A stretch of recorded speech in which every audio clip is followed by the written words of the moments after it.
Used to be when people talked about the end of the world, we locked them up. Or laughed them off. Sometimes both. But we never took them seriously. Maybe we should have. But I'm getting ahead of myself. Better to start at the beginning, with the abduction of Desmond Miles, my son. This boy had no ambition, no direction, no plans for the future. What he did have was a heritage, one he chose to deny. It nearly cost him his life. He was captured and imprisoned. Those who took him believed he could help them find something. The apple. One of several artifacts we call pieces of Eden. Bits of ancient technology scattered across the globe. Some hidden, some found, all of them dangerous. Most are held by a single group, the same group that now had Desmond. You know them as Abstergo Industries. We know them as the Templars, as the enemy. We've been fighting them for thousands of years, even longer if you believe the stories of their origins. I do. After all, I've seen the truth. That's the beauty and the horror of the Animus. A device that allows us to enter and experience the lives of our ancestors. It holds the power to change everything, to show us history the way it really happened. Up until its creation, to the victor went the spoils, went the truth. We're trying to fix that, to free minds and bodies both. But there's only so much that we can do, and the Templars have the upper hand these days. But something larger than the Assassins and Templars is approaching, bigger than all of us. And if we can't find a way to stop it, these next few weeks will probably be our last. Everyone's last. In the end, it all comes down to him. To Desmond. Through the Animus, he discovered his heritage, explored the lives of his ancestors, and uncovered their secrets. When that was done, he trained. He used another ancestor to provide decades of experience in the span of a few days. It worked. We think. We hope. Soon, though, soon we'll know. That ominous date fast approaches, December 21st, 2012. None of us knows what it'll bring, only that this is where they want us to be, when it does. They've been guiding us in their own fractured, frustrating way. These voices from the first civilization, the ones who came before, a precursor race of immense power and uncertain motives.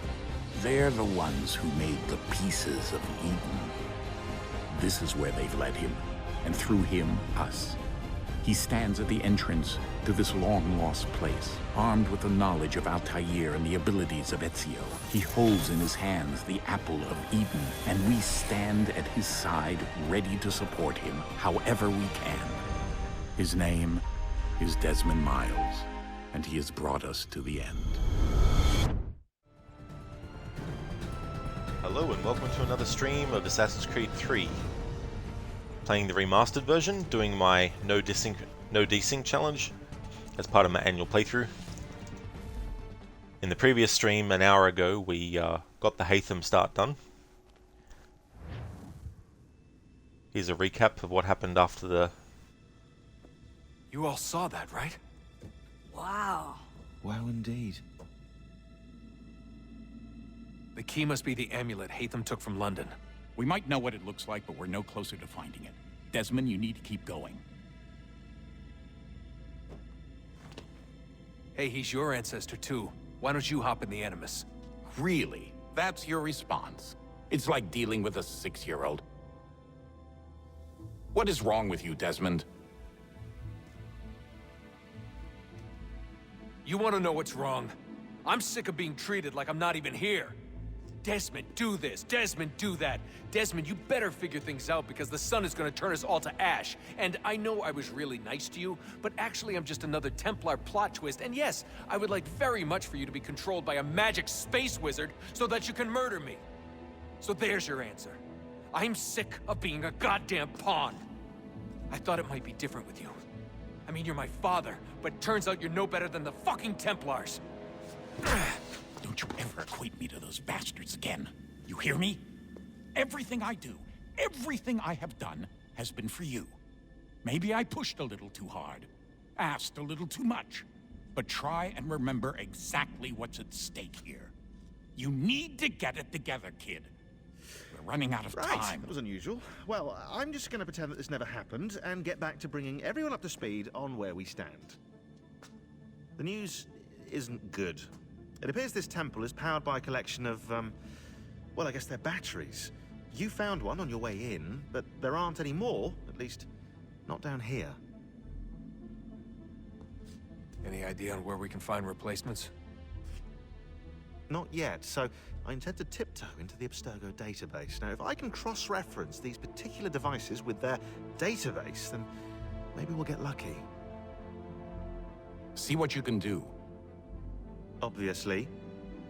Anyway, Desmond, you can either take a look around here or we can head back to the Animus. Hey there, Afro. Thanks for the welcome back. Welcome back to you as well.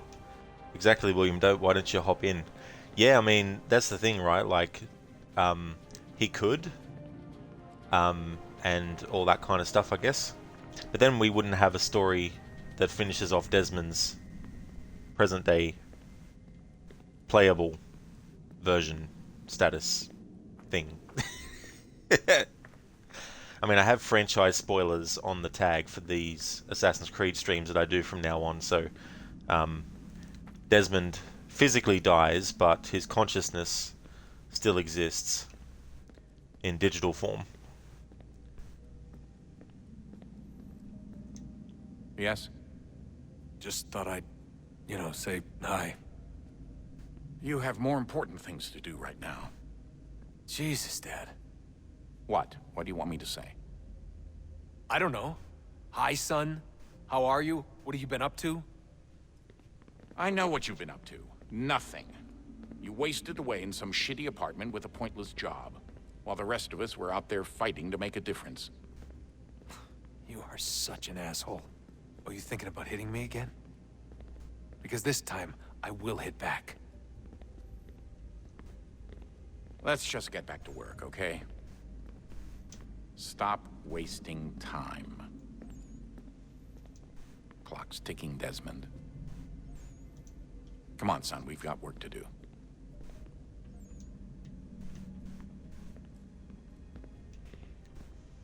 Hey there, Anakin. And the Dad of the Year award goes to William Miles. Congratulations, sir. Yeah, I can understand feeling like he's in the wrong, but when you think about the bigger picture, he actually is right. Desmond ran away when he was 16 years old, and he's now, what, 26, 27, 28? Or somewhere around that now. And while all the other assassins have been fighting and losing their lives against the Templars, Desmond's just been living a normal life and all that kind of stuff. So you can understand why William is a bit like, we need to get this going, But obviously, punching your own son is a bit of a rash move. You know what I mean?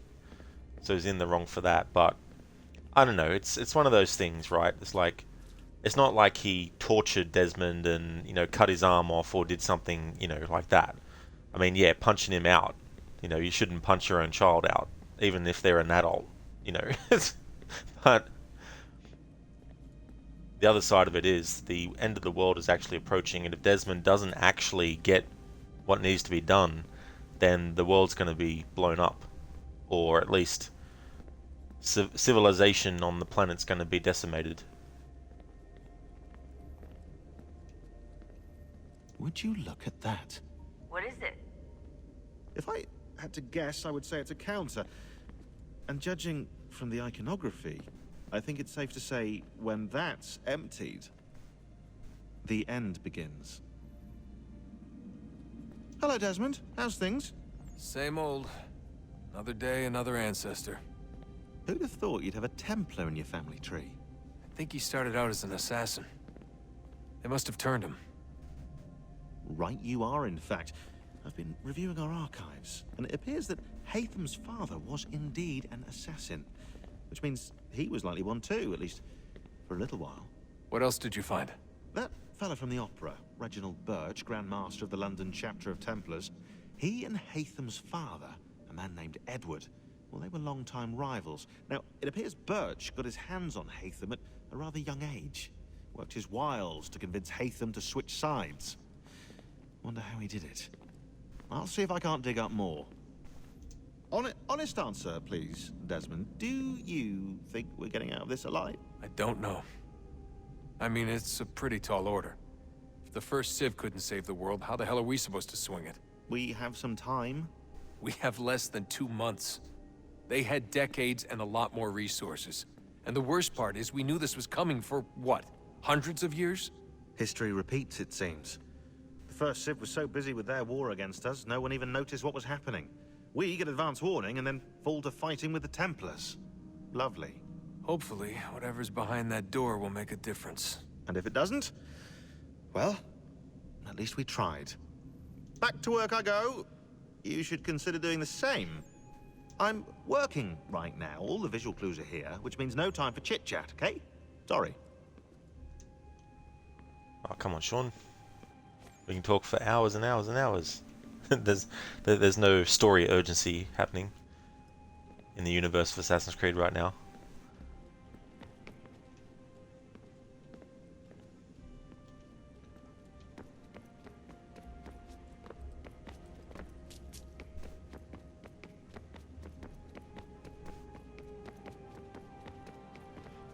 And can the little fact that both modern day and past in this game is based on father-son conflict tickles you?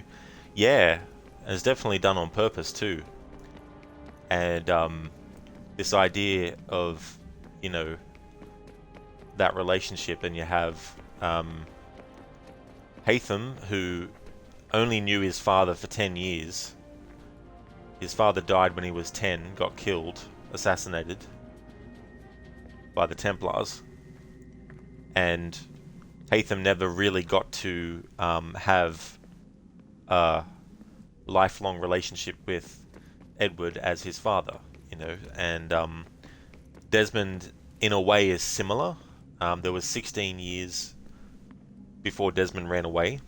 So Desmond and his parents, they had, you know, 16 years of Desmond's life with him. But of course, he ran away, you know. So very different circumstances, of course, but this idea that you have a father and son who haven't seen each other for years, and in Haytham's case, he never once goes back to speak to Kenedzio to actually see how Connor's doing or anything like that. He pretty much just basically becomes a deadbeat dad. And Achilles is the one who really comes into Connor's life and actually acts like a father to Connor. And then you got that idea that Achilles' own son, biological son, was actually named Connor, and that's why he gives Radun Gahedun the name Connor, in honor of his own son. You know, and as things go on, I mean, it's a good example of the fact that not every quote-unquote father who is actually biologically your father means that they have the right to, you know, consider themselves your father, or you know what I mean? Like, obviously there's people in real life who have a father or a mother who they completely disowned because of something that happened, you know, so not everyone has that kind of relationship. But when you look at something like Haytham, even though he's biologically Connor's father, he never ever does anything fatherly with Connor. So Achilles is more of a father to Radun Gahedun than Haytham is. Hey there, Mr. Alfredo, you personally didn't like this one? That's fair enough. You're allowed to. That's understandable. Not everyone's going to like every game in a series. Anakin, yeah, definitely you agree.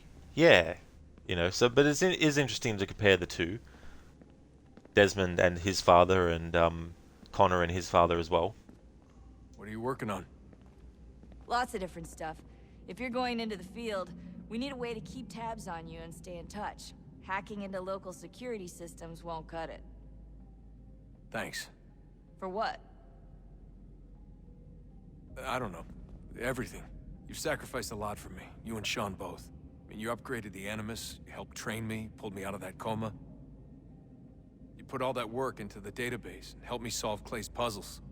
I know I haven't been the easiest person to work with, and I'm sorry for that. I just want you to know that even if I'm shitty at showing it, I appreciate everything you've done. You really think we'll finally get some answers down here? Maybe. Talking to the first Civ has always been a pain in the ass, though. Imagine what it must be like for them. What do you mean? They've been separated from us by tens of thousands of years. A completely different language and culture. Possessed of an intelligence vastly superior to our own. We're lucky they've communicated as much as they have. I don't know why they had to make this all so complicated. I mean, if they need something from me, they should just come out and say it. I've been wondering about that myself. I get the sense Juno and Minerva didn't exactly see eye to eye. I'm studying everything I can get my hands on, but maybe you'll find something down here that can shed light on the mystery. What happened between them, and why? And can you like it when a game touches on humanly stuff and makes you think? Yeah, and it's all part of the storytelling process as well, and that's something that video games eventually got to a point where a lot of performances are on the same level as someone who's the greatest at acting in movies and stuff like that. And I just love the evolution that's happened. As someone who grew up playing video games from a young age and watching movies from a young age, when the two started to blend together and you started to see games take more story and more character development, and it was no longer just, hey, here's a short little backstory. The main character slipped over and bumped their head and they woke up in this land. Go and run off, So it went from that to actually creating layers to stories and characters, and giving characters motivations and things like that. And then you started to see cinematic language being put into cutscenes in video games, and then you started to see cinematic language being put into gameplay as well. And we get to where we are now with games being able to tell stories that can be equal to or even surpass that which you see in other mediums. Hey there, 19. Welcome on in. Thank you so much for the good luck. I hope things are going well. What do you think's behind that door? No idea. Do you think it can save us? The first Civ seemed to think so. What if it's dangerous? It's not like we have a lot of alternatives. Well, we could... I don't know, warn the president? And what's he gonna do? Who's to say he isn't in bed with Abstergo? Seems everyone is these days. What if we went to them? To Abstergo, I mean. I thought about it, actually. Showing them what we've seen, trying to work together. They must know so much more than we do, but... What is it? It's possible they know exactly what's going to happen. That they want it to happen. I mean, for all we know, they're hiding out in bunkers.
Kirichirunyana, Runajagero Nadaratu Danuyagodunis.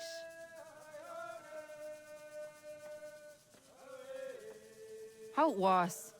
Nexi dosa izi nakahonda di yahaze. Erda izuit di jona wat stage. Gariwis wat geno hardenyu tigo yordunya zawadah gwanya suma. Gana squaxor na Johnny.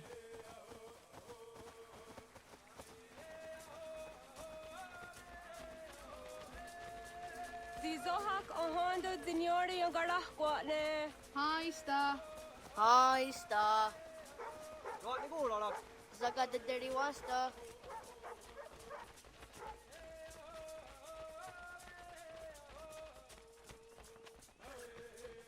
Zazah Dandi. Ha-oh, was Zazah Dandi.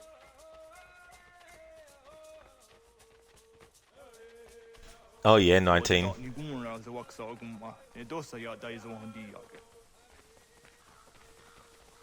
that kind of glitch. Gundi Gawana Oguaho Yaga Gundi Nagere Gaa Tony Gunas Dinio Ne Okwari. Danane Radiatine Kera, Runungwe, Runsat Nage, de what Tirat Kawas. Wagari Warge, the Ot Stara, Ganatanyadu, Radinagere.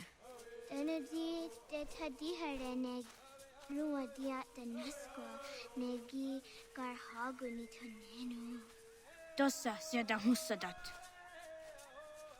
Can really break the immersion when you have that kind of glitch happening.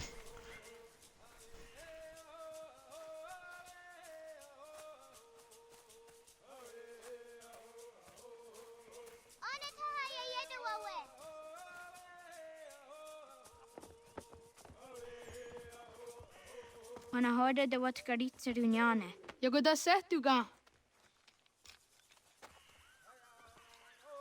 Haha, Zora Gohadu.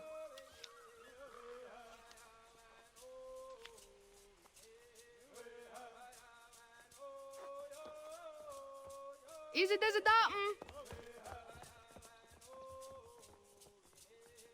Aska Degani Asa Gayeri. Aska de wat nyawe.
Suzi zo yande negiga.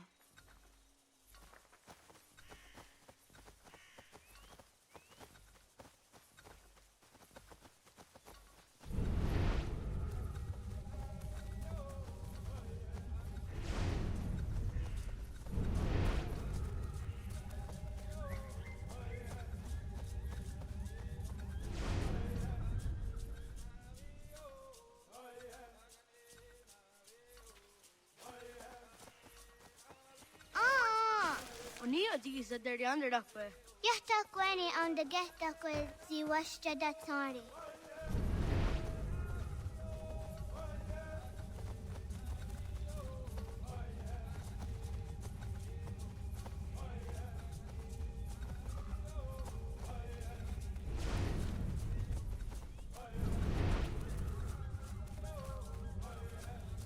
Yahtakweni on the Gehtakwe Ziwashta Datari.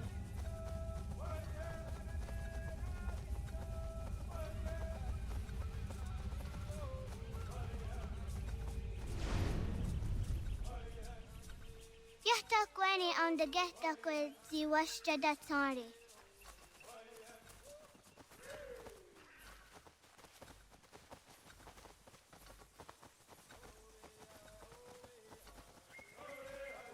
Yahtakweni on the Gehtakwe Ziwashta Datari. Wah! Padogardiox.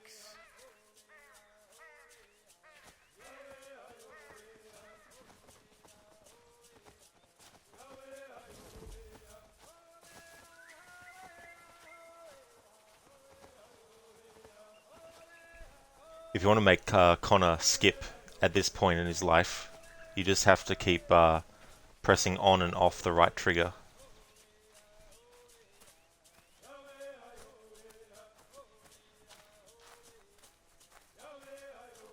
Yahtakweni on the Gehtakwe Ziwashta Datari.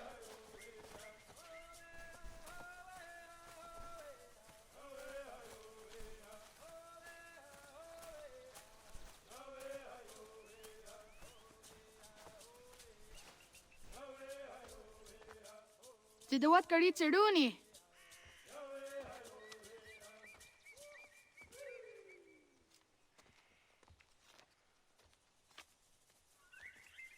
Izaya hezayatewe. Aska, Degini, Asa, Gayerdi, Whisk, Yayak, Zada, Sategu, Jotu, Oyerdi, Oska you are it, Degini you are it, Asa you are it, Gayerdi you are it, Whisk you are it, Yayak you are it, Zada you are it, Sategu you are it. Yatawagani Gordoni.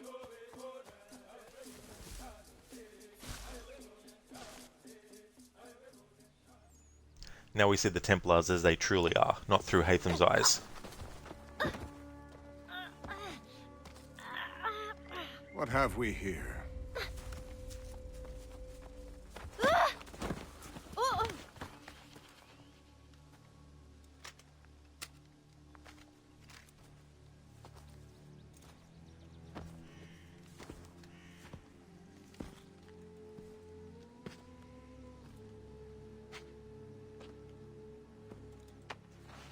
You look familiar.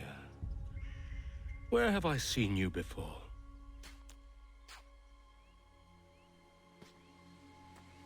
That wasn't very nice. Let me go! Listen to that. He knows English. Small for a savage. More spirited too. We have questions for your elders. Only tell us where your village is, boy, and you can go. Best do as he asks, child. I could snap your neck, you know. A little more pressure, and pop. The sad little flame of your life extinguished. You are a nothing, a speck of dust.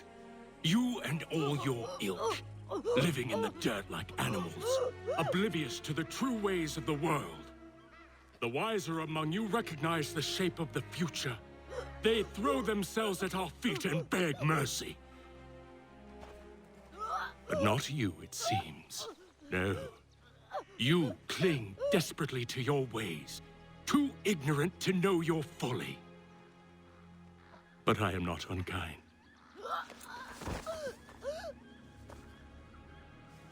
And so I spare you, that you may carry word to your people.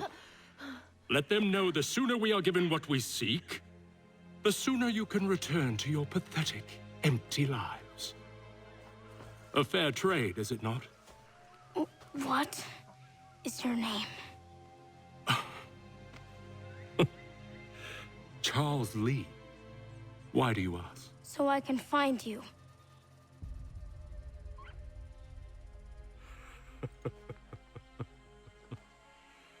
I look forward to it.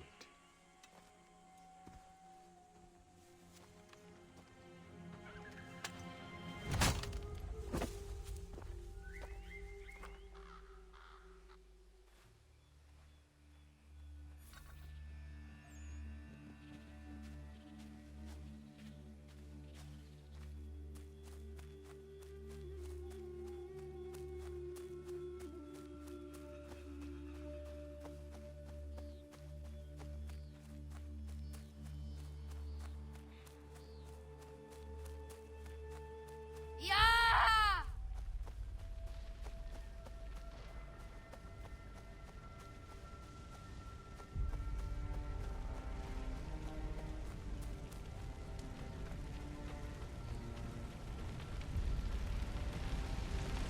Ista!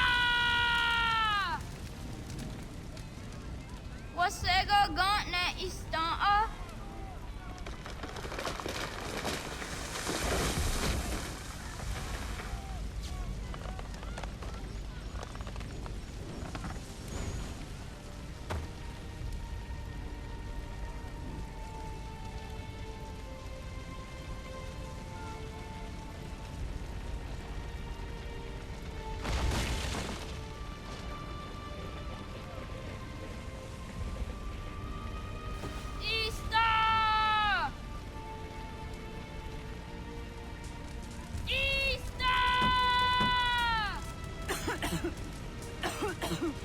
Radun hagedu. Gahnu guadi. Doge! Radun hagedu. Dogwayena was! Gaiges! Atso yanaratne. Yahta, John. Onak ti on sadego. Onak. Yadik andene. Zodi onaga ona. Zet satstek. Radun hagedu. Onak ti on zatni gunrat satni duhage.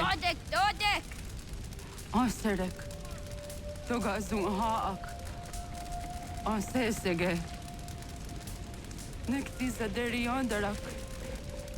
Dinawe. Andini kwe gunhage.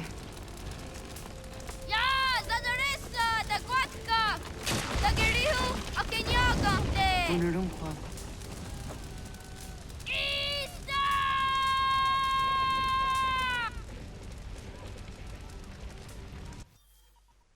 Fuck you, Templars. Ghana! Oh, naga isa. Yatta wakani gon roni. Segunda gena quase wahi.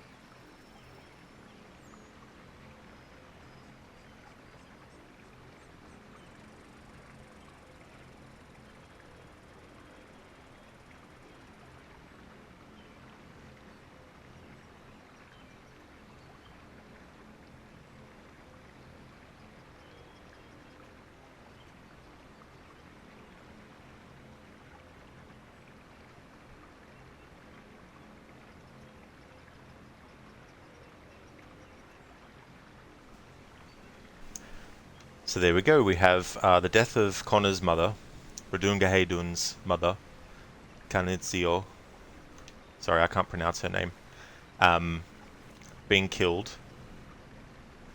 And it's safe to assume that Haytham, because he doesn't know that Connor's mother is dead until much later from this point on, I guess it's 100% understandable that he wouldn't have even visited, you know, or anything like that. Anakin, don't you mean Theo? Yeah, I'm not too sure. I mean, that's the shortened version that she tells Haytham to say.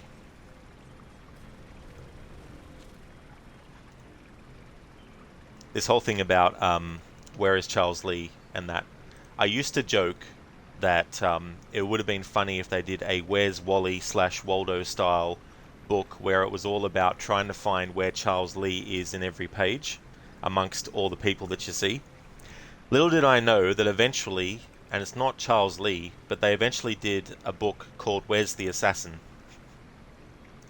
No joke.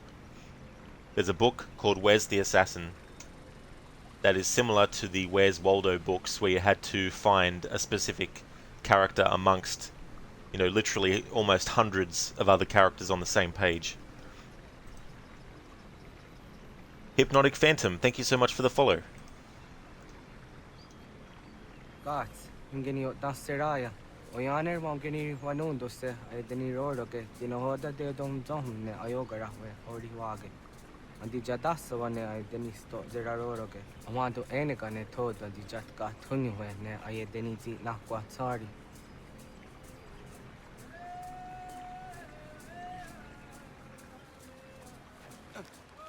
Wasqueni, ya zodi de wandore.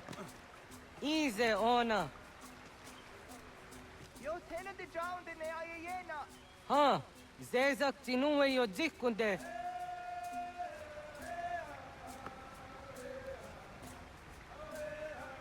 Zahaga yo yanere. Yum zaskats. Nekti doni gari wes tona yo tuhage. Nona ska guidene ne, te wassa gayeri ni hadi runungwe kaa ta hunana dakwage. So nona askana nage ne, ta de watna neda. Iga gar hagunsu hundoratu, kaa hunzage hundaditaru. Garu ne zosera aska de wanyawa na hadihage. Yates kari wes ta yunki yakwa daze te. Segun ino tumne. Ha, nekti zaha akta da hunenu haje. Te dun zohum jokna e de waire. Toga yaho tena tai de waire, toga yah tai de waderio. To are na zawatne. Tokni kuhak. Wagerek tagari hunyani o nirt zia gerato. Tigawanio. To agots yotti na kuni. Zaha gasto zeriohage ziniotne oya. Nekti yatamdo era yedene de negahondake.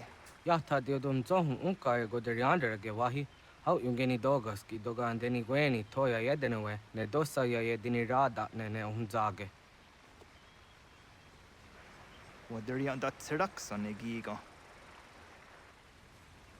Das kena gera.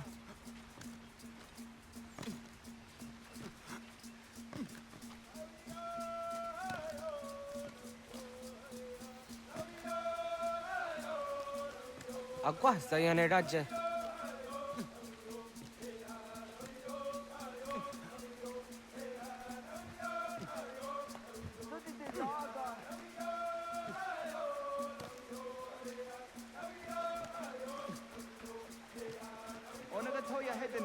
What?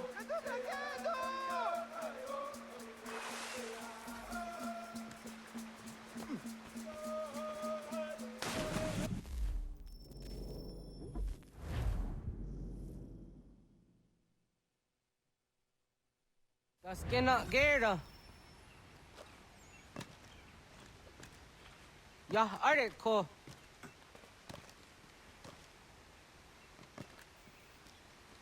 Oknoa. Ya.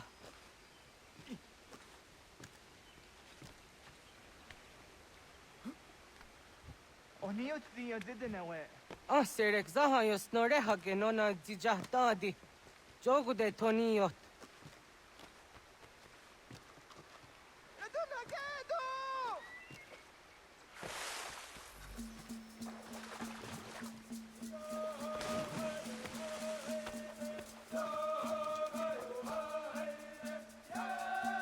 Nyawa.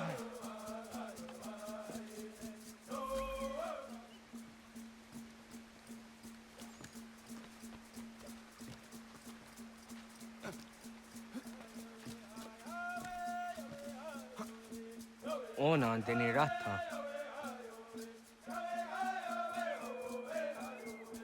Zodzi wandore. Onioti isere zaha set satstege doga yacha sadatrege. Nekti ohna yawa ne doga atjada ne danogihie. Doga oya watti nakunyanyo akta satkan zera.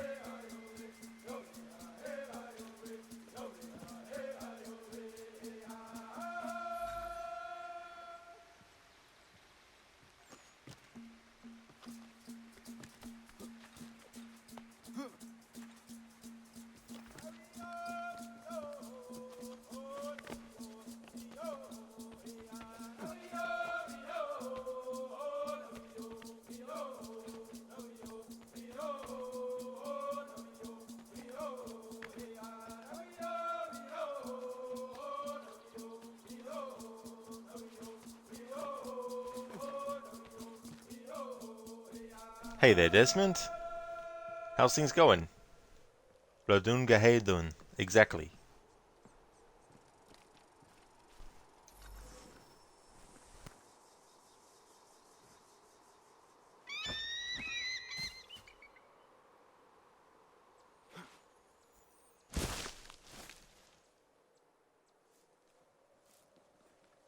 Love what Connor says here.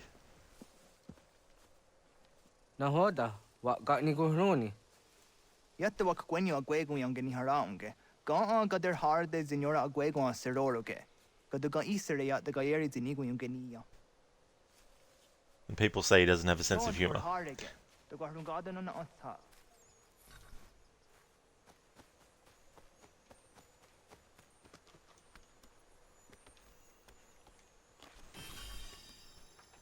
Desmond, all well here? Haven't been by in a while. How's your part of the world? Oh, that's definitely no worries, Desmond. I'm glad to hear that things are going well. And going pretty good. Having a good weekend, which is almost to a close. In a few more hours' time, it'll be Monday. But it's going really well. Finished off Revelations today and been working on this today. Took a break for an hour to do some stuff and then came back to start the part of the game where we play as Rudunga Heidun.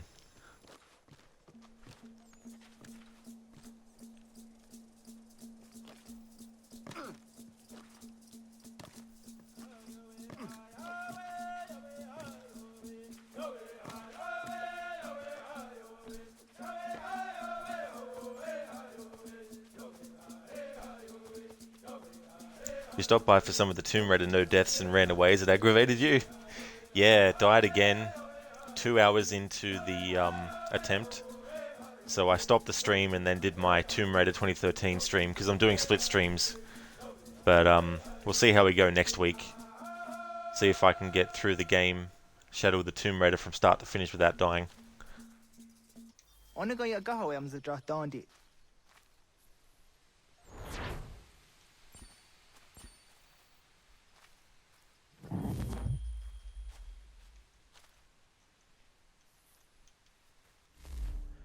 The pop-up for that didn't actually come up, but we got the optional objectives done. Find more feathers, do not touch the ground or water, and complete all objectives before finishing the mission.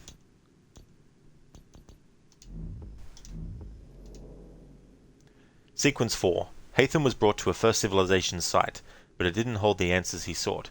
His relationship with Kalnitzio ended when she learned who and what he really was.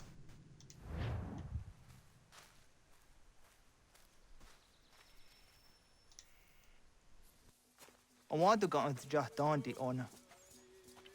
Yeah, Segu de Domzom, my deni wararoro get danuganem. Agwahia no wonder they got the Ratsrawiaha. Then it does the zero Zuzi Wagareza. Anguri Hunya, Kanadakta Ezot Kudinagerenyo, Ton di Jadora de. Domzom, yo snore on Dayo got de. Yot Gwenias yakan heyate. Kaya Danoru negiga de Ham Tanega. Onek tia de Waderi Wagwenias tage ne Saoyera. Where is Charles Lee? Thanks for redeeming that, Desmond.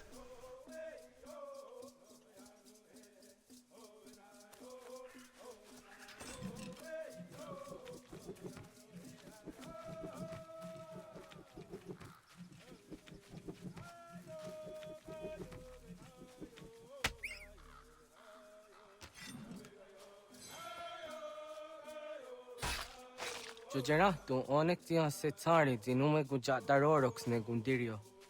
Dio sumagaro de, ti de watskan hunkwa, ti kahnegi rata. Zezak ne gayandere matrori di unwak to dundundawarie.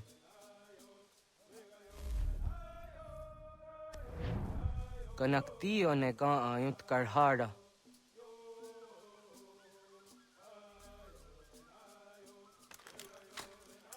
Hauki oya zijat karhara.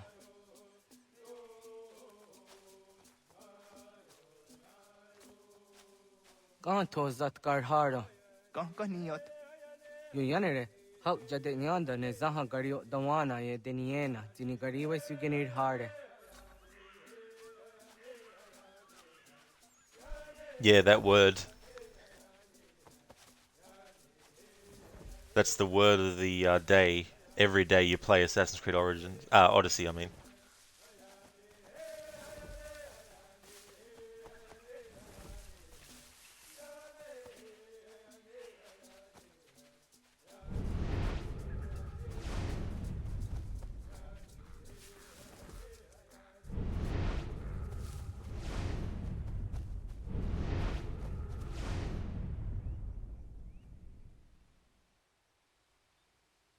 Toidowes, so that's the nearest is honor. Ya, kaya gwire dano gahure au naya anga daksa de ne ganehum. Negigas kayada gesnu sage angats de zi anjena. Onak tiskena asun a ange. Toga oskenundu ayungeniga amadego. Takwaderorok. Tawaga da hujose au dageni gura di hato.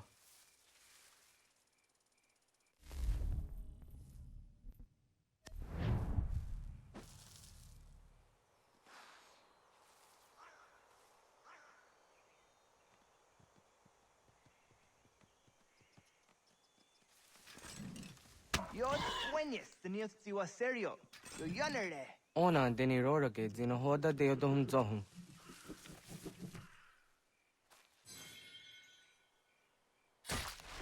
Au zejatka zera neyuntkar harakwa. Exactly, Desmond. It's roughly every other word in the script. If you were to play a drinking game with that game, and every time you heard that word, then you'd be under the table very quickly.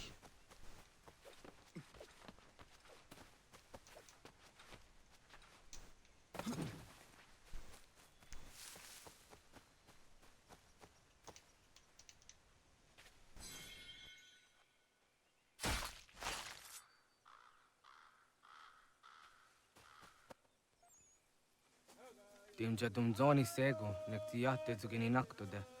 Onekti de deni zaru ajadora de. Toga idenere ya da idenokta. Yatta wag der yon dare. Kunye takwa, tazada de tak ni nize.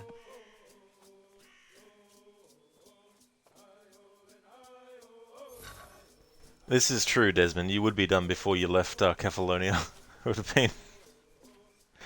been absolutely smashed.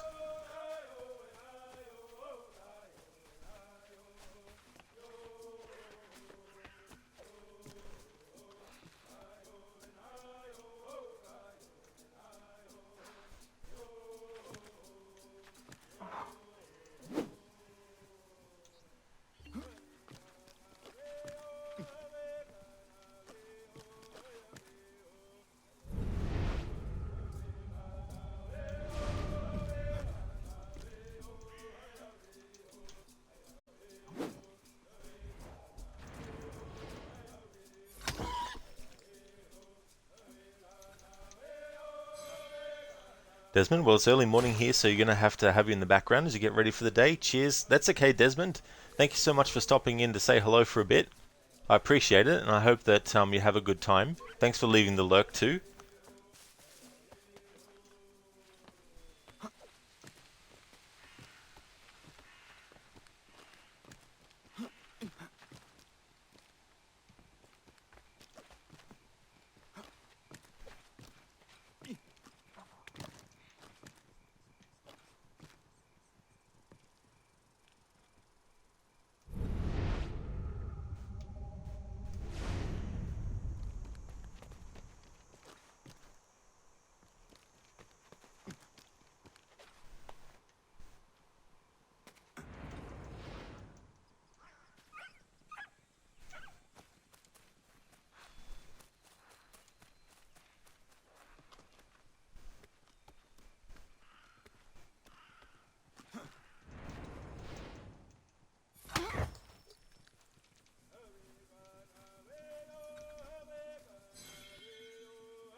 Hey there, Hypnotic. Welcome.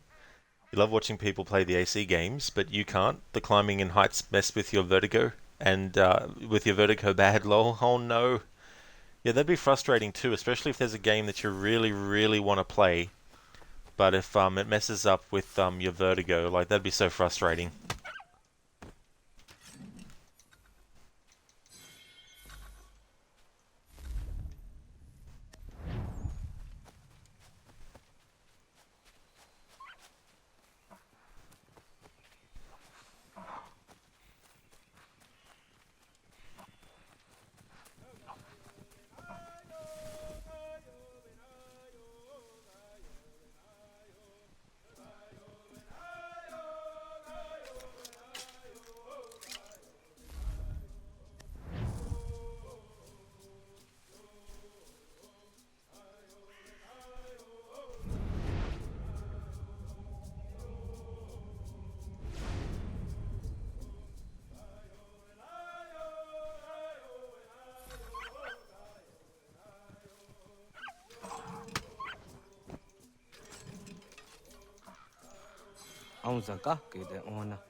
And according to a Reddit post, Malacca count in Odyssey is 61.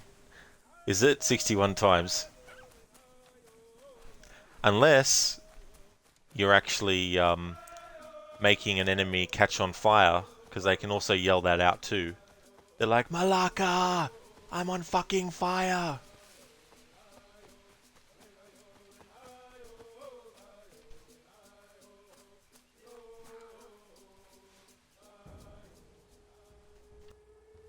Kana dogu? Oh na awa ne.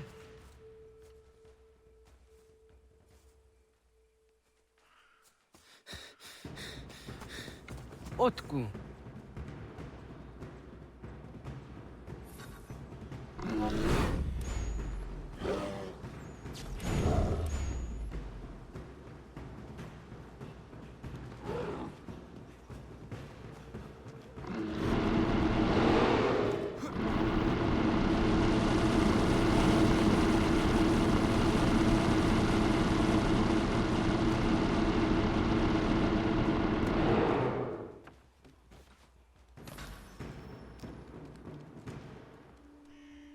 Hypnotic, you tried the first one, and that's what happened when Altea was climbing the buildings to get to the eagle perches. Oh yeah.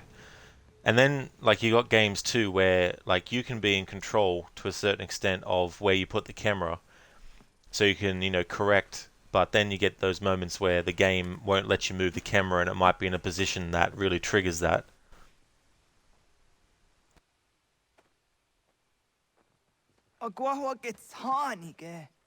Was geht nyagante? Nyawa. Am se jahtandi ona. Ayawa siro naja ge hodi ni guhrayanda ne. Tino jera yah ezo de etiena. Nektiat hodeyot. Oh niot. Rat dukha hageri hunya.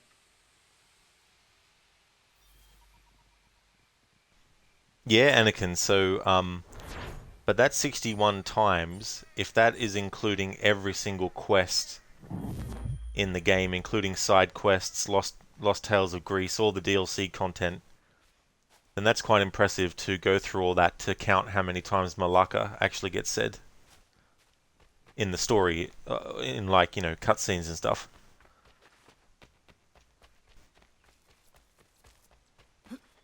Oh, so it's DLC included. Damn, that's a lot of content to get through. I mean, you know, it's probably just as simple as watching all, like, you know, those YouTube channels that have all the cutscenes, but still. I guess random exclamations wouldn't count. Yeah.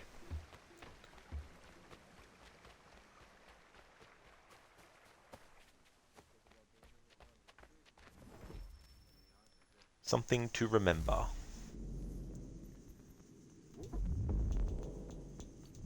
Alright, so we got 100% sync in that too.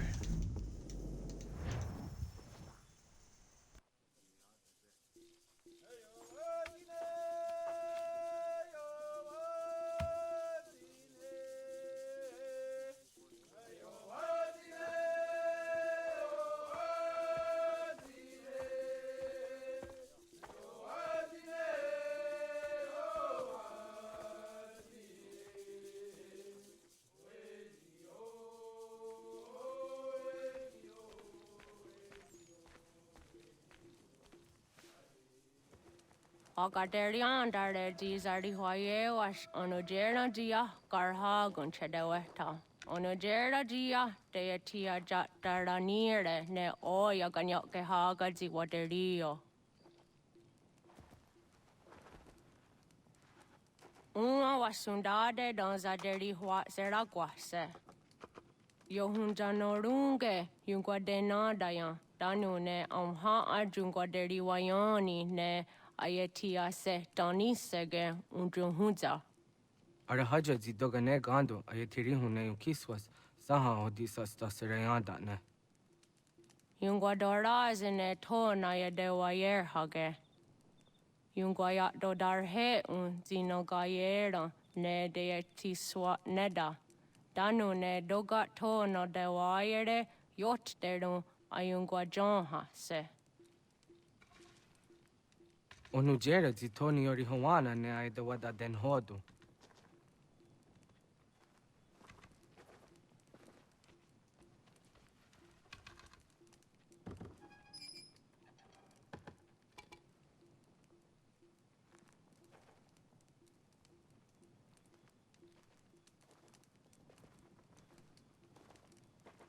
Ona hoda tiga.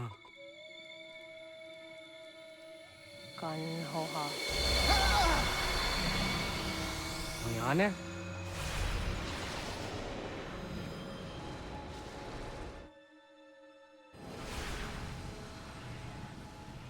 Greetings, Guardian.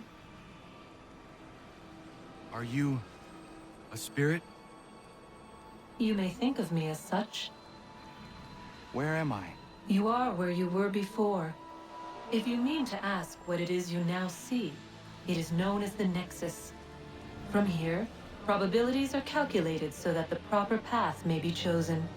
What path? Yours.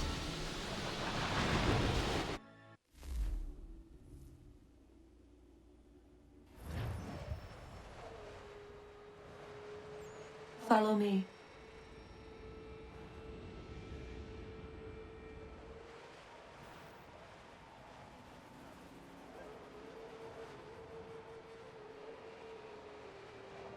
What have you done to me? Selected a form familiar to your culture. It is designed to ease navigation.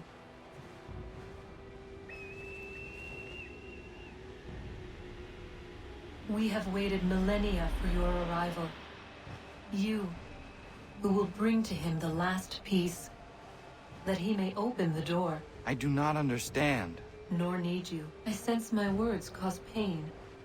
But such was not my intention. You are important, child, in more ways than you will ever know. As we speak, forces gather in secret, preparing to seize control of the land. If they succeed, the sanctuary will be breached.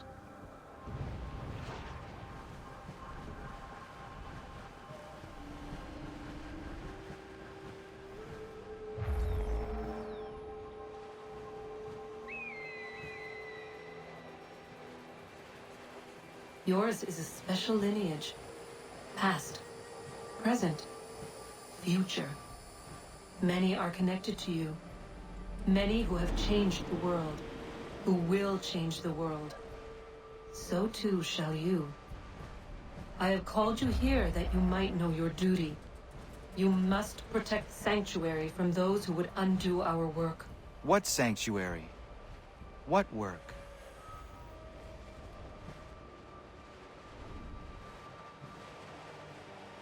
Maintaining your current course will result in a negative outcome.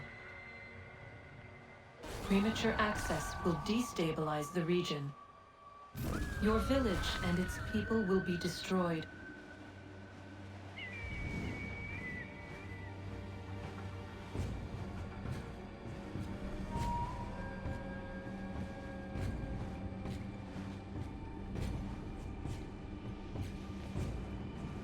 What am I to do? You will learn of a man who will provide additional training. Seek this symbol. No doubt you have many questions. Time will see them answered. For now, you must follow. Leading is for later.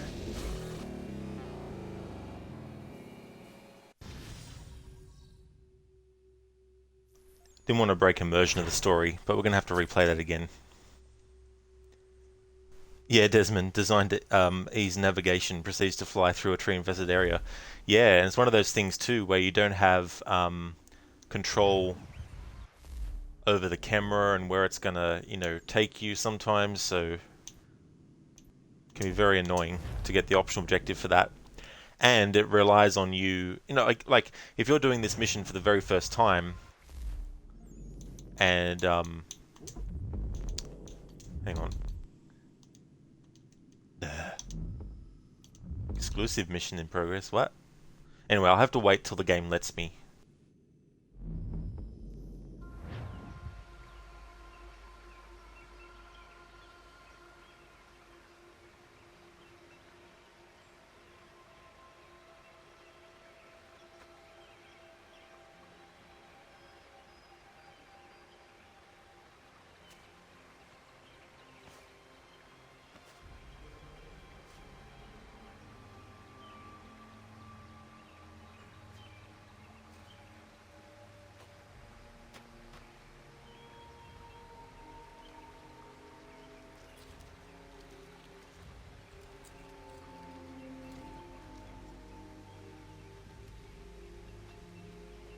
Radun hage dun got nuwe ni satka to tiga gari wayarunitstu. Adun hets wagena duni.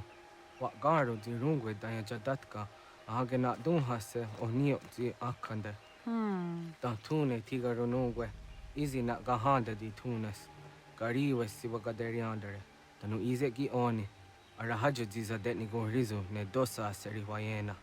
Yungar haratstone ayede wadun hunjanuna. Nexti da sheri de nise. De ot danu haje hunjage danu ya taundo ayungwa da se dunhage. Ya ka atakitskoda danu agader harda dene ayede wanda ne. Wat gunya do dari sigi owadu era osete. Ohnu jera di desaderi wadenyani. Aze gonya tak gweni daguri wadeni. Yahasa giga. Ase tari jina hoda ze sakstit kada kunegas. Tonu e dagatka tone gari wayardanitsto. Ne egi garun gwera hawi oh yashnena zinio zizatnista hawa shagoshnena. Yama.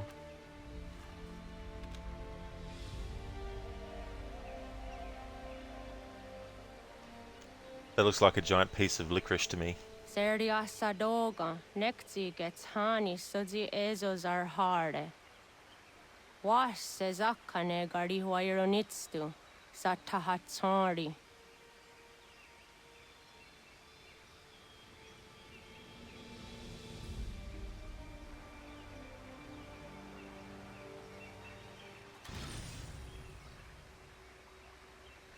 Hello there, Drake. Welcome on in. He has that Giga Chad Australian energy It's-Rod. How's it going, Drake? Hard to believe that Eivor was able to get along with Connor's tribe. Yeah, considering the language barrier. Leaving home was harder than I thought. I expected the journey would fill me with a sort of pride, a sense of accomplishment. But whatever it was that carried me away from home soon fled, replaced by questions, and no small amount of doubt. Had I been too hasty? Had I made a mistake? The others in the village, they thought this was something I wanted, something I chose to do. But it never felt that way to me. No, it was not a choice. It was an obligation. Because if not me, then who?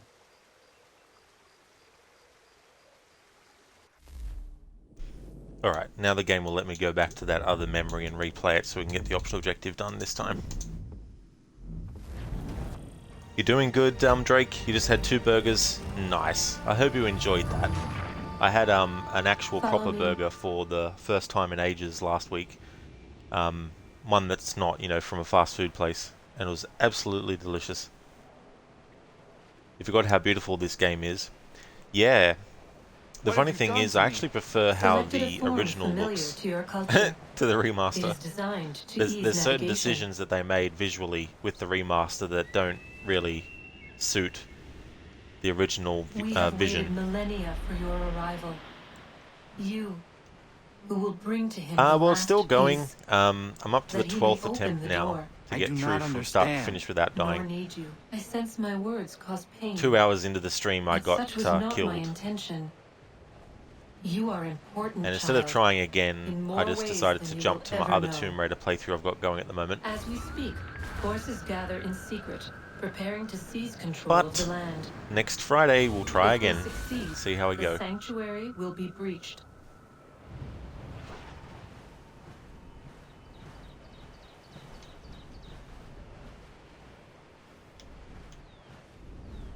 I don't know how I got through that without hitting anything. But I can afford to get hit by Yours one is a thing. special lineage. Past. The optional objective present, for this memory only fails future. if you get hit Many twice. are connected to you. Many who have changed the world. Who will change the world. So too shall you. I have called you here that you might know your duty. You must protect Sanctuary from those who would undo our work. What sanctuary? What work?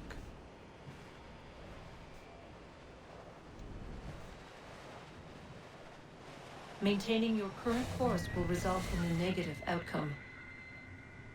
All these things that Premature Juno's access talking will about are all destabilize part the of a region. plan that was Your village mapped and out its and people will charted be centuries destroyed. before, using their advanced technology to do billions upon billions of calculations through simulated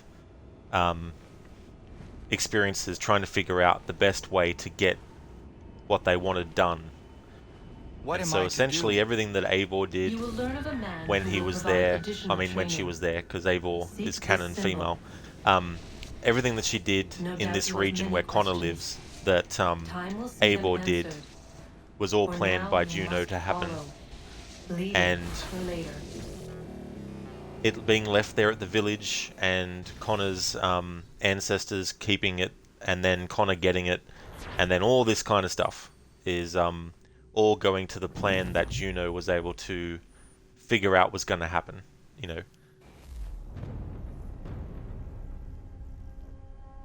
All the calculations needed. And I kind of like that idea because it makes me think about how, and I'll go into it in a moment. There we go, so we got the optional objective that time. Makes me think about time travel. So let's say you know the date that something bad's going to happen, and you're like, right, I know what date it's going to happen. So you go and you're like, right, I'm going to be in the place where the bad thing happens to prevent it. Say it's someone who gets hit by a car, and you know it's going to happen. And you know what time it's going to happen. And then you get there early, and then you're like, right, I know what time this is going to happen. However, do you know the millions of things that happen to get that person in the place in the first place? And how do you know that your actions are not going to create a new reality where you are the one that gets hit by the car, or someone else gets hit by the car you weren't even thinking about? You know, all these little millions decisions that people make every day, all these millions of random things that happen externally that no one is actually in control of.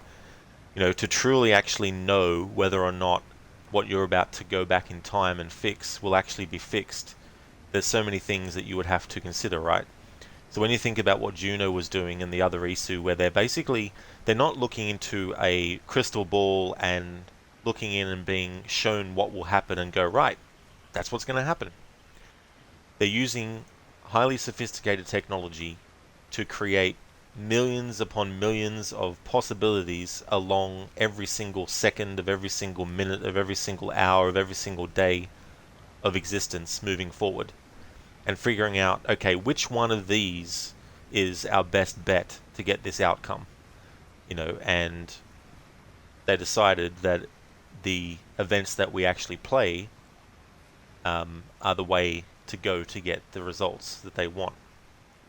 But it's not actually time travel. You know, Juno isn't traveling in the future and seeing what happens and then going back to her own time period and going, right, I know what's going to happen. You know, they're basically projecting into the future. It's like if you were to do calculations based on, you know, should I go and do this? Is it better to do this? What if I do this? You know, like, what's the repercussions of putting my money into this investment versus this other investment, you know, and all that kind of stuff. But there's just so much stuff that can happen too, and all that kind of thing. But then you get Odyssey, which confuses things because it starts to say to the player, oh, you know, these events that you're experiencing, you are the one deciding which events are canon. We're not. But then we are going to decide that in the next game, you know. And the whole idea with the games up until Odyssey was that you were experiencing memories of things that had already happened. You weren't experiencing memories of things that were going to happen. You experienced memories of things that had already happened. So there was no choice. Like, Desmond couldn't have decided to, you know, do something different, because that's not how things, you know, have been planned for Juno. But the things that already happened can't be changed. They can't go back in time and change it. The Isu were only able to project forward through time when they actually were sending communications through. They couldn't actually send messages backwards in time.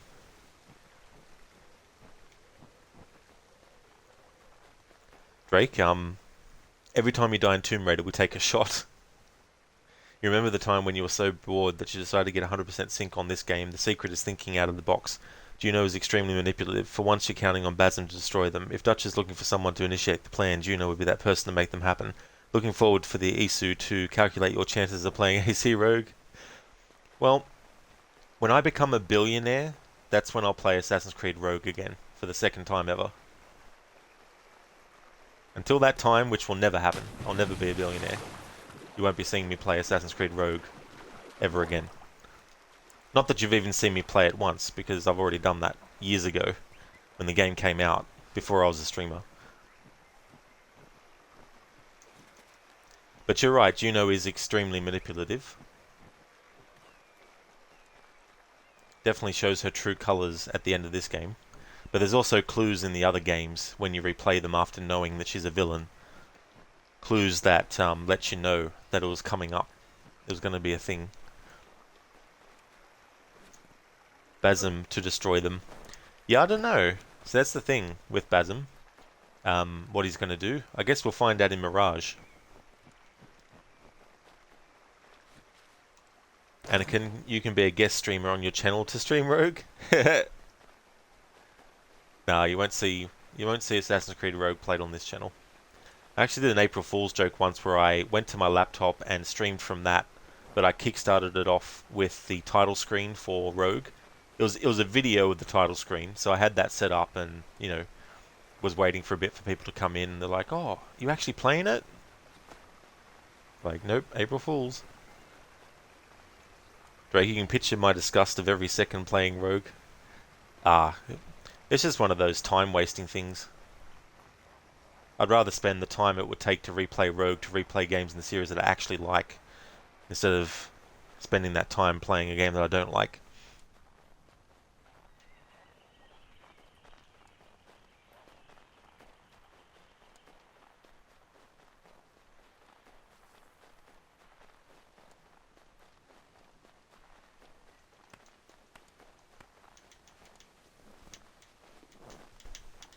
Alright, so I can't do that thing. Oh, I almost can, but it just... There's something you can make there's something you can make Altair do in Assassin's Creed 1 with his movement that you can kind of do it in 2, but not as often or as much. And then you got one that you can in Brotherhood, but yeah. It makes it look like the character's doing this weird hopping, well, not hopping, but this weird thing with their each foot.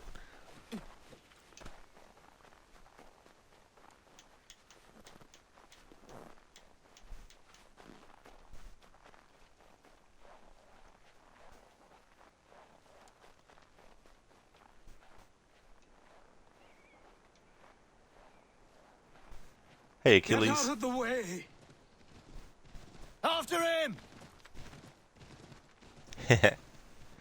I like it in games where you meet a character that you don't know is the character you're actually looking for if you're playing the game for the first time.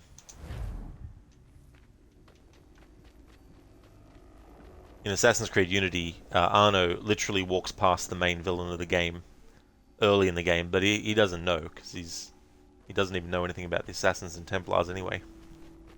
At that point in his life.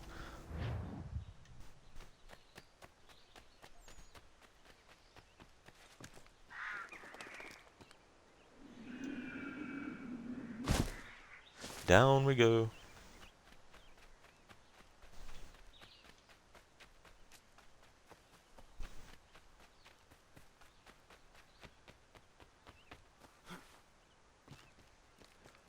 I'll also be doing all the peg leg missions. And there's a mission that I'll be able to do that I couldn't in the original version now because it's been decommissioned. But I'm playing the remaster for this playthrough, so I'll be able to do it this time.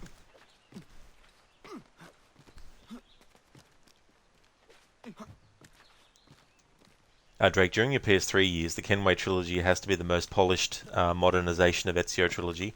Like, the movement is so smooth. Yeah, I mean, they really did a lot of new stuff from the ground up for animations. Which is very fitting because we're not playing as Ezio anymore. So you need to have the character moving differently. Hello. Hello. You must be one of them native fellas from the, what's it called? Iroquois tribe. Aye. You from that? Course not, Terry. Iroquois ain't a tribe. Is so. Is not. The Iroquois is a confederation. Confederate what now? Confederation, ya Tony. It's a group, an alliance. Lots of different kinds of people, all united. Right. Like I said, a tribe. Listen, ya toddy-headed twiddlepoop. There's a difference between a tribe and a confederation, and it's not my fault your skull's too thick to make sense of it. Who you calling a twiddlepoop, you crump-back scab? Hey now, this is between me and him. Yeah, mind your business.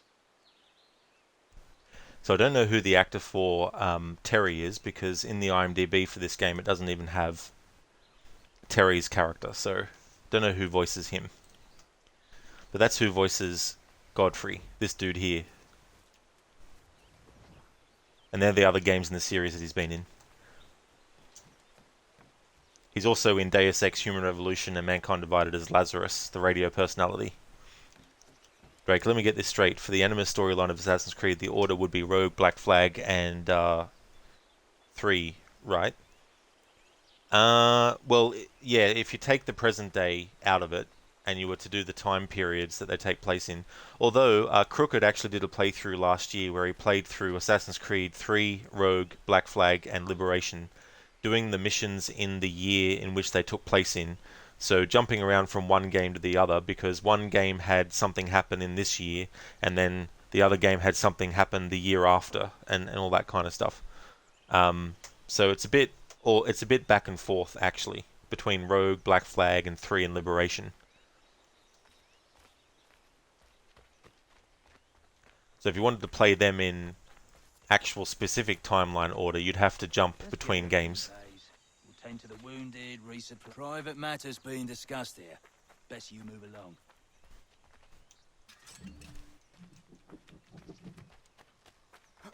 Won't warn you again. Oh, really? Won't warn me again, huh? Won't warn me what? Oh, I can't attack him? What?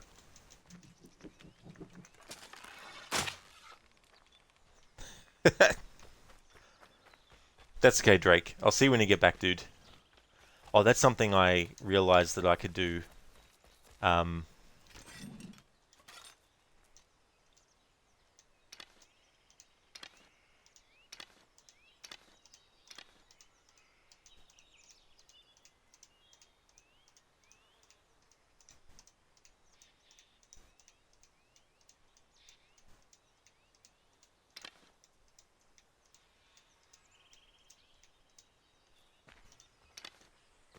Desmond, with Mirage coming out this year, are you planning on streaming it on release or saving it for next year? I'm actually going to wait until it comes out. I'm going to watch other people play it. I'm going to watch spoiler videos. I'm going to see what happens in the story from start to finish, and then I'll decide if I buy it or not. If I like what happens, then I will. If I don't, I'll just not buy it.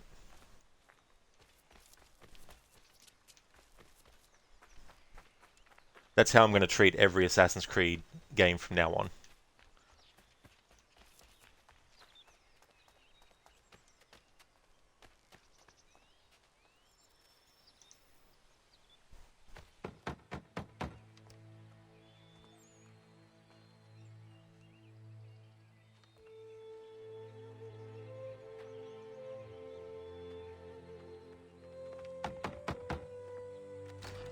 What? I was told you could train me. No.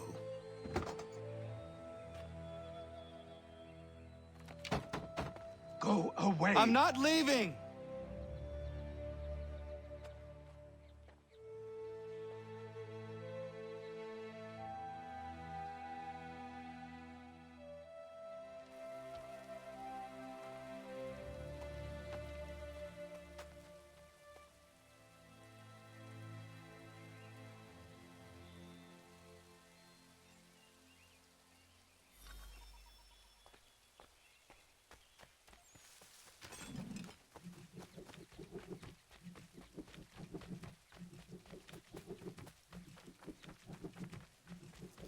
I need a place to camp.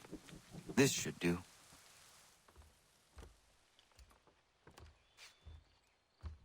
It's a good place to put down the big piece of licorice that you have, Connor.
There must be another way in.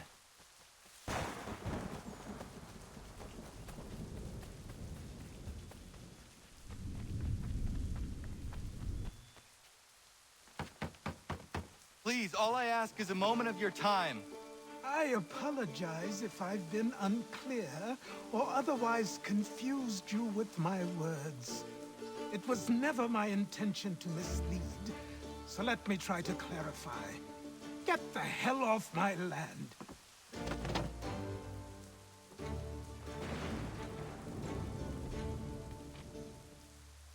Coming up!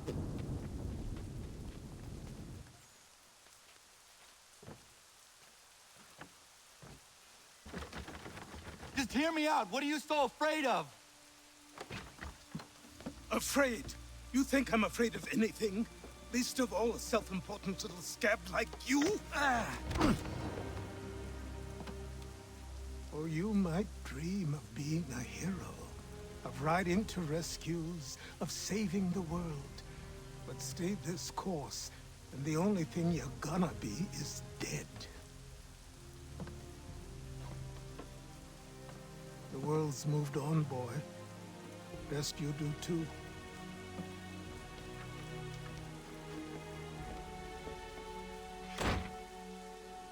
I will not leave, do you hear me?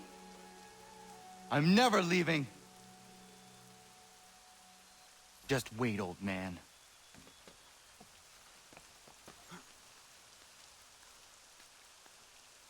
Connor's like, fine, I'll go down your chimney. I will not be defeated so easily.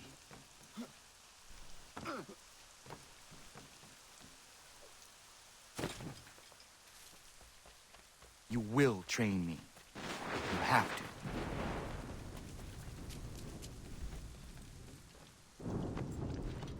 Like, fine, I'll steal your horse.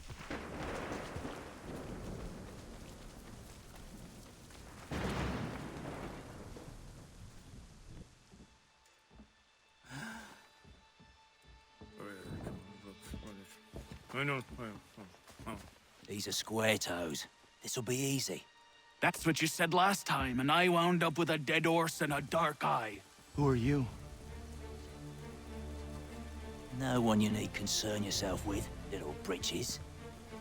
Best cut for something bad happens. No. Can't say we didn't warn ya.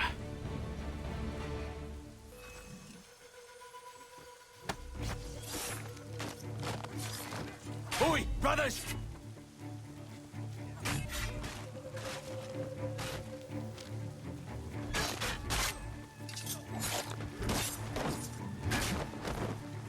You're only making things worse.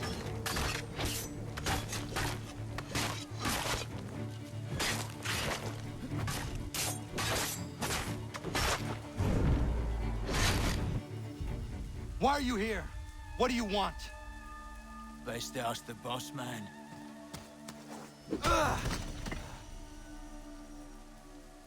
You working for the old man, then? That it? Maybe this'll get you talking.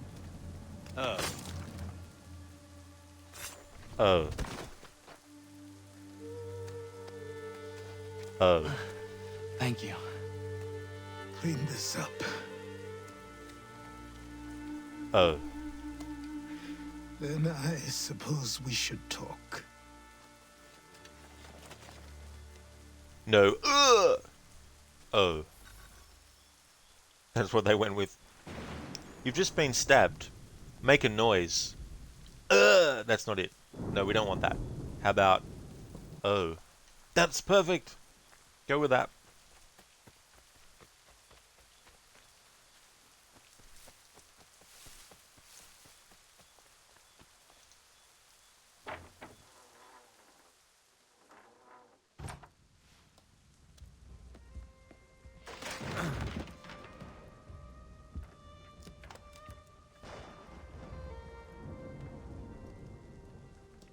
Sorry. Not your fault. This whole place is ready to come down. Goddamn miracle it hasn't already. Anyway, who are you? My name is Radohangado. Right. Well, I'm not even going to try and pronounce that. Now, tell me why you're here. I was told to seek this symbol. Do you even know what that symbol represents? Or what it is you're asking for? No. And yet, here you are. The spirit said that I am... These spirits of yours have been harassing the assassins for centuries. Ever since Ezio uncorked the bottle. But you don't even know what an assassin is, do you? Well, best settled in then. I've got a story to tell, and it's gonna take a while to get it all out.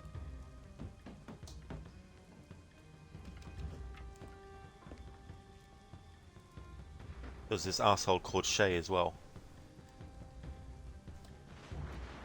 And so, this is why the Assassins have dedicated themselves to the pursuit of the Templars.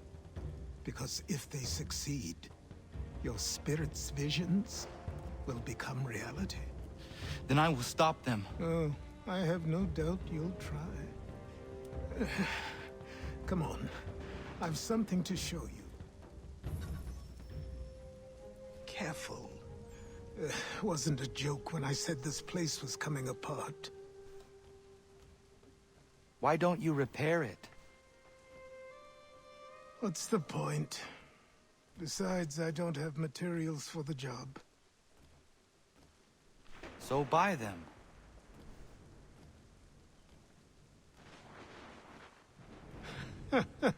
Look at me. You think I can just march into some store, purse full of pounds, and go shopping? Yes. Why not? So naive. Why not? This way. Hey there, hit pigs. Oh no, I've been stabbed. Guess it's time to die now. Yeah, the way that guy says, oh, when he gets stabbed is just so damn funny. It reminds me of Monty Python the Holy Grail when John Cleese's character, Galahad, Lancelot, that's right, Lancelot, is running and you got the two guards watching him the whole time. And then when he runs past them, the other one's like, hey, as he runs past, very lazily. It always reminds me of that when that dude in this game goes, oh, when he gets killed. Hypnotic, not sure you trust another chair. That's true. That's something that would probably happen to me if I sat down on that same chair that Connor did. Desmond, I'm an assassin. We fight Templars. This is all. Cut to the chase. Quick story.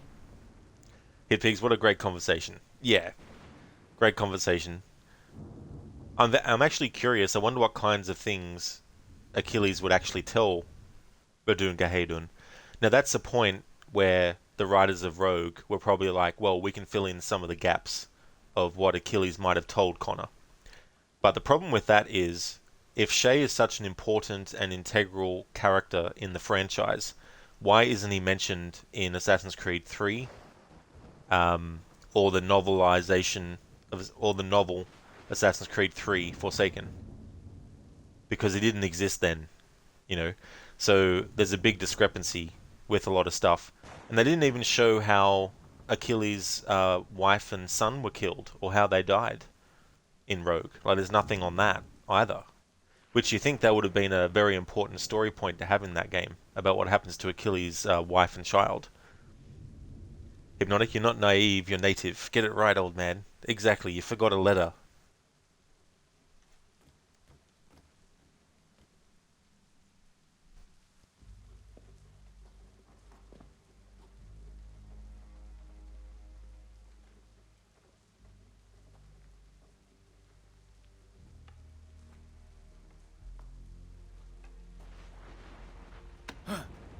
I don't think you can just come in here, throw those on, and call yourself an assassin. I did not. I would never presume... That's all right. I know they've a certain allure.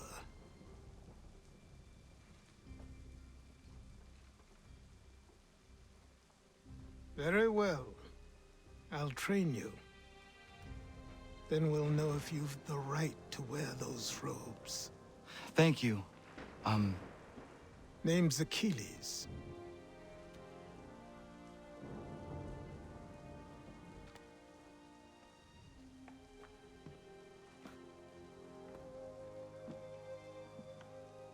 Come on, then. We've work to do.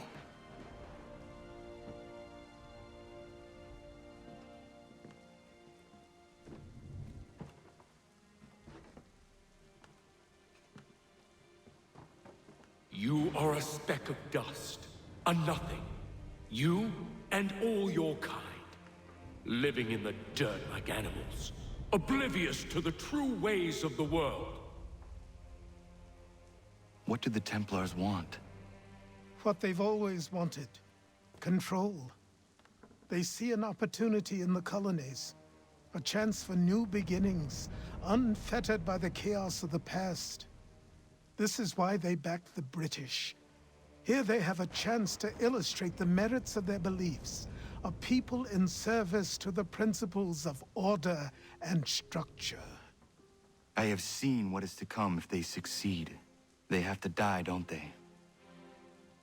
All of them. Even my father. Especially your father. He's the one holding the whole thing together.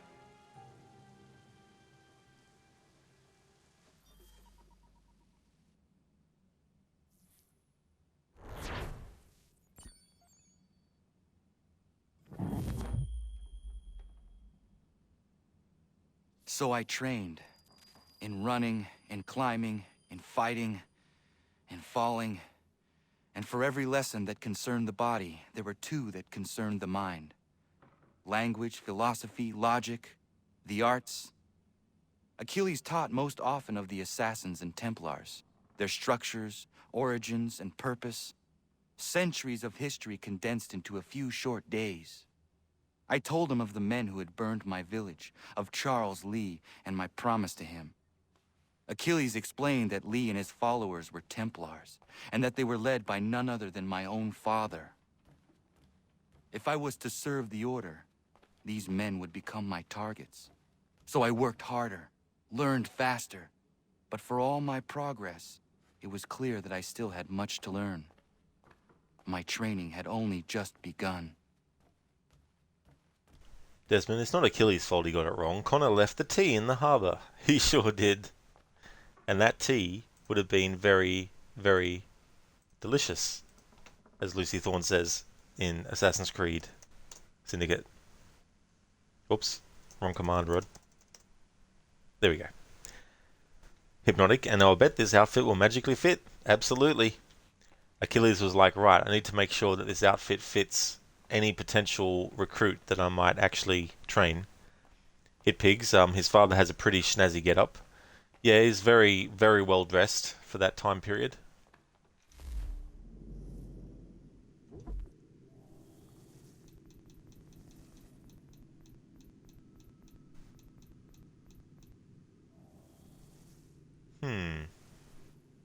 I should already have this. I shouldn't need to spend 20 units to get it. Be right back.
Alright, so I'm back.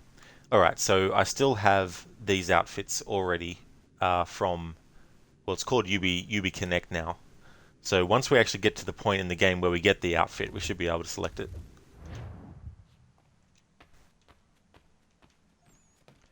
Hit Pigs, wouldn't have made more sense for the Templars to back the rebellion so they could have full control once America gained its independence? Yeah, I wonder why they didn't want to back the Americans in doing it. I guess they probably saw in the British side more potential for that, because they already had an ordered kind of like structure for stuff.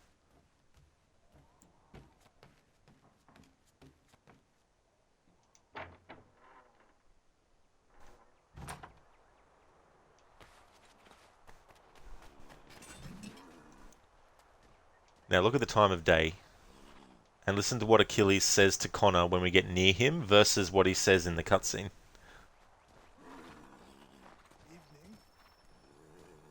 He said evening, right? In the cutscene. I mean, in gameplay. Watch what he says in the cutscene. Good morning. To you as well. You taking a trip? I've decided to do something about the house, and you're going to help me. Get it?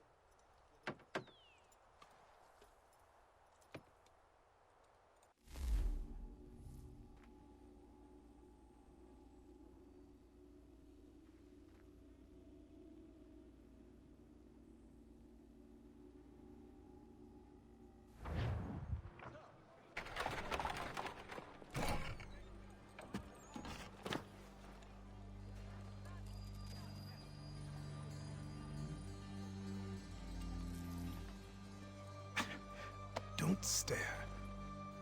Sorry. Come on.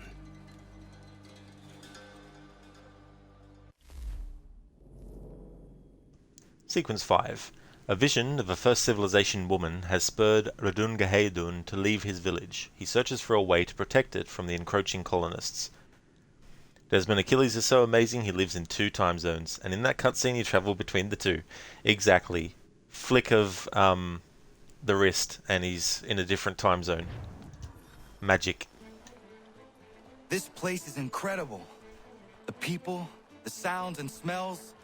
I could walk these streets for days and know not even half its wonders. I thought the same as you upon a time. These days, I much prefer the quiet of the countryside. But there is so much life here. So many opportunities. For a few, my boy. For a few. Hello there, Jonas. It's going really well, thank you. How are you?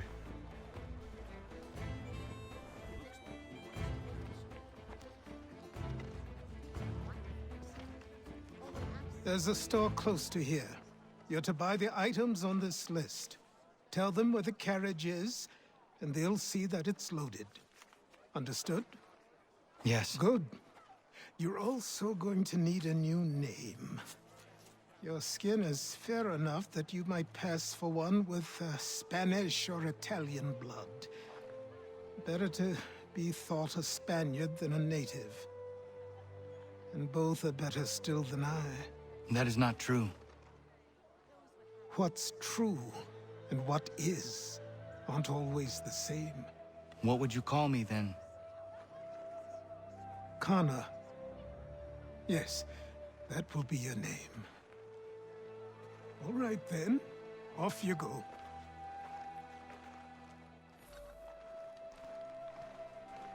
Connor is the name of Achilles' own son that unfortunately died, and so he gave Lodungaheidun his son's name.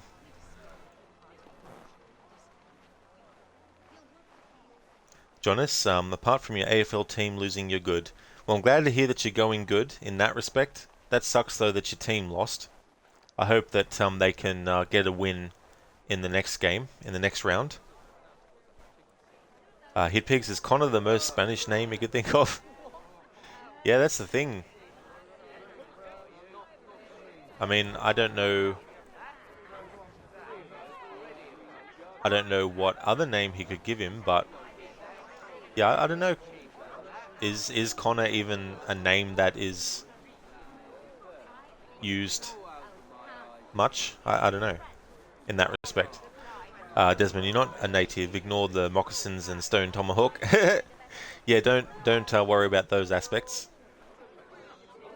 Hypnotic, you could pass for a Spaniard, but dresses as an Indian. Yeah, that's the thing, right? Like, a lot of these games where you have the characters, especially like the assassin outfit, you know, should be able to tell it's an assassin on sight, but some Templars just don't realize, you know. Jonas, so Fremantle is next round, is it? Fremantle next round? Hopefully so. A new rule enforced, all without our consent. The Revenue Act, the Indemnity Act, the Commissioner... It is, Hippie, yeah, this is in Boston. Oh, Chancellor Townsend must have thought himself so clever when he papered these thefts and made them law, but the Constitution says we've...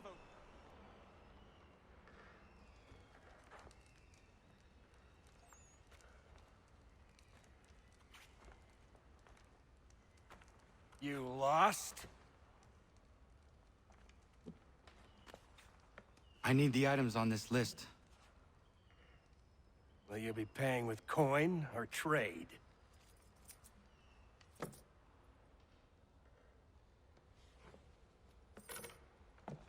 Some of these things I have, some I don't. Lumber's hard to come by since my supplier up and vanished. I have the tools and pitch, though. Nails, too. So, where do you want this delivered? Our wagon is near the State House.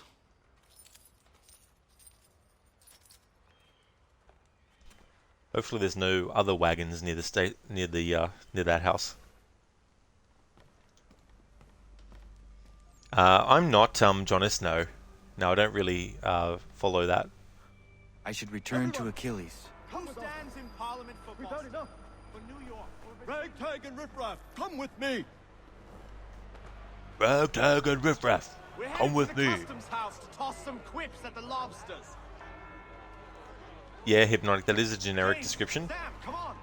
The wagon at the State House. He gets there and there's like 10. It's like, which wagon out of this 10? Hippie, you hate the UI in this holy shit. Yeah, it took a bit to get used to. Desmond, what a merchant, all gruff and off-putting until you pull out the coin. Exactly, Desmond. To his credit, he didn't just take all the money, he still left Connor with some money when he could have just, you know, pretended that things cost more than they actually did. What happened? That's what we're going to find out. We'll show 'em. Follow me. Down to the customs house for a spree. Come along.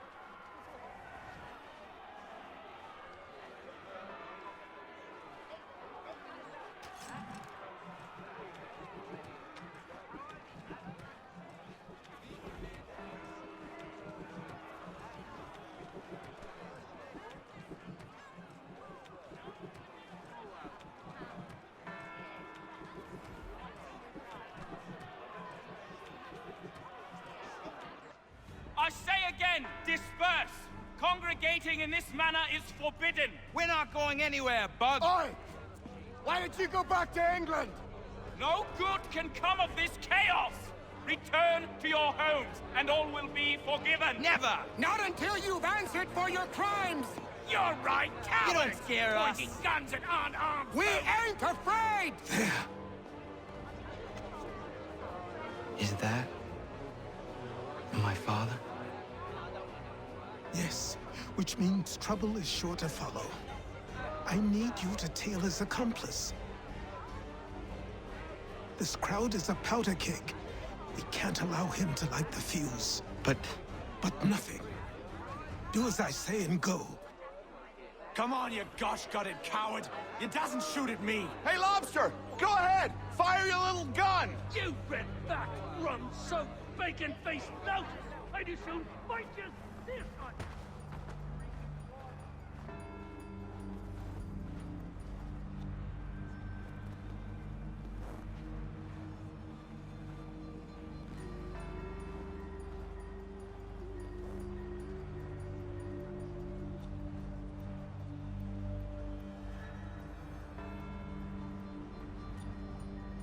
It's funny how this dude gets stuck and doesn't progress. Boy, you there! What's all the fuss about? Fire at the townhouse.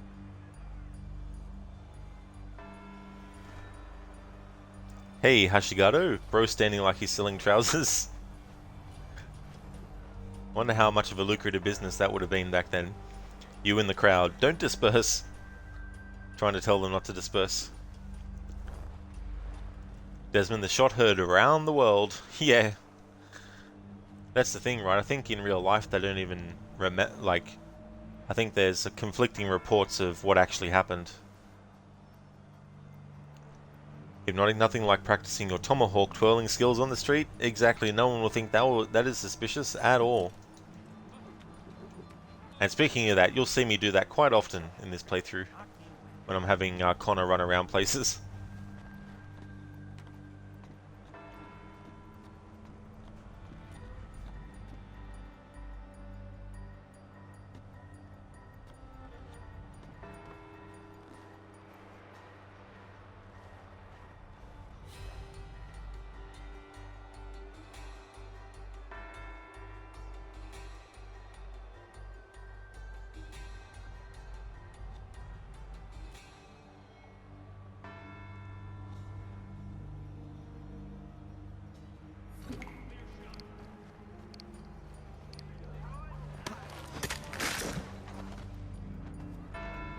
Your plot is ended. Not quite.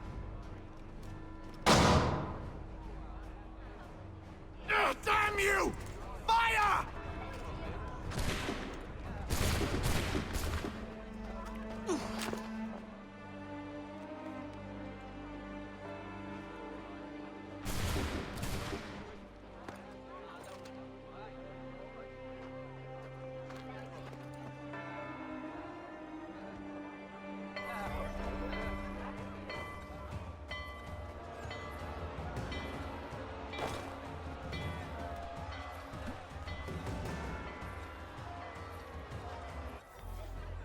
I need to find Achilles.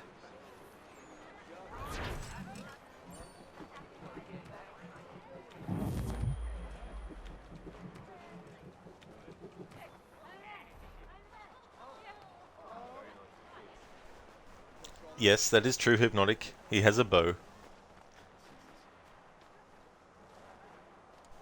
But I guess if he used it, then we wouldn't have the event happening.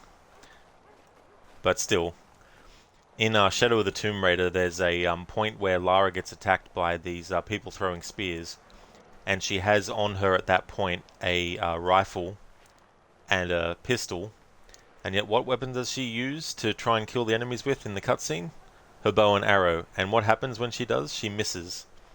Well, she gets some of the shots, but it's not enough to, you know, kill the person straight away. It's like, Lara, you got a rifle and you've got pistols on you. Why don't you use them?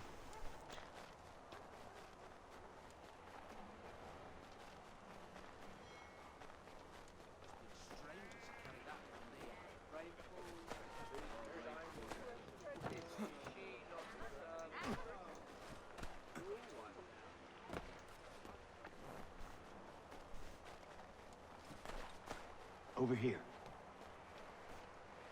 Over here. Turn around.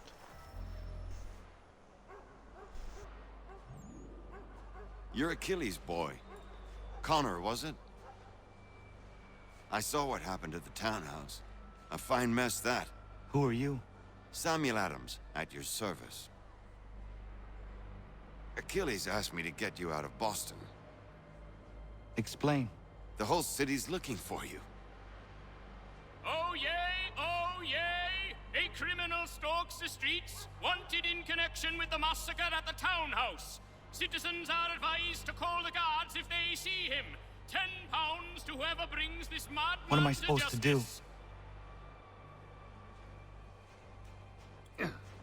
You can take down these posters for a start. Return to me once you remove the others. We can't be seen together until these posters are gone.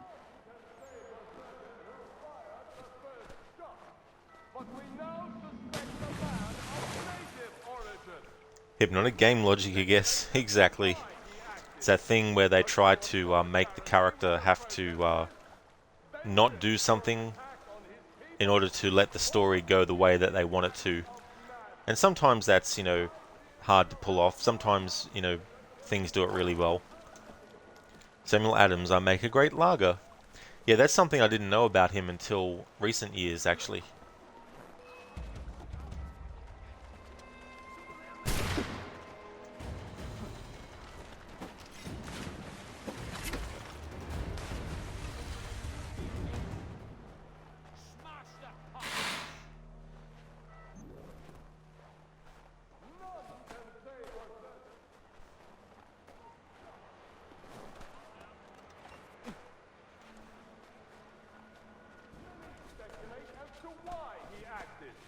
A show of solidarity with the protesters?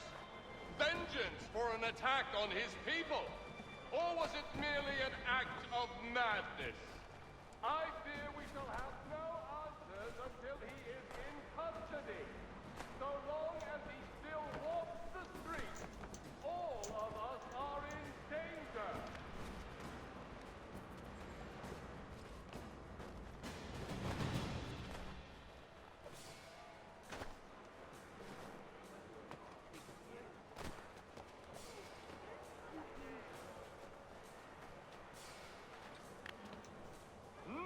Can say for certain who fired the first shot, but we now suspect a man of native origin.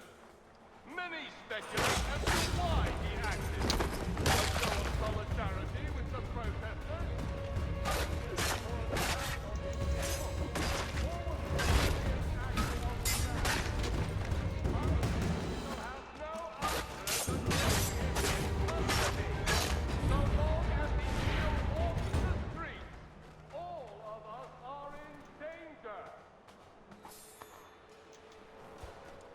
That's something I was forgetting to do too. Loot enemies. Build up Connor's money. Because I'm going to need to have the Aquila ship upgraded to a certain point as well. So I'm going to need to have finances for Connor to do that. Hey Lucinda, good morning to you. I hope yesterday went well. Welcome on in. It's going good. So far I've only desynchronized once. So it's been going really, really well. How's things going with you? I'm playing the game that you know about. Exactly. That's it. Yeah, I'm playing the remastered version this time around. Because the outfit I want to have Connor wear for the rest of the playthrough is his grandfather's outfit that you wear in Black Flag when you play that. To celebrate that game's 10th anniversary, I'm having all the characters in the games that I play in the series who can wear Edward's outfit actually wearing it.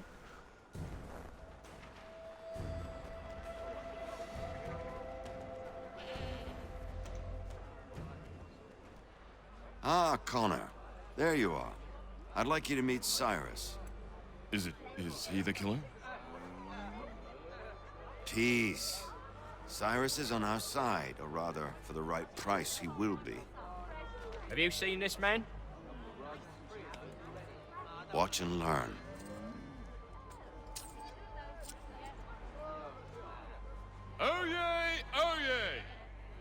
it has reached us that the man responsible for today's shooting may have been in disguise.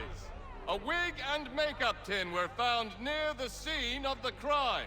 Witnesses describe a middle-aged gentleman of pale complexion fleeing towards the wharves, rifle in arm. Thank you kindly, Cyrus. Pleasure. Come on, then. There's still one last bit of work to do. Where are we going? To the printer. Where do you think all those posters came from? They're made by a machine. We need to shut it down. That's right, Lucinda. Yeah, so Edward Kenway. In the original version of this game, you can't actually access that outfit. But in the remaster, they added it as one of the new outfits that Connor can actually wear. So because Black Flag's celebrating its 10th anniversary, I thought I'd do something extra for that by having all the games that I do play change the character into the Edward Kenway outfit. So I'll be doing that with Assassin's Creed Black Flag, of course, obviously, as well as Assassin's Creed Unity, Assassin's Creed Syndicate for Jacob, Assassin's Creed Origins for Bayek, and Assassin's Creed Valhalla for Eivor as well. Yesterday went well, you got almost everything done. All you've got left is your room to clean, which is no small task, breaking down all your electronic streaming stuff and dusting and vacuuming, but at least you can watch streams while you do that. I'm glad to hear that yesterday went well, and don't you hate it too when there's just one little or a few little things here and there that you couldn't get done. But that's good that you're able to finish that off as well, but that would be annoying too, having to break down all of your electronics and streaming stuff to be able to get in there and, you know, do a proper clean.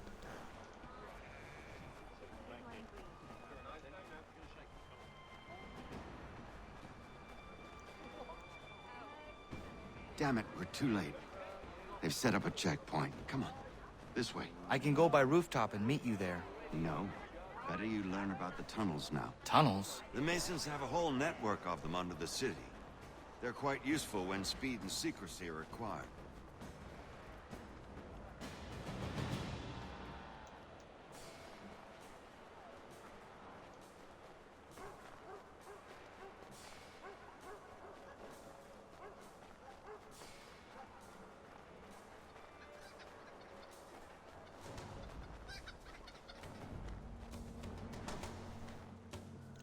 Hello there, Senny. Good day to you as well, dude. Hope things are going well. Hope the start to AC3 and the search for Charles Lee is going well. It is, thanks, Crooked. Yeah, it's going really good. I got Hatham stuff done, and then I took a break for an hour to do some things, and then came back to do a recap of what happened when Desmond gets punched out by his father, and then jump back in to the Animus. But yeah, it's going well, and so far I've only desynchronized once. It was in the memory where you had to, as Hatham, where you had to... What was it again? Shit. Can't remember now which memory it was in. Oh yeah, it was in the memory where you have to do the corner cover kills on the Redcoats, and the other Templars are pretending to be Redcoats as well. Listen, yeah, dust is a real problem in this house, between dust and cat hair, not sure what's worse. What a combination to have to deal with, though, as well. Hypnotic Love the Templar has the drawing, looks at Connor, but Cyrus says there's a white guy in makeup, and the Templar's like, seems legit. Exactly, Hypnotic. Doesn't question it, just is like, okay, I guess the artist was wrong then. Hitpigs, that's why we talked about the tunnels in the open, so everyone can hear us. Exactly, Hitpigs. That's the funny thing in games and movies too, where characters speak loud enough so that we can hear what they're saying, but the characters who are with them and around them don't seem to hear them. Hey there, Barnes. How's things going? I hope it's going well.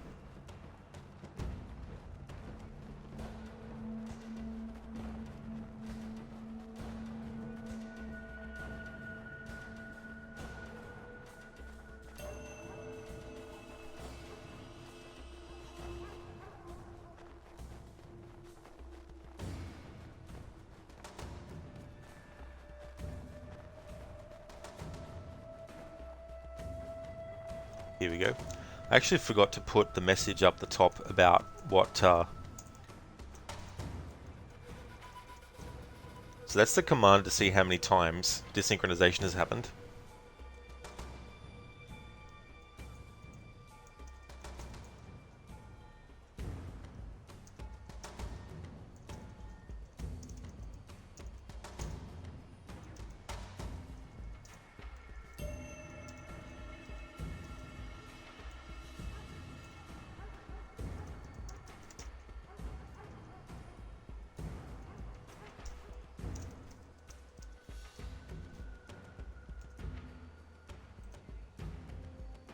There we go. Now that's pinned to the top of chat.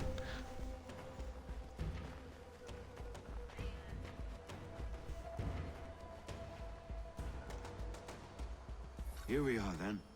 I'll see you inside.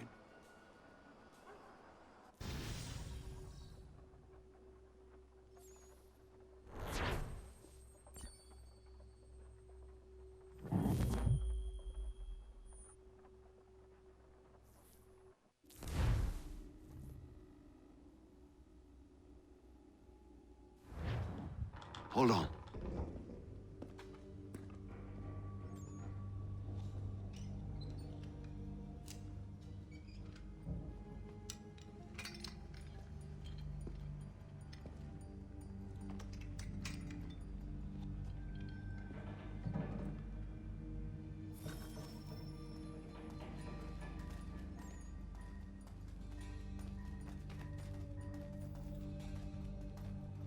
Use your lantern to light the lamps, Connor. They'll help us find our way should we get turned around. I wonder why they built these tunnels. Excellent. Let us move on. Much as it pains me to say it, we must follow the rats, as they often move in the direction of an exit.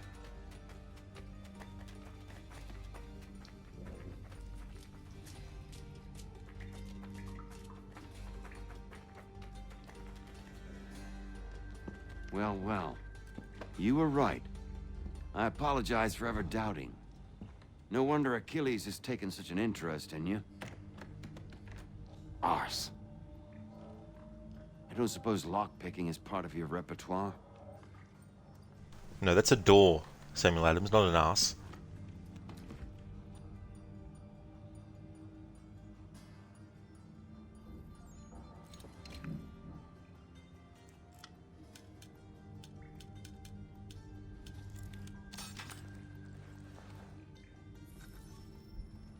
Well done. The printer isn't far. Let us reconvene there.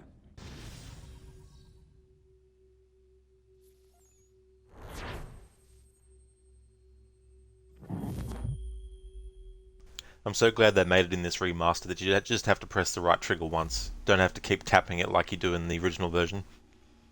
Which, while holding the sticks in at the same time, sometimes you might have accidentally let go of one of the sticks or slightly moved it out of position while trying to spam the right trigger at the same time. So I'm glad in the remaster they made it just a one press of the right trigger. You still have to hold those left and right control sticks in though, of course.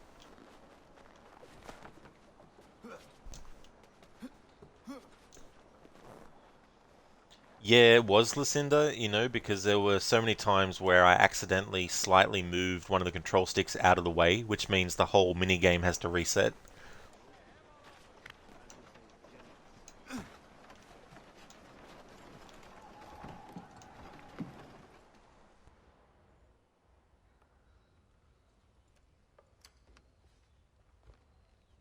You ask a great deal of me, Sam. I know. But I wouldn't be here if it wasn't important, if it wasn't vital. Fine. Just this once, though. In the future, such things will come at a price. Resetting the type is neither quick nor easy. To say nothing of the cost should I be discovered. I shall not forget this kindness. Nor I. His work will see your last little bit of notoriety erased. Come. I'll show you how to leave, now that order's been restored. So, now you've had a chance to see how it all works. Untoward actions will upset the citizens and inevitably lead to the guards being called. Depending on the severity of your transgression, they may simply search a bit before giving up and returning to their posts. But should you offend them severely or repeatedly, they'll become much more aggressive in their pursuits. I've shown you 3 ways to turn the tide. Remove wanted posters, bribe town criers, or visit a printer to create your own propaganda. This feels wrong. Why not just speak to someone and explain my innocence? You can't be serious. We counter one lie with another. Words on paper instantly taken as truth. And all of it without question. They loosed this beast. Or have you forgotten? I merely helped you tame and turn it round. There must be another way. Something more honest. Well, when you find it, do let me know. But until then, we sculpt with the clay we have. My apologies. I do not mean to sound ungrateful. Quite all right. I was much the same at your age. Here we are. Speak with the harbor master and he'll see you home. Thank you for everything, Sam. I promise one day to repay the favor. Oh, I'm counting on it. Like this.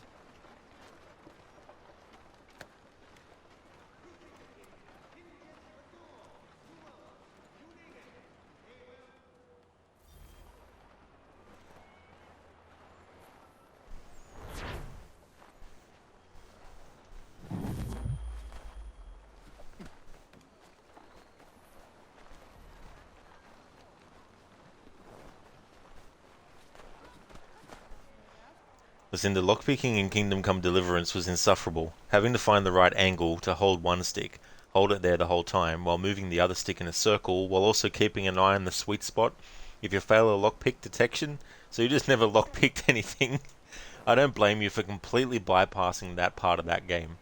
That would be so frustrating, and especially the punishment too, being detected straight away.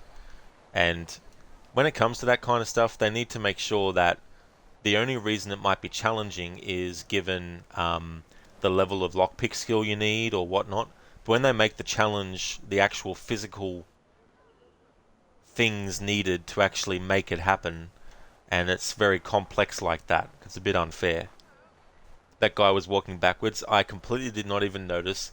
But it was funny earlier in the first memory where we play as Connor when he's an adult, and he's speaking to his friend Kanon Dokon, and as he's talking, he's facing his friend who's walking forwards, but Connor's walking backwards at the same time while talking.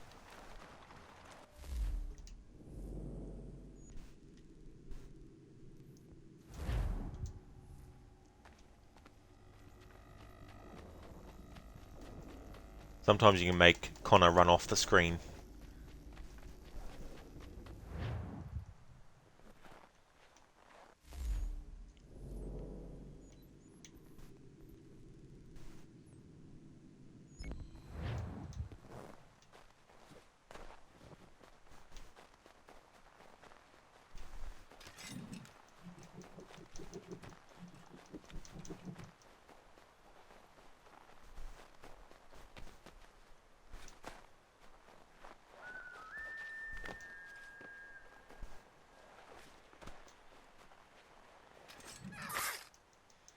Sorry, Raccoon.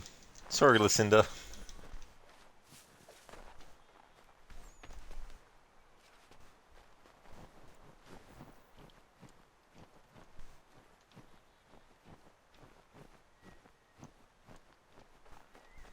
Hey, Maxie. Good evening to you as well, dude. Welcome to you. How's it going? It's going really, really good, thanks. I'm having a good one. Things are going well. How about yourself? How's your weekend been? Thanks for clipping that, Lucinda. Just gonna walk back to my post here. Oh, yeah. For a moment there, the way the camera moves, it almost makes it look like time is being displaced. Like the footage is being reversed or something. Thank you so much for clipping that. Maxi, awesome to hear, dude. You're doing good? Excellent. Glad to hear that, man. Great to hear you're having a good weekend.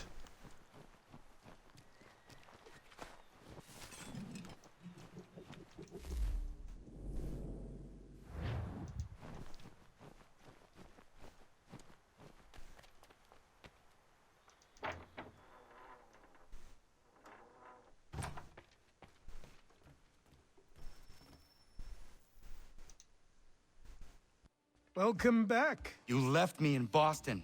The training we've done here is all well and good, but experience is a better teacher by far. What of my father? Into the wind, I'm afraid. We have to find him. And we will, after the house has been repaired. But he's out there plotting who knows what. And what would you do when you found him? If you found him? You're a boy with a few months of training. He's a man full grown who spent decades honing his skills. If you're going to stand a chance against the Templars, you're going to need these.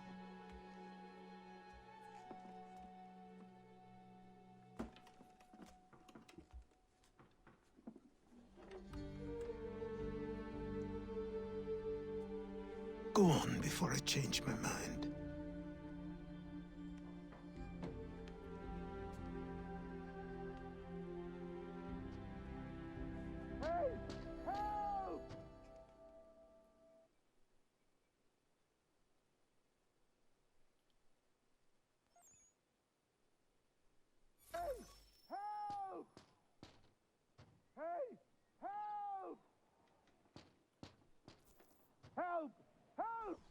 Sorry, Godfrey. Was pouring a drink while that cutscene was going on.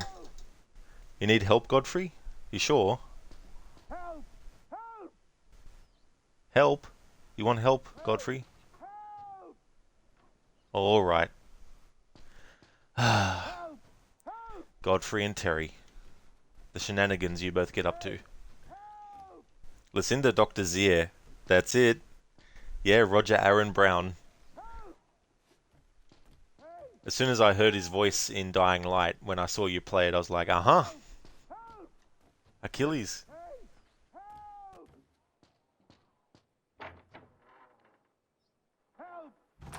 You, sir, please, help! He's going to die!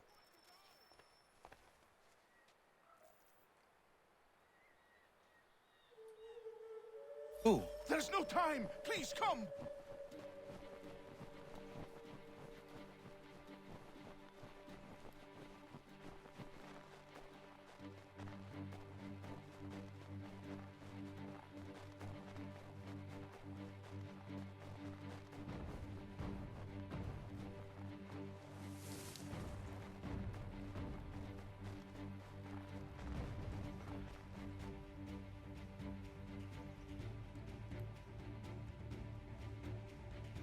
Down there! He's just passed under the bridge!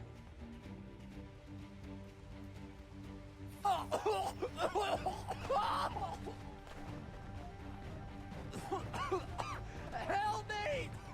Please! Someone! Help!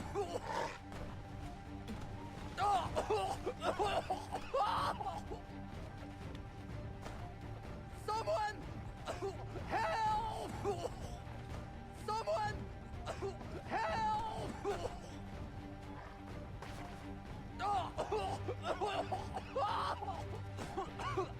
Help me! Please! Someone! Help! Someone! Help! Help me! Please!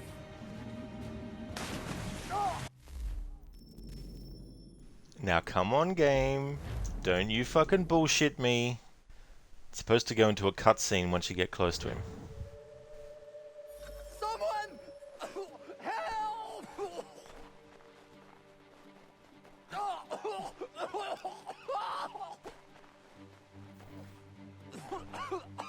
Help me! Please!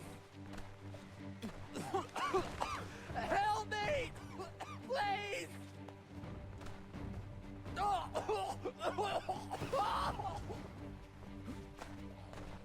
Someone!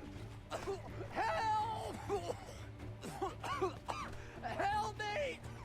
Please! Someone! Help! Someone! Help!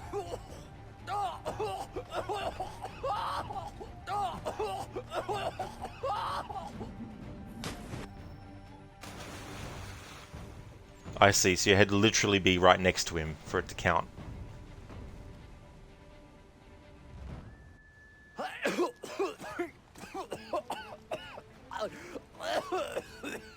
What this knobbend is trying to say is he's forever in your debt, sir. Who you calling? A knob-end? You, because you are one. What were you doing on those logs? One of the dangers of lumbering. We've got the camp set up a few rods off of here, as we're cutting timber. We're hoping to open a mill in the area. There's a good place not far from the manor on the hill where I'm staying. I like you already. We'll have a look.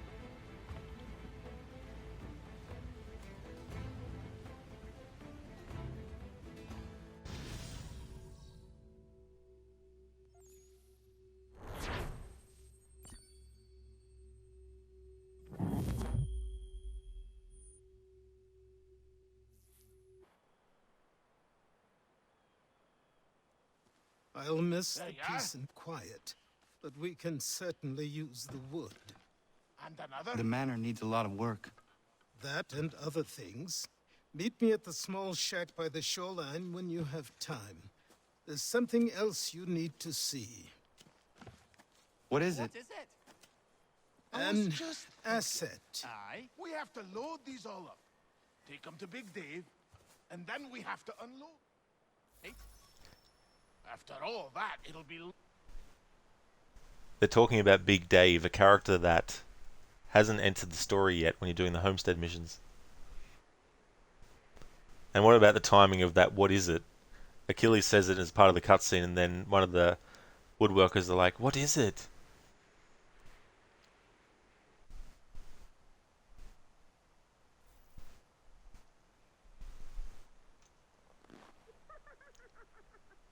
You're a Templar, Harry. Thanks for redeeming that, Harbinger. Yeah, listen, those two characters are so funny. If you go a different route when Connor's actually coming to the homestead for the first time, you actually miss them having a conversation with each other. So if you go the right route, you can actually you can bump into them before you even meet them in that cutscene. Hey, Lucky, welcome on in. Connor swam across there whilst carrying a body with no issues. Dude could have just let go of the log and swam. Yeah. I mean, unless Godfrey can't swim, I'm not sure if that's a thing or not. While we're rescuing homesteaders, or potential homesteaders, we may as well rescue Lance now. Well, I've done full sync, as in gotten 100% sync in every memory before, but the actual challenge means if I die or I do something wrong, as in like don't tail a target, run out of time, and all that kind of stuff. I haven't done a no desynchronization playthrough with this game before. In fact, the only games that I've actually done it with before in the series is the Chronicles trilogy, and I did each one. I counted the fails across all three, so it wasn't individual. Lucky, good point, well raised. Didn't think of that. That's okay, Lucky. You never know.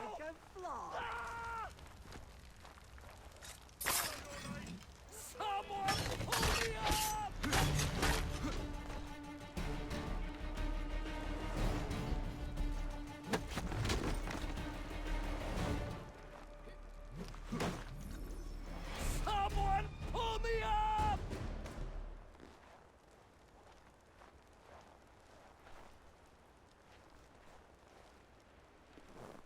You okay there, Lance? You alright? Someone pull me up! Yeah, Lucinda, so I can actually fail an optional objective, and that doesn't count against the challenge. It's only if I die or... I mean, there's multiple things that can cause desynchronization, not just dying as well. Hit Pigs, that was quite a push. It sure was. It's so satisfying seeing enemies go flying in games like this.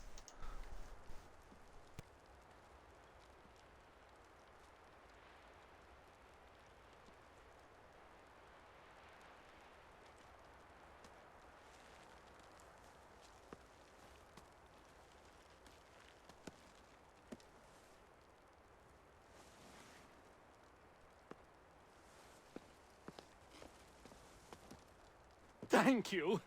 Thank you. Are you all right? I think so. Didn't do much to me aside from a good scare. Blackguards. What did they want with you? My purse, which was meager, and they decided to punish me for their trouble.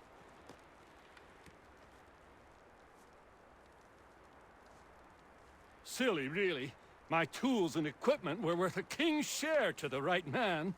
In any case, I had best get on my way. It's a long walk to the nearest inn. I thank you again for your kindness. Have you no home? Oh, well, I was a proud resident of Boston until recently, but I'm not a supporter of His Majesty, and, well, I was forced out of my woodshop and home by loyalists. There are plenty around here who could use the services of a skilled craftsman, if you were looking for somewhere to settle. Is that right? I may look into that.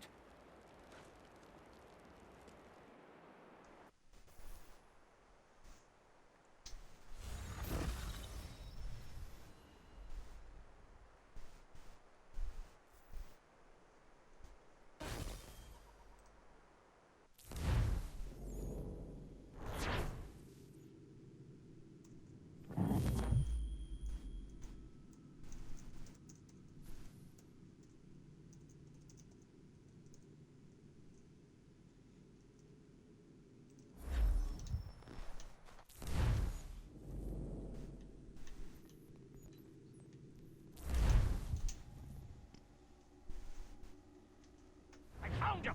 People say these a myth, but I have him. Captain Kidd had a secret, to be sure. Just get me a ship and a crew, and we'll find out what it was he held so dear. I met him once, that captain. He was 7 feet tall if he was an inch. I tell ya, legs like tree trunks and a smithy's arms. Almost broke my hand shaking it'll know. I could feel it then when I met him. No weapon made by man could harm him. I'll be doing the peg leg missions as well as part of the playthrough, which means we need to get the peg leg trinkets, which will be one of the only collectibles I'll be getting in this playthrough. Once you get all of them, you can actually give them to that dude, and then you'll be able to do the peg leg missions. There's actually one mission that I couldn't do in the original Assassin's Creed 3 anymore because of the servers being shut down that Ubisoft did last year. But because this is the remastered version, all content is actually bundled with the game, so I'll be able to do it this playthrough, thankfully. It was a shame I was missing it from the original version, because it is a really cool location. It's like this Mayan Aztec ruin that you get to explore.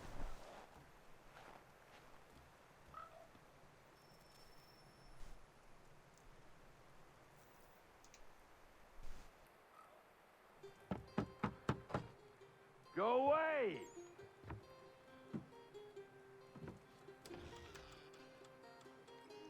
Said go away, boy! Do you not speak the King's English? Oh, I didn't see you there, old man. I'd have set my home in order if I'd known you'd be calling. The boy's name is Connor. He's here to restore the property. Restore? Restore? Pardon my manners.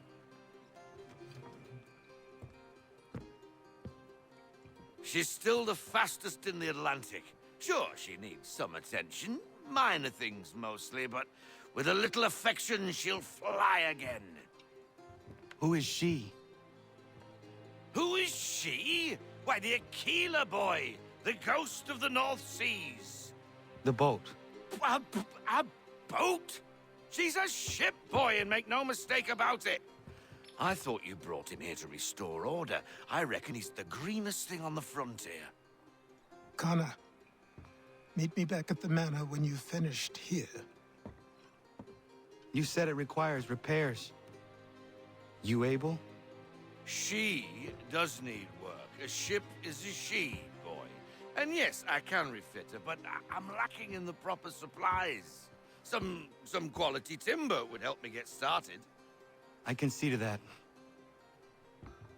How long before she is able to sail again?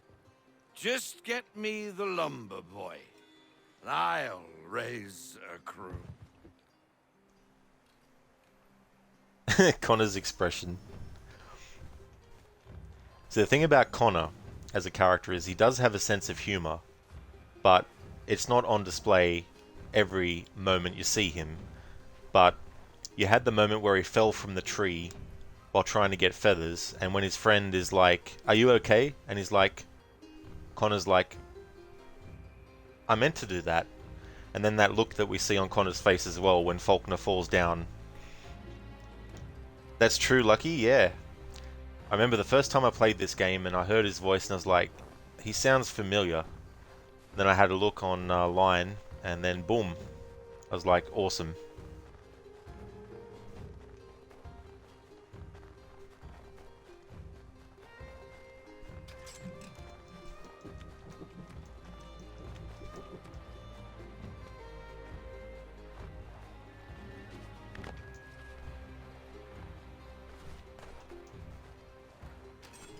Sorry, raccoon.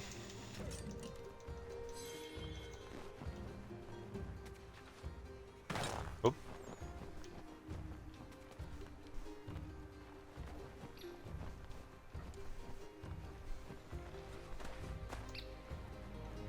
Yeah, Lucinda. Trash Panda bought it.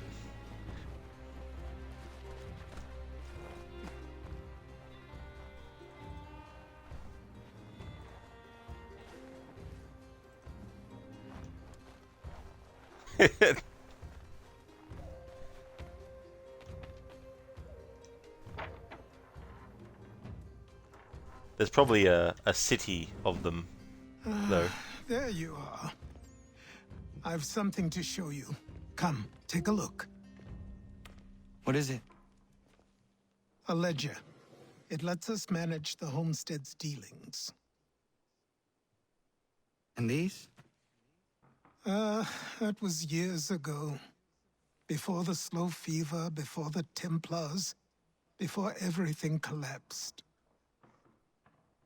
But that's all in the past. Better we focus on what's in front of us. Take up the ledger, and I'll teach you how it all works.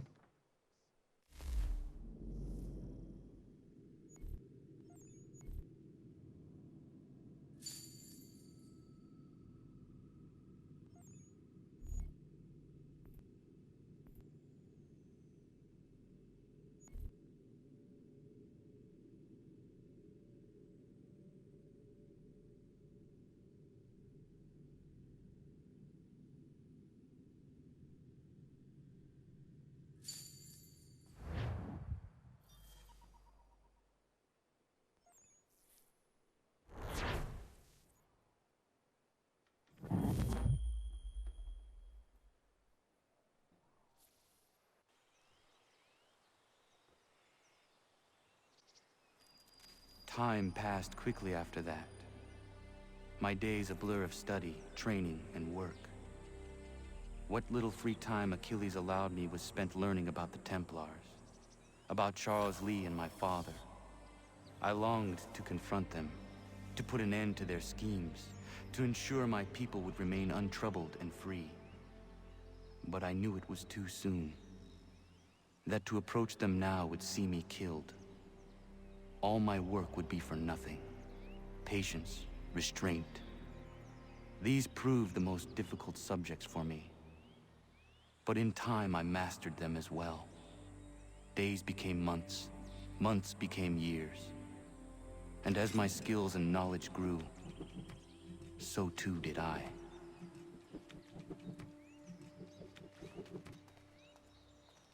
Hello there, Colt. So what does that mean? I've never heard that word before. Harbinger again, snow. That's true, but now, no snow.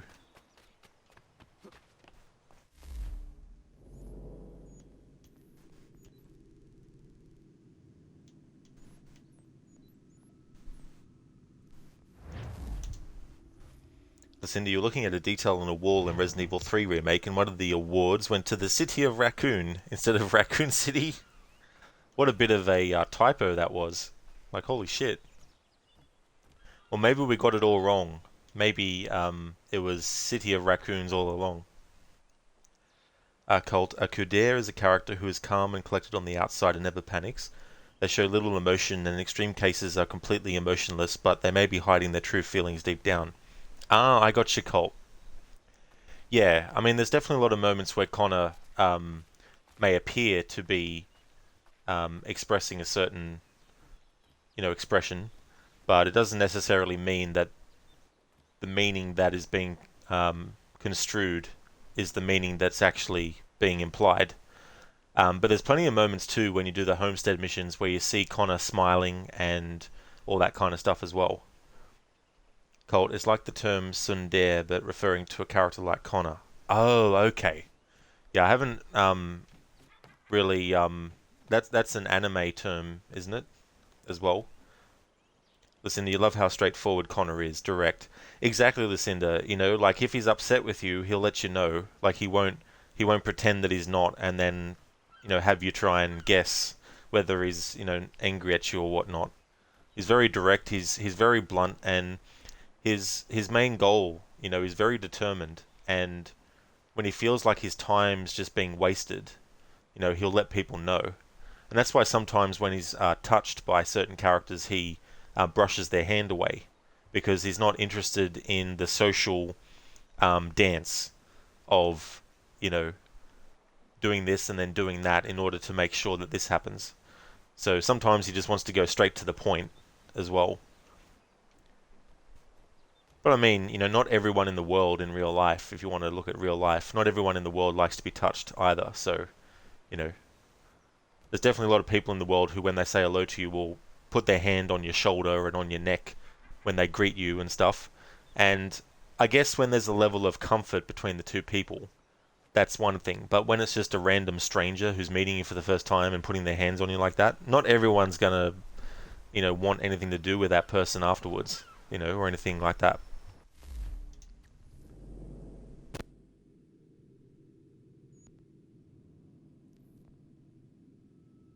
The hard way. Sail to Martha's Vineyard to equip the Aquila with cannon. Officers must also be hired to command the new guns. Come aboard and feast your eyes, boy. No, not the left foot. Never the left foot. Horrible look. Step with your right foot first.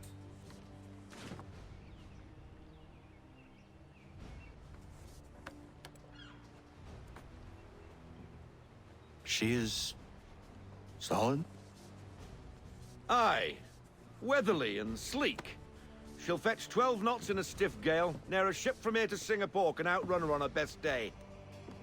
What do you say we take her out and show you what she can do firsthand? Where would we go? As it happens, she still needs guns and the officers to command them. We'll launch straight away. Don't worry, lad. I'll make sure you sprout good sea legs. Haul in the mainsail! Get up the rigging! Hand over fist! Come on, men! Let's get her out where she needs to be! Hey there, Temperstones. Hit pigs, get on the boat. My boy Connor starts getting on the boat. Not like that. The way I tell you to, exactly. It's bad luck. If you go on the... If you put your left foot first. Come on. Come on, lad. No time like the present.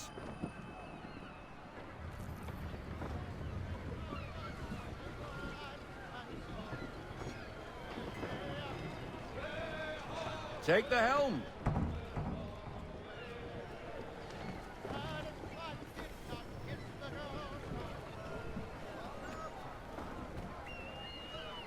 Double time, boy. It's time you learn. Come on. She won't bite.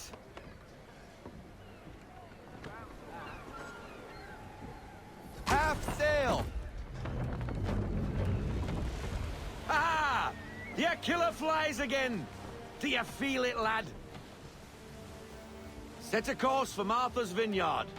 We'll find our guns and officers there.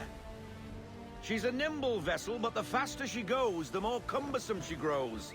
And the firmer your hand needs to be. Enjoy this stretch of open water before we come upon those shallows. Call for full sail if you like. We need more speed.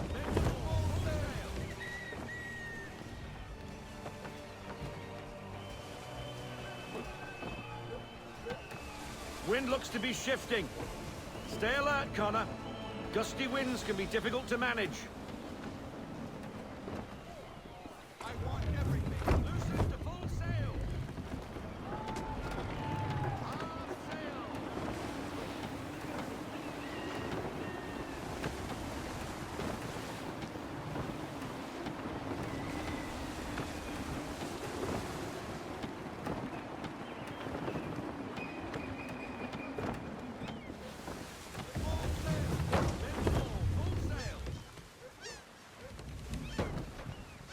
Oh yeah, Cold. Imagine if they actually did. Now, That'd be annoying. take us through these shallows. Careful not to run up on them. The sandbars will slow us down, but the rocks will put a hole through a hull. And if you want to make a quick tack, call for half sail. She's more maneuverable then.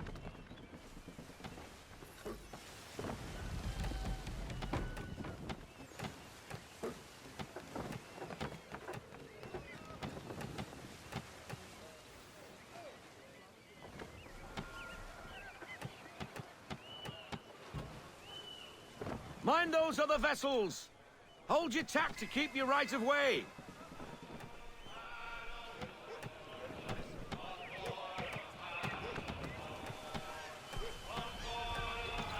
There's a sea shanty.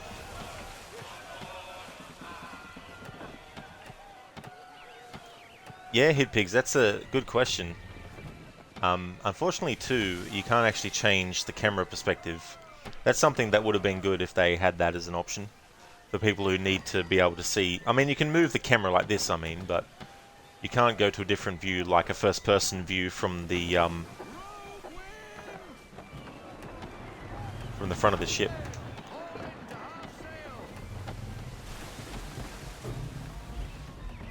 I think I have, Colt. I've also seen glitches in that game where ships get completely turned upside down as well. But I don't think I've seen that particular glitch though.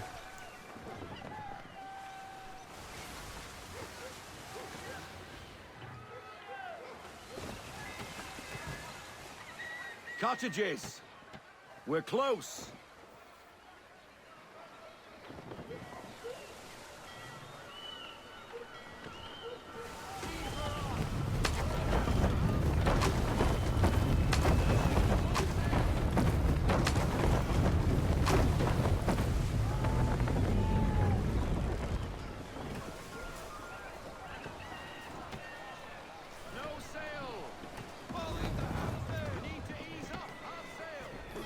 Drop anchor. We'll go ashore, buy our guns, and find our officers.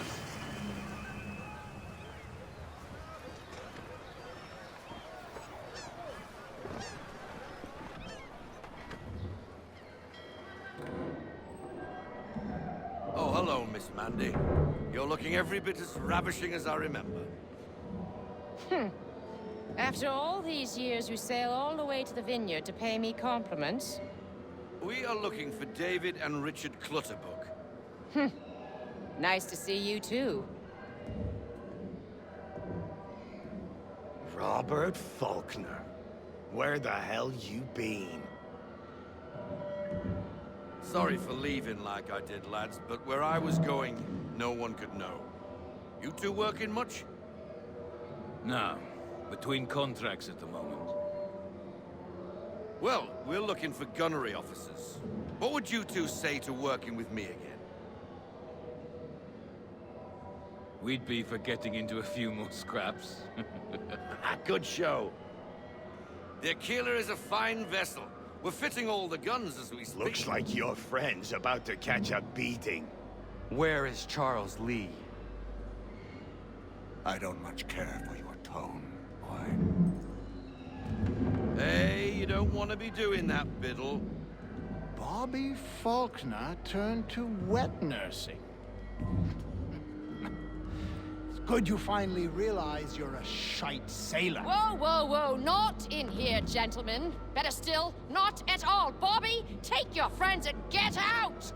Let's go, boys. Our guns ought to be ready. Come on.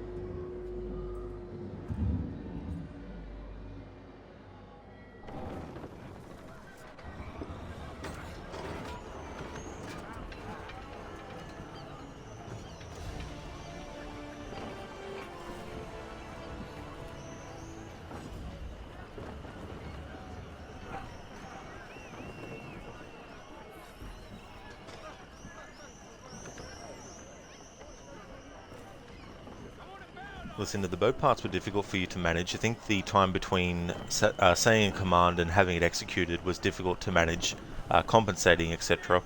Yeah, that's the thing too. And also, even though you can see on the mini-map where the parts to avoid are, sometimes it's hard to actually visually determine how close you are to them, because you can't move the camera to a position where you can see from a better perspective. And I think it would have been, in retrospect, it would have been something good for them to do. Hit pigs. Boy! Lucinda Connor just randomly asking people where Charles Lee is. He sure is, like, where is Charles Lee? Now, I wish I could say there was a book called Where is Charles Lee, but there's actually a book called Where's the Assassin? It's in the style of the Where's Waldo books.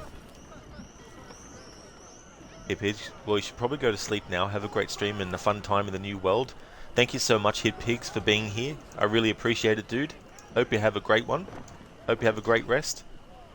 Want to recommend people check out Hit Pig's channel if you haven't before. He's doing a playthrough of Mafia, the Definitive Edition. From time to time, he also plays the Uncharted games as well. And if you're looking for a streamer who has a chill time, definitely check out Hit Pig's channel as well. And thanks for leaving the lurk as well, dude. I really appreciate it. Listen, do you think you remember talking about that in the past, the book? Yeah, because like I used to joke that it'd be funny if there was a book like that where you had to find Charles Lee on every page. And little did I know that they ultimately ended up doing a similar kind of book, but just assassins in general. I still need to buy that, actually. It'd be funny to stream it.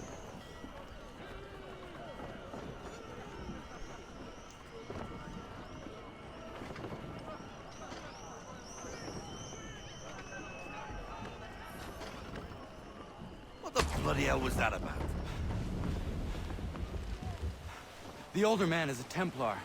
Who was he with? A Templar? The young buck was Nicholas Biddle. Nobody. Sails before the mast. Midshipman for the Crown. Are the guns ready? Aye, but we won't jump in over our heads.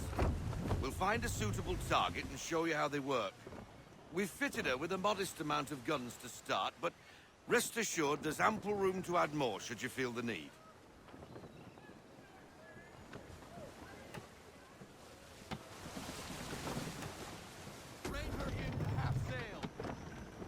Looks like a British frigate with half seas over. Should do nicely for a spotted target practice. Bring around broadside, and when all guns are on target, call fire.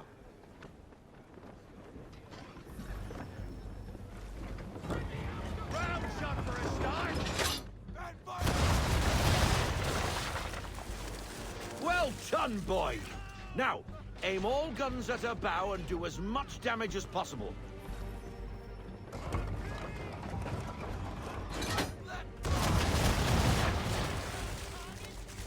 Some old powder in there. Good. Now give the swivel guns a turn. More precise. Hit those old powder barrels and light up the sky.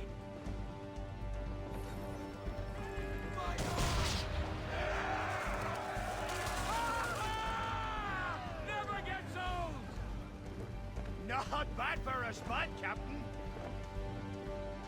Ha ha! You are a fast learner.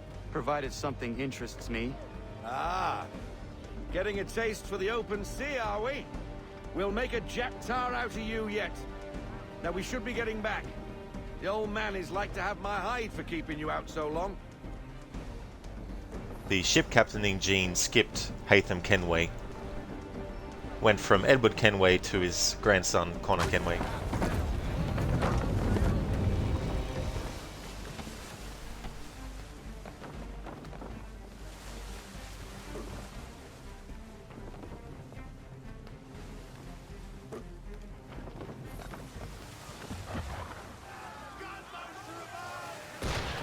Why is he shooting at us?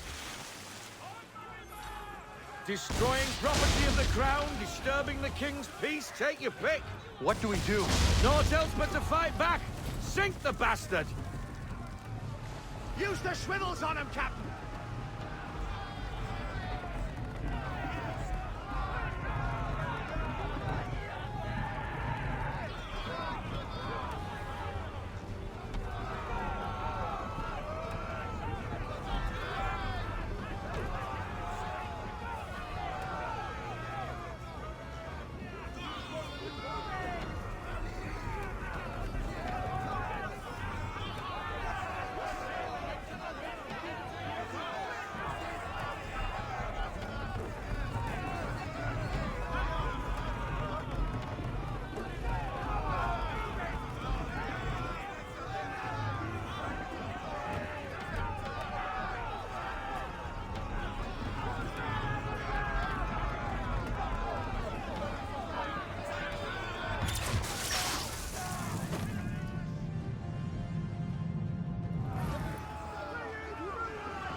Lucinda, what was it that you get if you meet optional objectives in these games besides bragging rights? I don't even know if there was like a trophy / achievement to get them.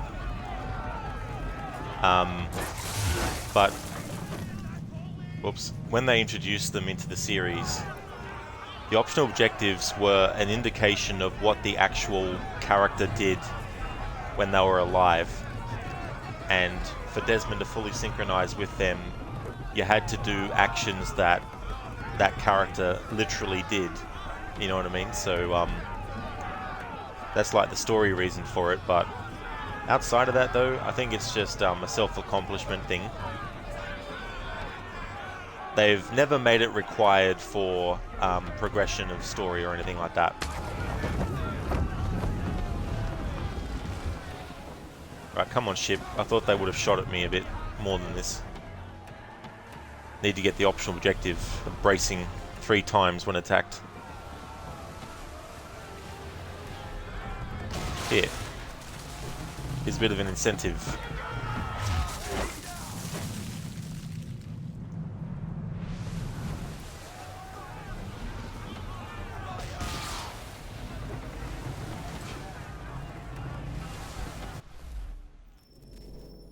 Alright, this is happening too slowly for my liking.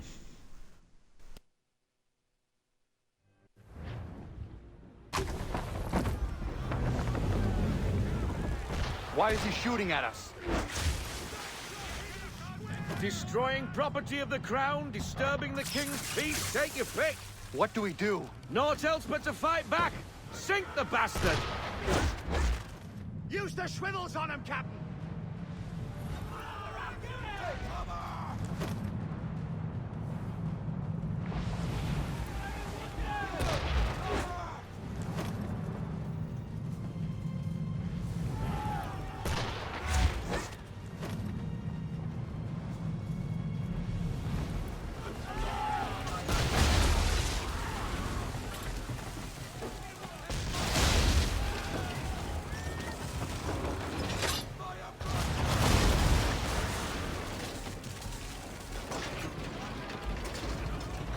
English frigate! Oh, be twaddled, another one. Where in the bloody hell did she come from?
Carry on, sailor.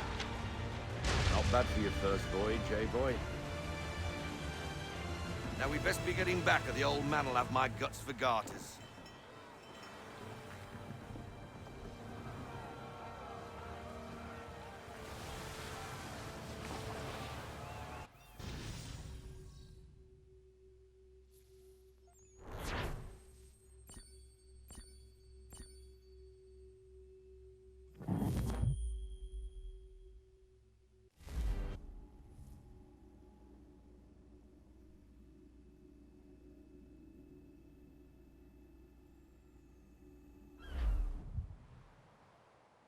I got 'em! All of 'em! You get what I need, and I'll give 'em to you. Simple. You got a ship, could find 'em all to boot. Who is that man?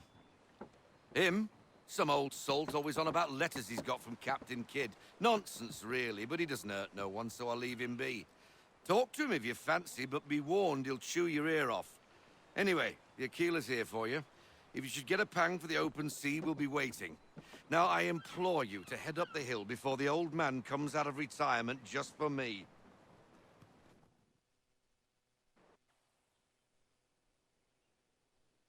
3 weeks, and not even a goodbye before you left. Sorry. Well, what are you waiting for?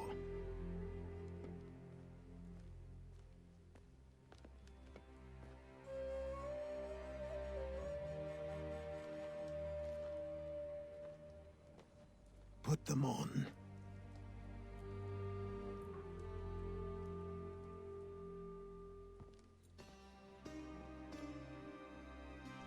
Welcome to the Assassins, Connor. Like your grandfather before you. Once upon a time, we had a ceremony on such occasions. But I don't think either of us are really the type for that.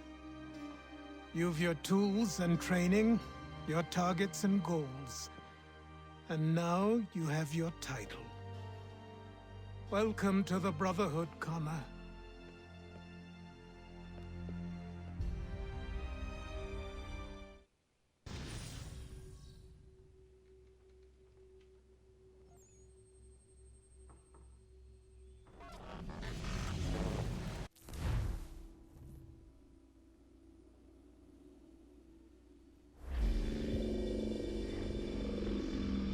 Welcome back, Desmond.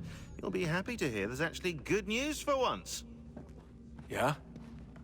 I've managed to locate a power source, and it's relatively close by. Up for a trip to Manhattan? Is it safe to leave? Abstergo's gotta be looking for us. Obviously it's not safe. Can't exactly sit around here hoping to get lucky, though, can we? We need that power source. Besides, I'm sure you can cook up some way to hide our movements. Maybe. The Templars have access to all kinds of satellites and camera systems. We'll need to find a way to mask our digital signature. I can probably camouflage the van, too. But there's not much I can do for us. That's an easy one.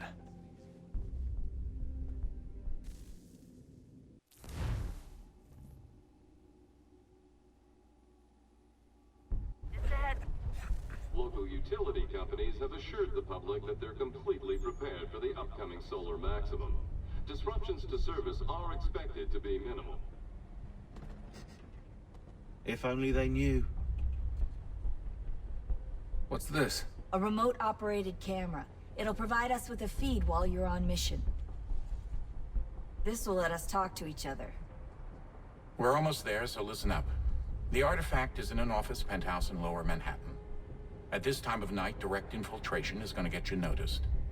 I think we're better off having you drop in from above. What do you mean, above?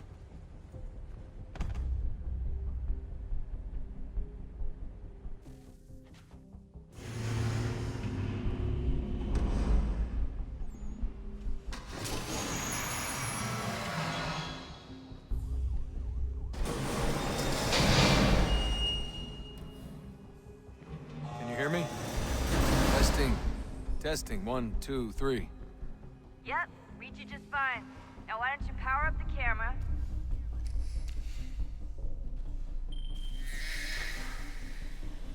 I've got pictures. Running diagnostics. Perfect. I've got a nice, strong signal.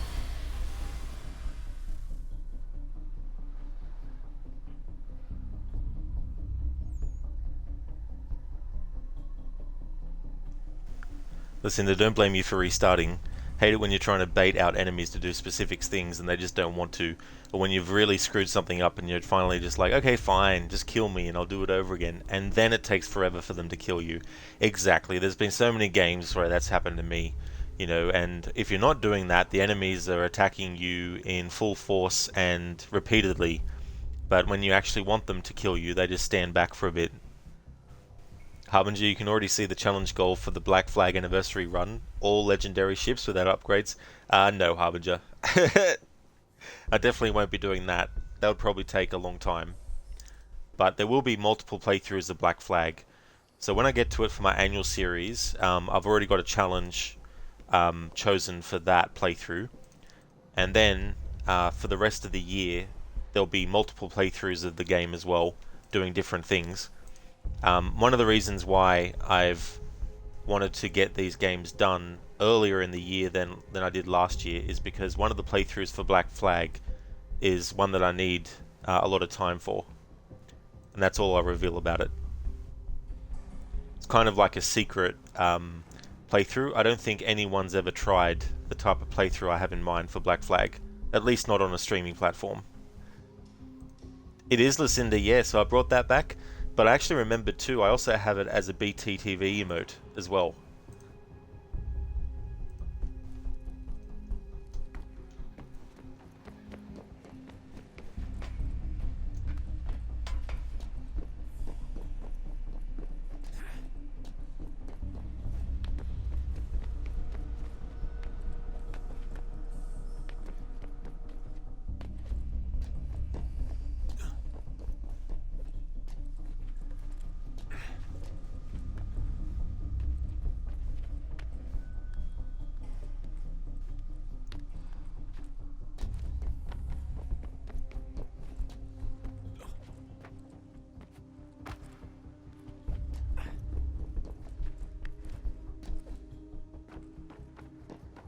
Oh, no, hold still. That's a lovely view.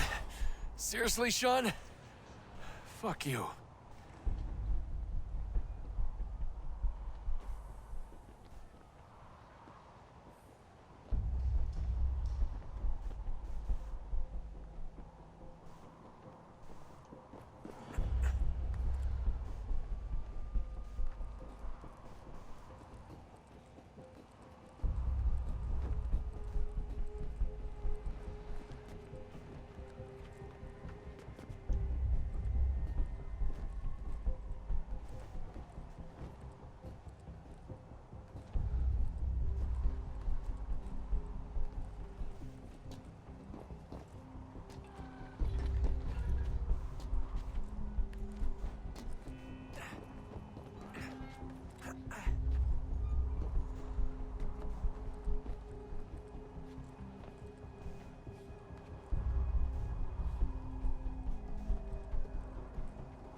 Jesus. Look on the bright side. No security to worry about. And on the not so bright side, the slightest misstep means you're effectively paced. Shut up, Sean.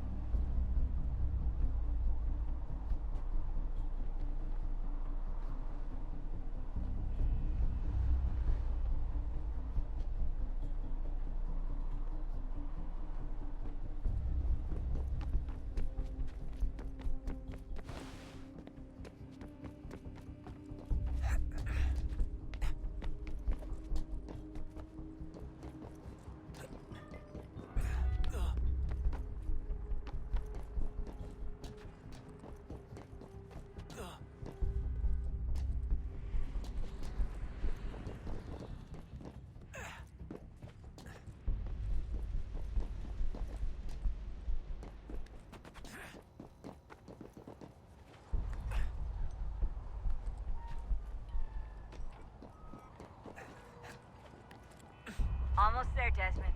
Once you reach the top of the lit-up crane, you should be high enough to make the jump. Should? It'll be fine, don't worry. Well, you might want to worry a little.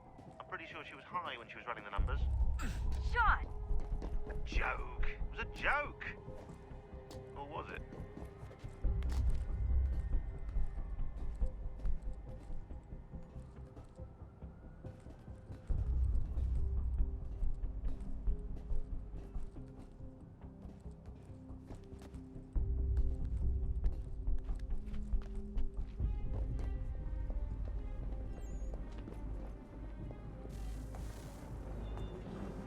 Jump when you're ready, but wait for my signal to open the chute.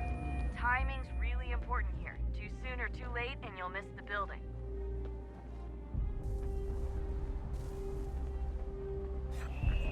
Now, open your chute.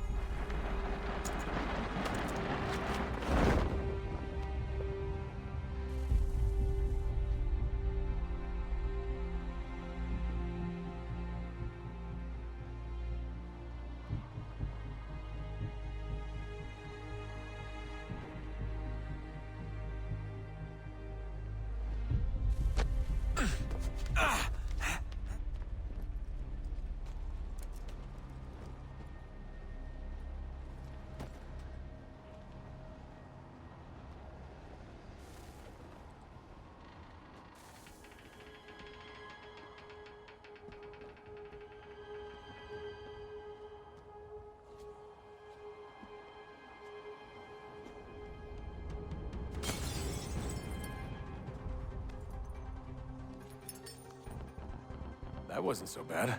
So, you must be Desmond. Not exactly what I expected, but I guess your kind doesn't have many options these days. Who are you? Ask your father. Now give me that. I don't think so. Look, I'm not supposed to kill you, but the boss man didn't say anything about fucking you up. So you've got to the count of... Oh!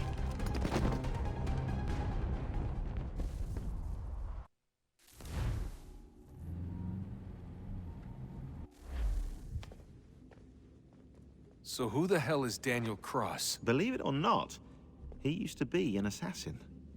The assassin, the way I've heard it told, but it turned out he was a sleeper agent for Abstergo, programmed to infiltrate and destroy the organization. How did he know you were there?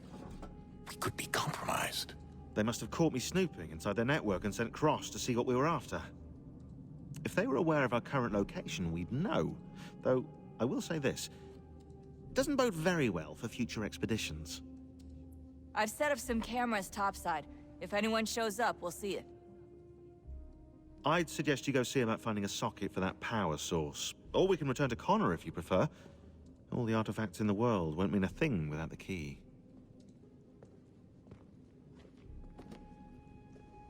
Hey there, Mr. Newt. Wonder how many times Sean has been told to fuck off that was shown in the game. And then you think about all the moments that Rebecca, when they get married, actually says that to Sean as well. When they get married later in the timeline. Colt, he literally had the advantage if he had kept his distance. Yeah, it's another one of those examples of when a villain had the opportunity to get rid of the hero straight away, but they want a monologue instead of shoot them. Son, I owe you an apology. I shouldn't have lashed out like that. You have to understand, I've never been very good at this. Never mind that we live rather extraordinary lives. Yeah, I kinda liked my ordinary one. You can't escape who you are, Desmond. So I've noticed. Look, it's silly for us to go back and forth like this. I admit, I did a shitty job raising you. I apologize, I'm sorry. But it's important you understand it didn't come from a bad place. You're my son. I love you. I guess I was so busy trying to make sure nothing bad happened, I didn't consider the consequences. Truce? I can't believe it's taken me so long to ask, but... how's Mom? She's not... No. Your mother is fine. We decided it was safer if we split up for this job. Always assuming the worst. For good reason. Can I at least say hi to her? I'm sorry, it's too risky. Maybe when we're done. Right. When we're done. Unfortunately, that reunion never gets to take place.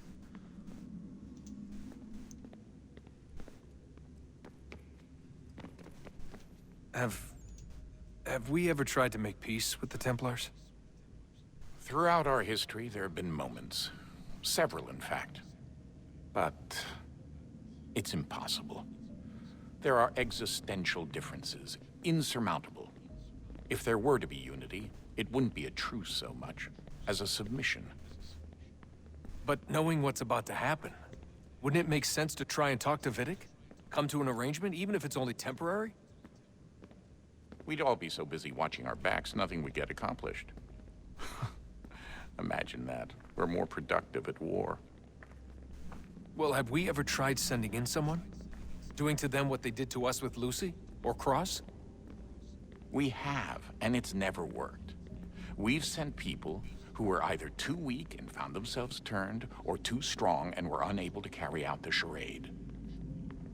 I just feel like we all want the same thing. We use the same words, but that's all they are, words. In the end, it all comes down to freedom. We seek it, they detest it. And so there's never an end to the fight. Not until one side is completely gone. Is that even possible? Probably not. Our two groups have existed in one form or another since, well, since forever. But things can be better than they are. And that's something. Did you look for me, Dad? When I was gone? Every day. Come on. I mean it. Every night I'd look, searching for your name or variations of it, hoping you'd slip up. Abstergo only found you first because they had better access. A few more days and it would have been me. Well, I'm here now.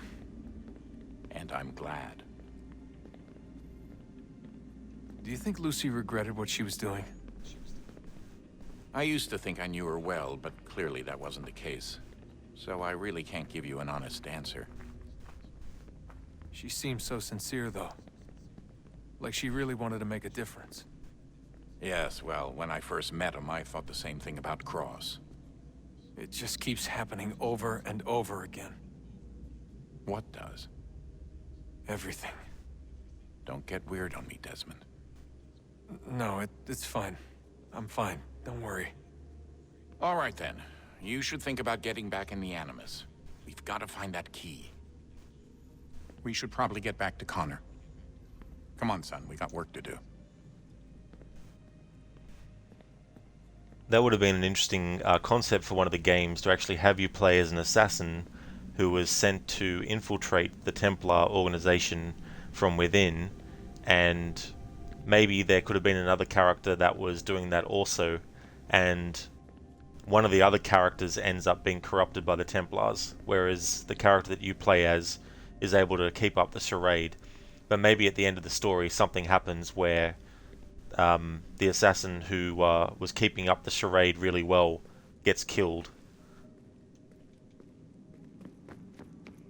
Colt, you're more just commenting on how stupid it is for him to just casually walk up to Desmond and not expect to be hit. That's true, yeah. You know, I guess that also ties into he should have just shot him to take the power source. Then he would have been able to take it.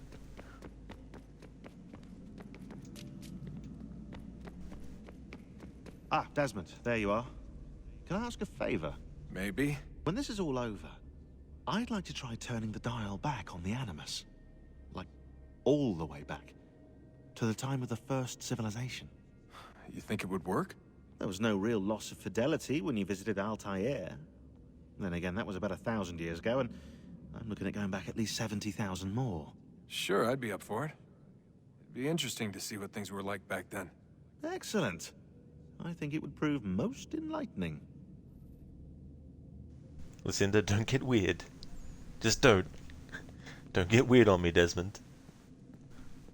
It just keeps happening over and over. Which, you know, is definitely true. You know, it's not one of those things where there's never ever an assassin who became a Templar and that kind of stuff. Colt, they should make that into a game. Yeah, there's so many missed opportunities that they could have done. And there's some people who've wanted a futuristic Assassin's Creed, i.e. set in the future to a point where we're using laser weapons and stuff. But for me, the best way to accomplish that while actually not being too far-fetched is to actually go back in time to the Isu, because they had that technology. You know what I mean? So I think if they did a game that was solely set in that time period, then you'd be using all the technologically advanced technology that they have. Hey there, Striker, welcome on in. No, Sean, the further back we go, Ubisoft turns it into a game with RPG mechanics. We didn't want that. That's true, and they're still going to do that with the games in the series. Not all of them, apparently, but that Assassin's Creed Red, the one set in Japan, is going to be another 500-hour game, probably with 2 or 3 or 4 years worth of content added on top to make it a 10,000-hour game. An overbloated mess that is just, you know, so ridiculous and filled with microtransactions, because Ubisoft really needs to be making a lot more money than they are currently. Well, with all the money they've spent on cancelling 7 projects within the last few years as well. Listen to Valhalla too. Yeah, it's just going to get ridiculous, you know, because that, like, Valhalla is really big on its own. Then you add on top the 2 DLC that they came out with first, which I thought was fine. That was a decent chunk of extra content. But then they added a third major DLC. But that third major DLC was released after they had already released months and months and months of other free content. Not all other content that was free, I should say. Which is all well and good, but the free content was, you know, more storylines within Eivor's time period, and it's just a big mess, you know. And if they want to do that for every open world RPG game, then we're going to have 6 games that actually are that long to complete, and it's going to be... They're really just looking for something that can make them money years after the release, you know what I mean? They don't want to take too many risks. I mean, Mirage is enough of a risk that they're taking because it's going to be a smaller scale game. But the thing about that game is they're talking about stuff that's going to be in it, but they haven't shown gameplay footage yet. And they're probably going to show some gameplay footage in June or July. But they announced the project back in September last year. June, July, August, September. You know, even if they do show gameplay footage in June, July, August, September, that's still 3 months off of when they announced it last year. You know, so it's just... Our game's going to go back to more advanced parkour systems, yet we're not going to show you gameplay footage to prove it.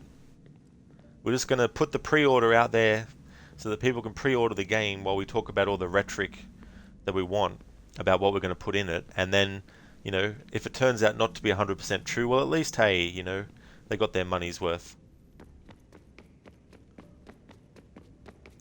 Hey there, Anasune, welcome. Just say that it takes place far, far away and you got a Star Wars. Yeah, well, the irony is Ubisoft's doing a Star Wars game, actually. But I don't know what type of story they're going to do. Colt, has there been any characters who descended from the Isu? Oh yeah, Colt. There's definitely been quite a few as well. I mean, you've got Desmond for one. He's also another one that's descended because he's got DNA within him to be able to see things from, you know, the Isu time period, just like Clay was able to as well.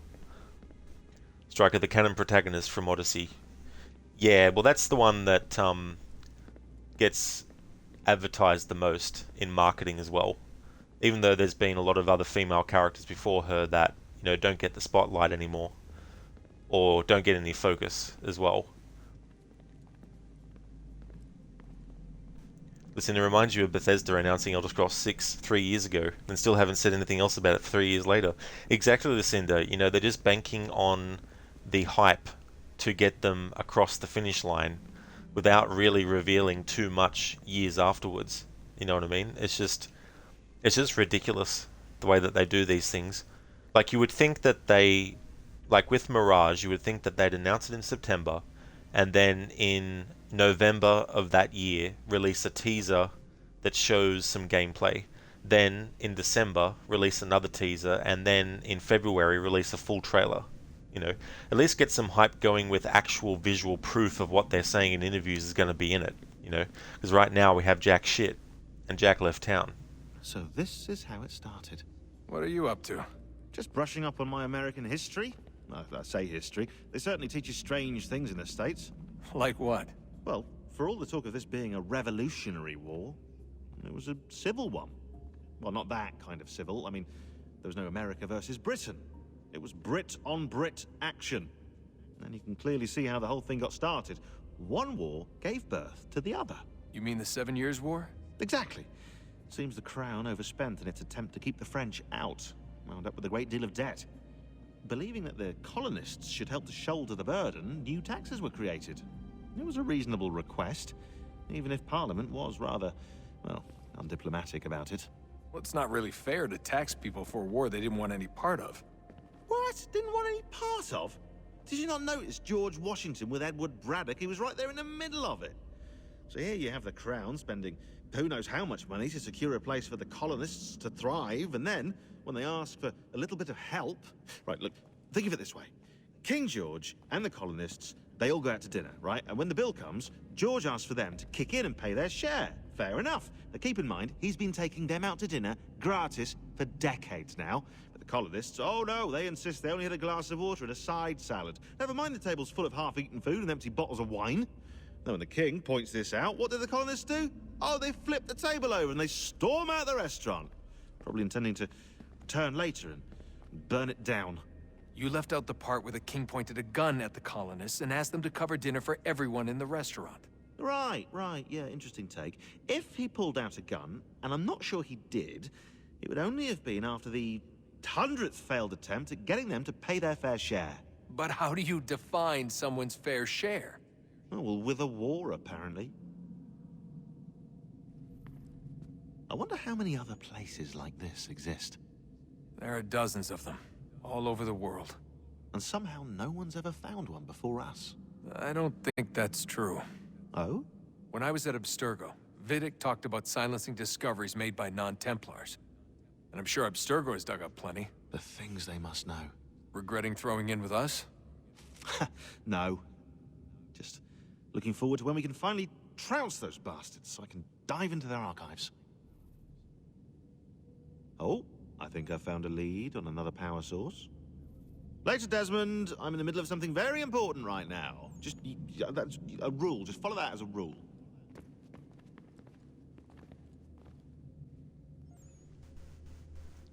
Crooked, there's so many characters who are descendants from Isu-human hybrids, Sean being one of them too with his version of Eagle Sense. He can make connections between events, facts, etc. easier than others, which is why he is in charge of planning and writing the dialogue, the database. In AC2 there's a dialogue where he talks about it. Yeah, and the other thing is too, like, he's the one that you get advice from in Assassin's Creed 2 and Brotherhood if you have issues with, or problems with solving a puzzle, you know. But yeah, that's the thing too about Eagle Vision. There's been a few games too where it shows how it's different for everyone. You know, like Arno, for example, he really has to purposely concentrate to actually use it. Whereas characters like Edward, it's just as simple as switching a light switch on and off, kind of thing. And Ezio's Eagle Vision evolves as well, so he can actually see the residue of people's path that they've walked and all that kind of stuff. So it's very interesting actually when you look at the different characters who have Eagle Vision in that way.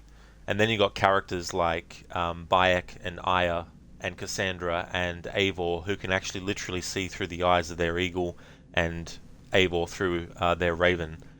And Connor's daughter ends up having that version of Eagle Vision where she can actually see through the eyes of birds and stuff like that. And then you got like so many games in the series too where like the Eagle Vision sometimes it stays on no matter what you're doing, which you could take to imply that the characters where once they turn the Eagle Vision on, if they run, it's only because they have trouble doing something like that while having it active, kind of thing, if you want to sort of like put it in those terms. But I like how it's different for everyone as well. There's like differences. Listen, to American history at its finest. Yeah, it's funny using that analogy, right? You know, and boiling things down to something simple when the actual reality of things is much more complex than we like to sort of like, you know, because we like to try and simplify stuff.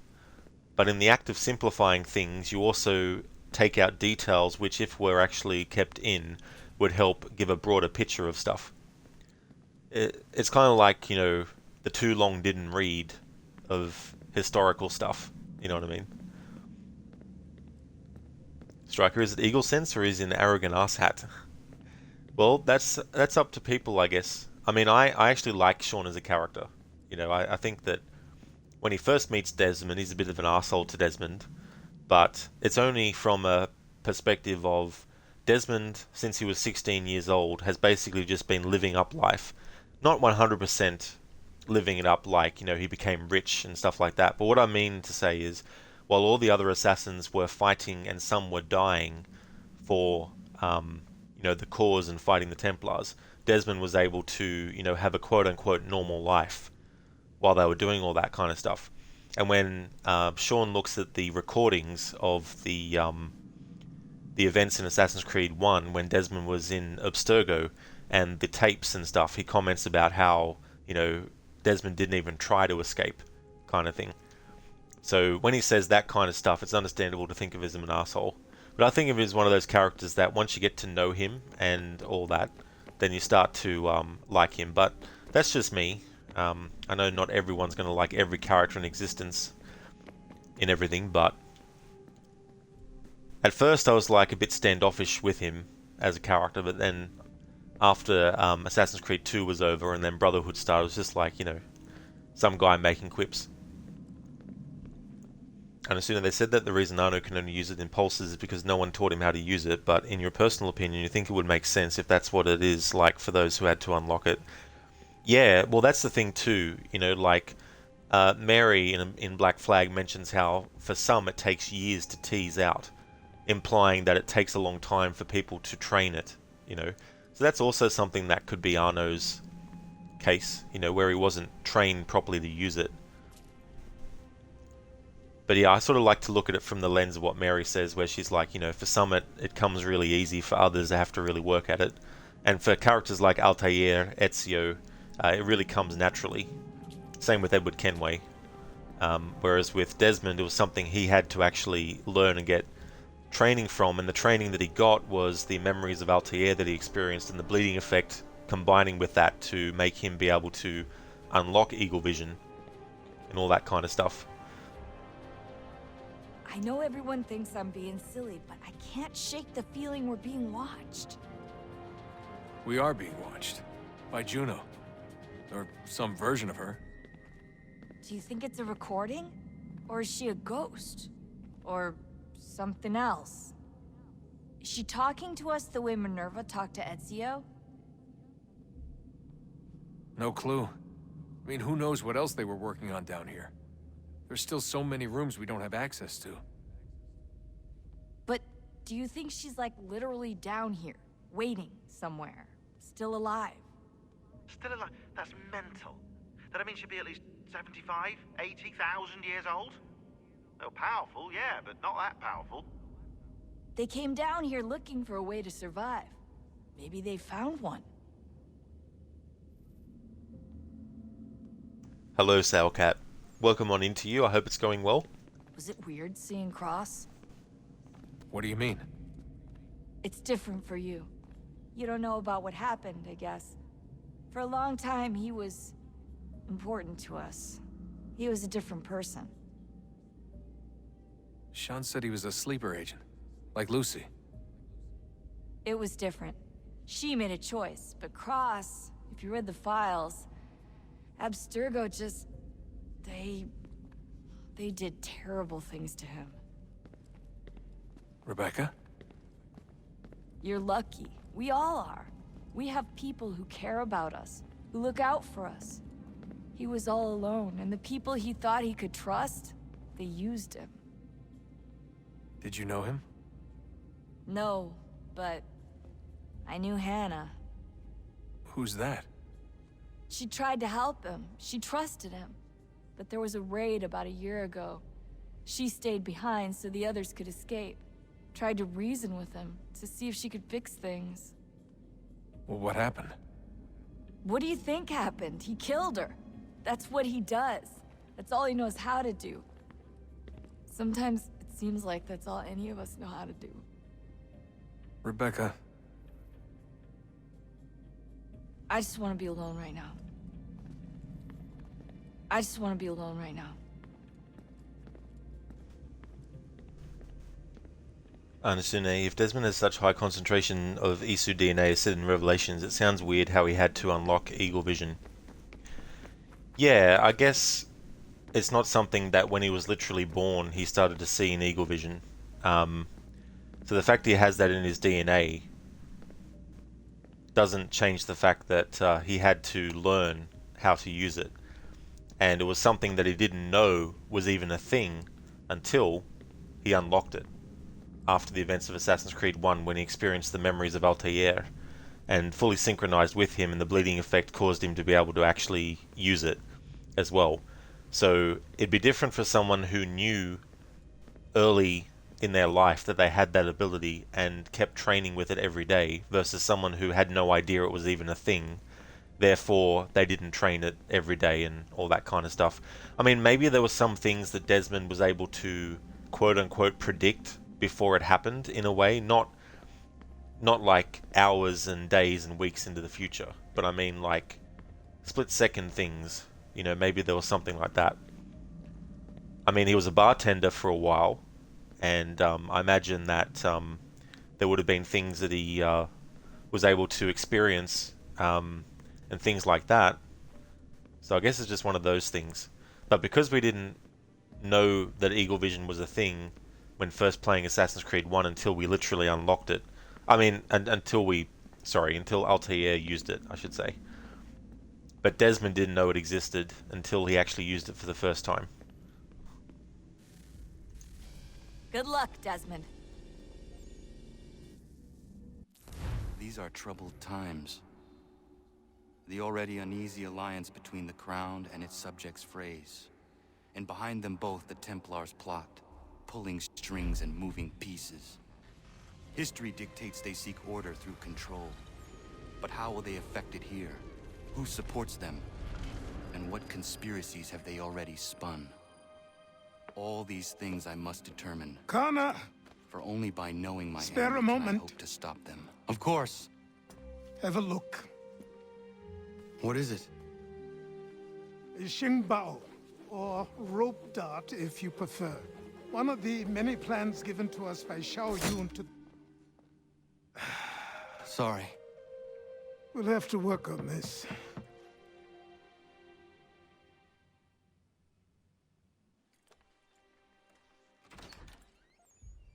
Ganondogo. Yes, my friend. What brings you here? Is the village all right? For now. What do you mean? What has happened?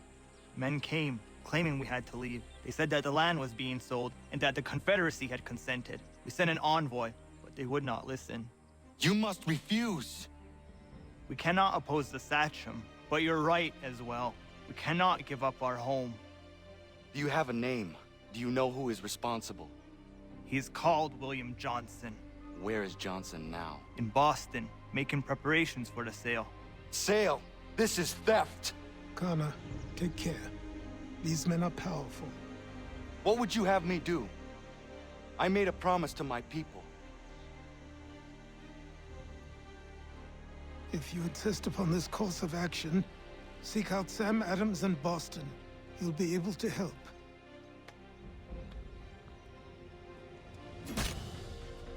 What have you done? When my people go to war, a hatchet is buried into a post to signify its start. When the threat is ended, the hatchet is removed. You could have used a tree. But that wouldn't have been that dramatic though, Achilles. Alright, so even though there's urgency in the main story right now, I'm going to put that on hold and do some other things. But before I do that though, I need to check to see if I can access Edward Kenway's outfit now.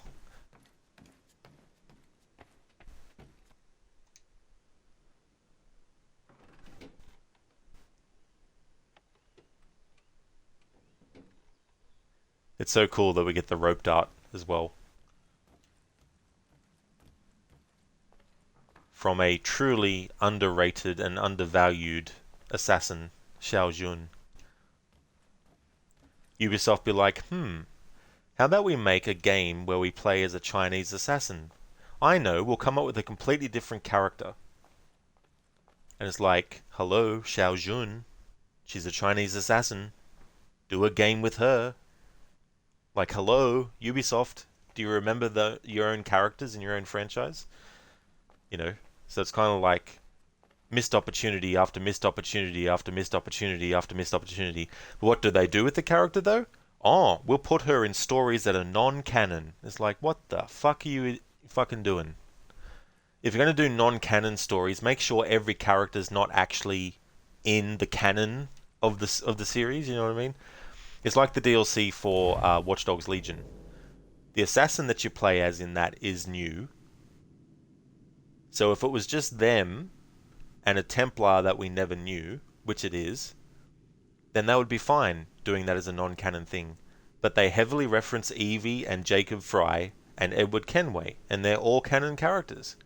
It doesn't make sense. If you're going to do a non-canon entry in something, whether it's a book or a game or whatnot, don't use characters that are actually canon characters. Make up a completely different set of characters that we never see ever again except in the non-canon story, if you want to do that kind of stuff. But that's what they've done with Xiao Jun. They've relegated her to non-canon stories. Alright, so it's actually available.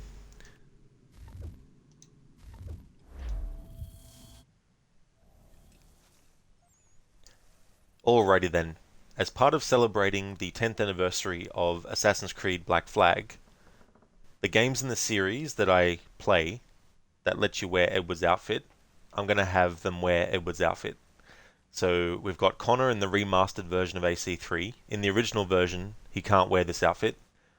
In Assassin's Creed Black Flag, obviously, we'll be wearing it because we're playing as Edward in that game. In Assassin's Creed Unity, Arno will be wearing it. In Syndicate, Jacob will be wearing it. In Origins, Bayek will be wearing it. And in Valhalla, Eivor will be wearing it. So I thought that'd be a nice little, tribute to Black Flag to do in games that aren't even Black Flag to celebrate that game's 10th anniversary. Hey there, Dr. Sourpatch. Welcome on in to another Rod Rant. Yeah, Lucinda, it's going to be cool. Like, I really do like the outfit as well. So this is what we're going to have Connor wear for the rest of the playthrough. When we unlock the Achilles outfit, I will actually show it off for people so they can see, because that is actually a really good outfit. But after I show that off, I'll revert back to this one. But yeah, to celebrate Black Flag's 10th anniversary, got a lot of stuff planned this year.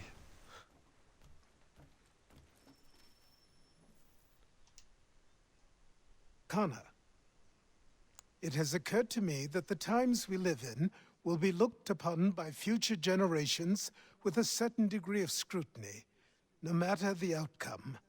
With that in mind, I think it valuable to record the goings-on around the homestead. A true log of how people lived during this time of transition. Something to help color the portrait. What do you think? When I find a moment, I will try. Very good.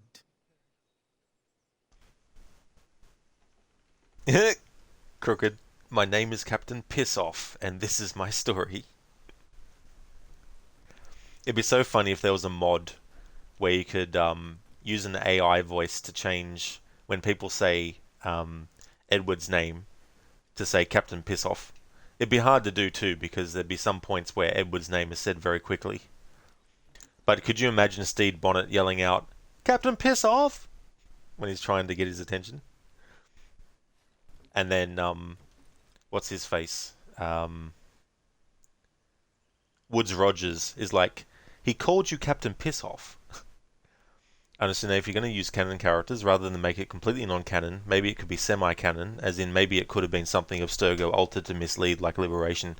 Yeah, Anasune, like, if they ever were, and I don't expect them to, and I accept that Rogue is canon, but cheekily, I thought that if you wanted to write it out of canon, what you would do is you'd be like, right, Otso Berg wanted so badly to have a great example of an assassin turned Templar that he was willing to go to the lengths of having someone doctor up the actual memories and create them from scratch, because that would have been an interesting plot point to have Abstergo, and it's something they could actually include at some point, where Abstergo have the ability to create memories completely from scratch that the person experiencing them doesn't even realize is actually a fictitious memory.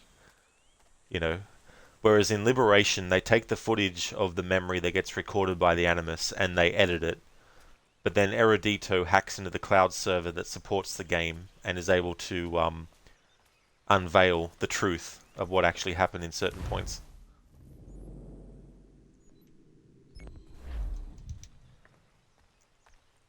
Crooked and the Templars be like, why would you give him a false name like that though? Exactly. Like, this is quite stupid of you to give him a false name like that. Bloody hell. Can you help me?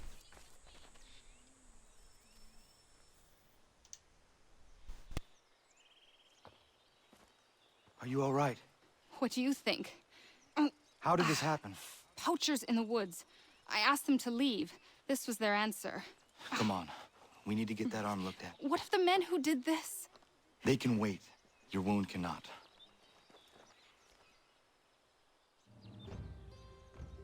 You be able to make it to the house? Yes. I think the ball took only flesh. And what is your name? Miriam. Do you live nearby? I don't have a home per se. I took to the frontier when I was a young girl. I've made my life out here ever since. Living where the land makes it easiest. Not a common choice for a woman of the colonies. No, it's not. But truth be told, it was this, the convent or the brothels. I prefer the open air.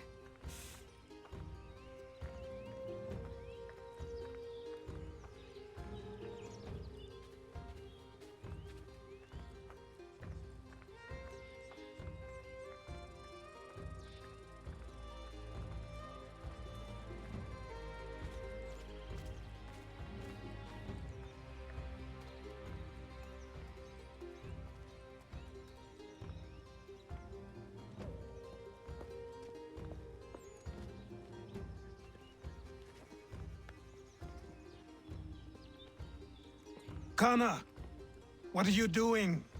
Those poachers need to be stopped. Saw the scabs from my hunting blind. Get to that, and you shouldn't have any trouble finding them. Use the rope dart if you can. Get familiar with it.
Yama.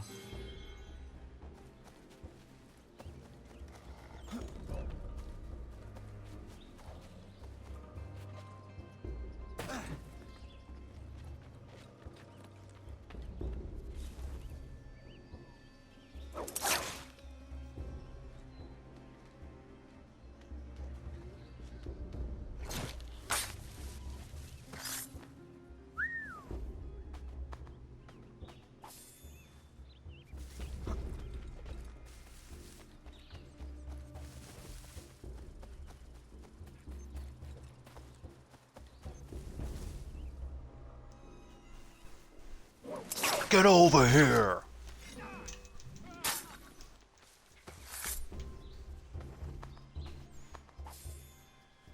That's true on Asune, yeah. I'll be doing the same for Assassin's Creed Unity, Syndicate, Origins, and Valhalla as well.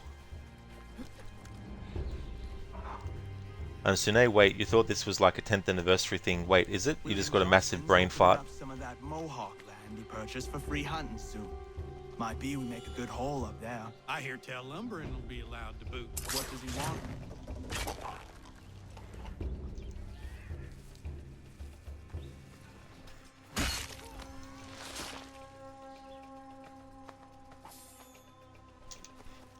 Yeah, so last year this game celebrated its 10th, and I did some playthroughs for that. And this year it's Black Flag's turn. Then next year it'll be Unity's turn. And then 2025 it'll be Syndicate's turn. Then 2027, if I'm still a streamer by then, will be Assassin's Creed Origins' 10th anniversary, and AC1's 20th.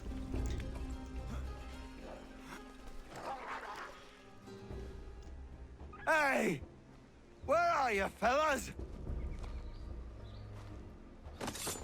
Shooting strangers in the forest, is that common hunting practice where you come from? No! Spare me! Go! Tell the friends you have left what happened here. And tell them that Captain Pissoff was the one who let you live. But make no mistake, if any of you come back here again, Captain Pissoff will make you piss off out of existence.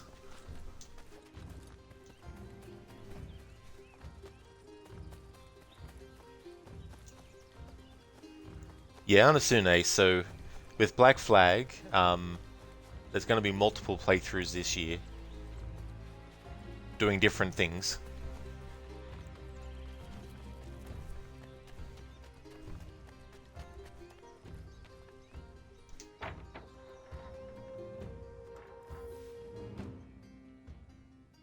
Thank you, Achilles. You are most welcome. Why did those men attack you? It's no secret this land is full with game. I spotted the trespassers en route to request permission to hunt here myself, and suggested they do the same. The bounty of the forest is not mine to give. It is your right to hunt on this land, but I would appreciate you trading your surplus with the others. Very well. I accept.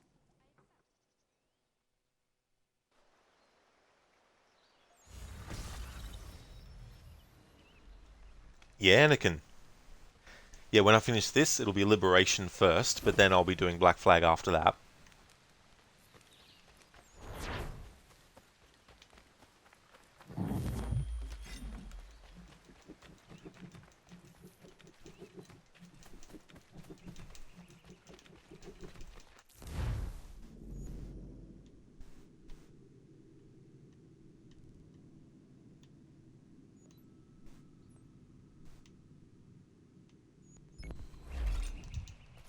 Alright, so I'm going to go and collect the peg leg trinkets that are here in the homestead area.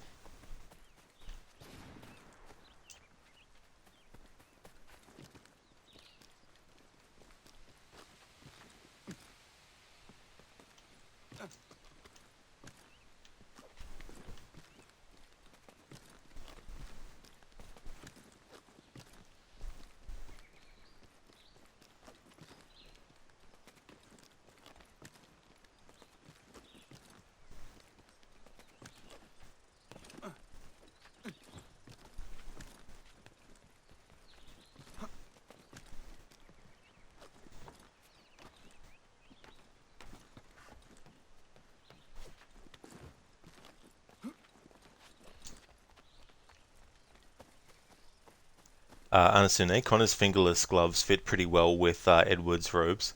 Yeah, they do actually. That's actually a good point. I didn't notice.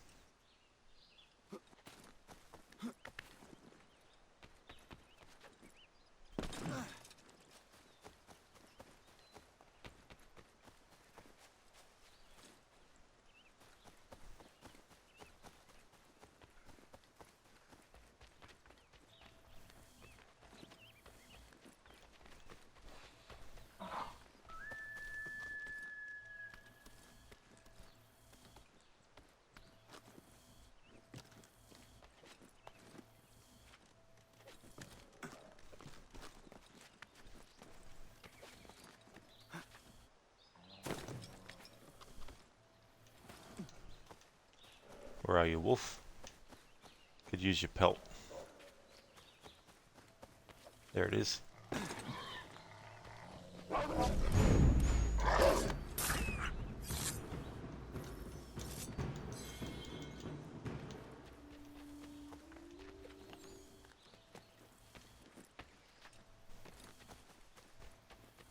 Anasune, yeah, the gloves and the outfit look pretty good together. They do, yeah. Pretty good match.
You glitching piece of shit.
Yama.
Honestly, you wonder which game it was that removed the white wall thing where you had to go through the story to unlock the map. Yeah, I don't know, to be honest. That's the kind of detail in games in general that I don't really pay attention to enough to recall the differences in when and what time in the game, for example. Like, sometimes I find it hard to remember when an exact thing became a thing in a series, because sometimes the experiences bleed together in the sense of when I played the game the first time, 10 or so years ago versus how many times I've played it since and never really paid attention to that kind of detail change. Quite often, not until I'm actually playing the game when I'm like, oh shit, that's right. You press this button in this game to do this. So this was the game that made you have to press this button instead of the other button that you had to press in the 5 games before it.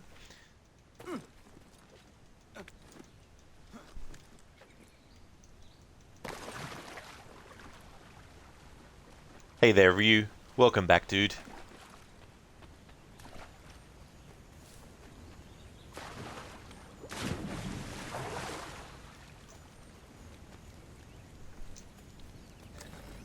Alright. That's one of the 4. Not the one I was specifically looking for, but I'd rather get this now instead of just leave it behind because it wasn't the one I was specifically looking for.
Yama.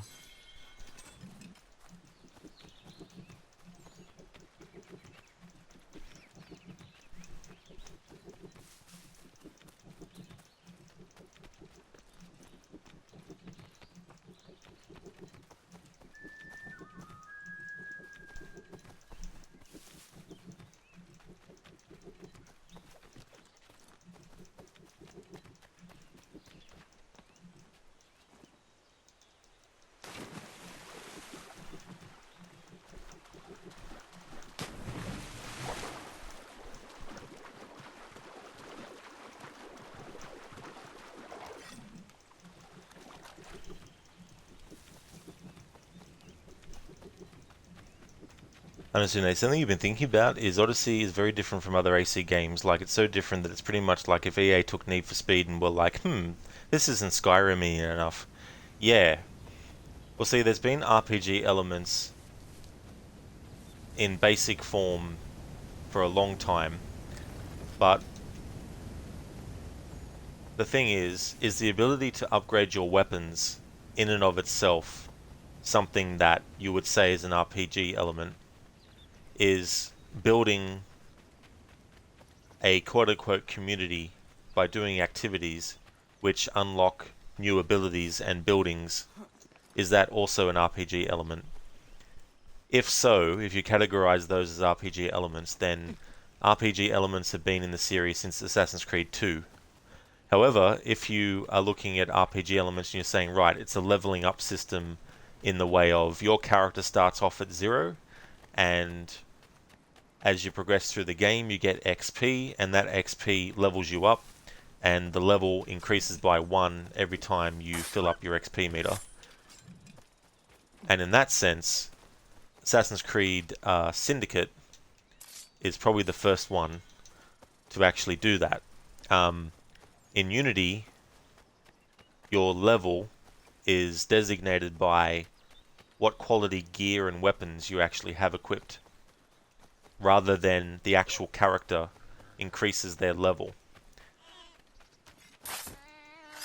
And in Unity, of course, you have the skills, which in and of itself is an RPG element, but you don't have the leveling up in the same way that you do in Syndicate, where you're actually getting XP and filling up that meter and then getting up a level each time. Obviously in Syndicate there's a limit. But then you get Origins, which also includes this idea that you have your hidden blade needs to be upgraded, your armor needs to be upgraded, you need to craft it. You know, craft these upgrades and that sort of stuff. But I would definitely say that Odyssey is the first full-on RPG game in the series. Yeah, man.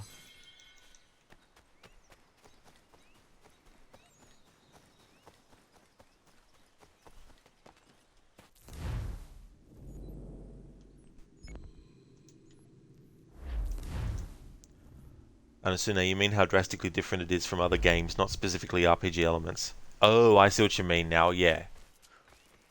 Yeah, I guess by the very nature as well as having optional like dialogue choices and all that kind of stuff is obviously very different from the previous games because you were dealing with events that had already happened.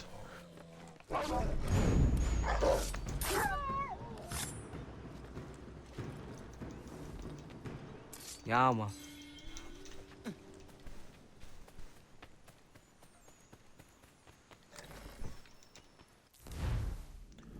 Alright, there's that one. Now to get this tricky one.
Yeah, man.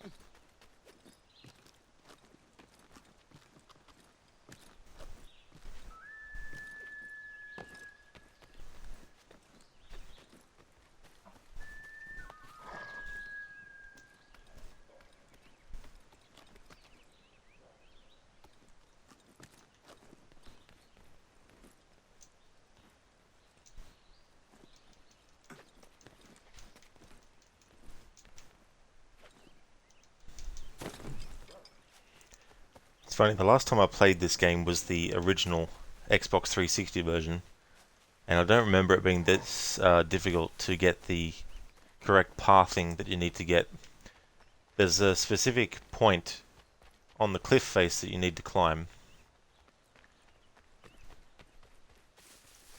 And something you think would be cool is if in the Legacy outfits they included unlockable robes too, so like armor of Altair, Ishak Pasha armor, Achilles robes, Mayan armor, Thomas's robes, and anything in between would be part of Legacy outfits.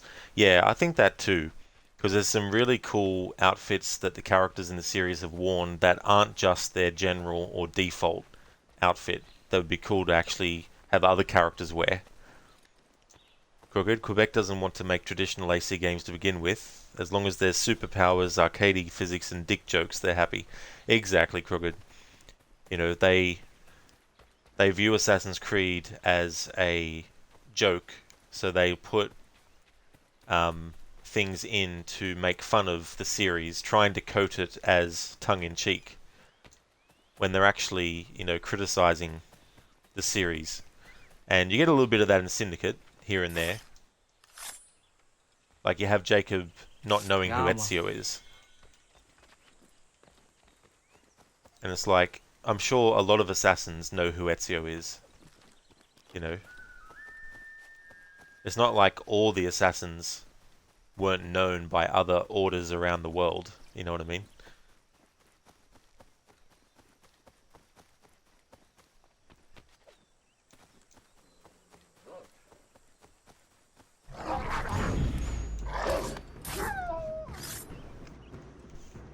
Yama.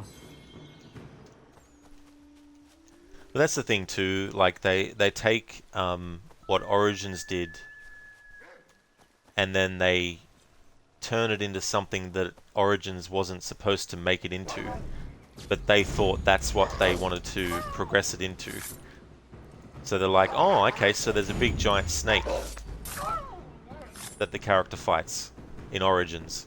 We'll forget the fact that the reason he's fighting this giant snake that doesn't actually exist in real life is because it's actually a dream sequence that instead of just watching a cutscene of, we literally get to play the dream sequence that Bayek has every night. But Ubisoft Quebec are like, oh, that means we can put giant monsters in the games now. Yama. And the main game of Odyssey, to a point, does justice the idea that the pieces of Eden are not tools that turn people into things.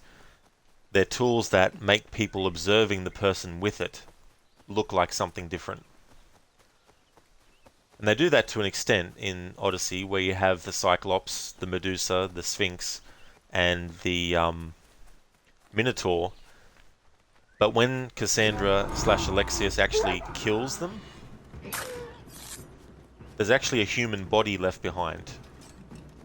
And that's because it was actually a human who had possession of the piece of Eden, and the piece of Eden made people looking at them think that they were something else. So it makes Cassandra / Alexius think they're seeing a Minotaur, think they're seeing a Cyclops, think they're seeing, you know, Medusa and the Sphinx. But then the DLC of Fate of Atlantis is like, oh no, they're actually experiments that turn people literally into these things.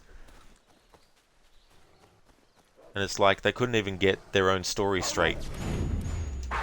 Because obviously the DLC writers were different to the main story writers. It's like when a company looks at something another company has done well, and they think that simply putting it into their game will guarantee success, but they don't understand why that franchise has it and why it works for them. Not everything will work for everything.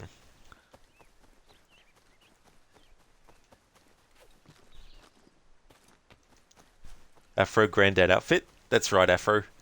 To celebrate the 10th anniversary of Black Flag, not only am I doing multiple playthroughs of that game this year, but I'm also having characters that I play the games of who actually can access the outfit and having them wear it.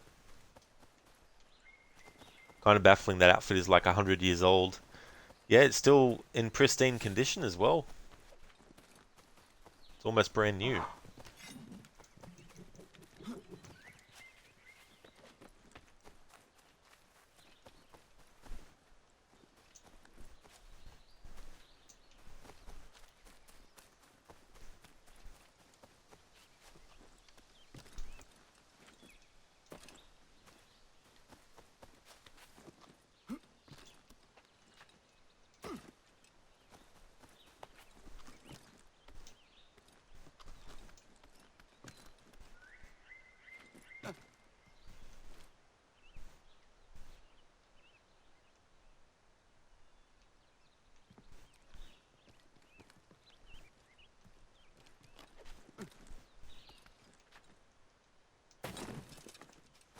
Afro, you'll be doing the stuff as well, the kid missions and stuff.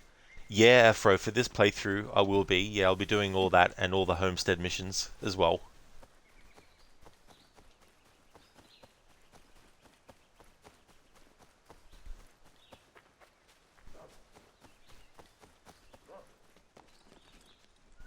There we go, finally found the climbing point.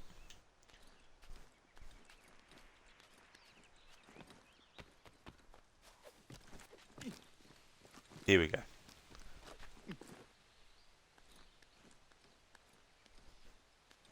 Side stuff. I won't be doing the crafting of the Benjamin Franklin inventions. So I won't be doing that part of the homestead stuff.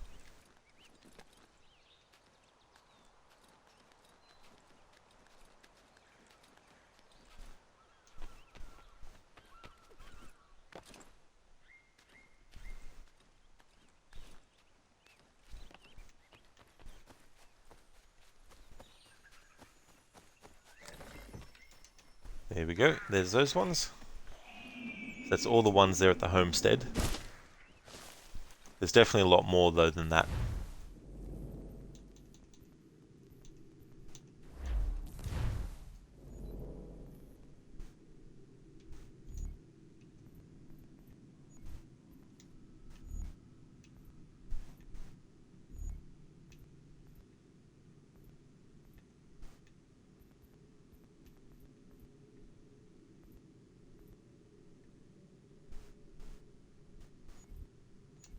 There we go, so there's a lot of trinkets still.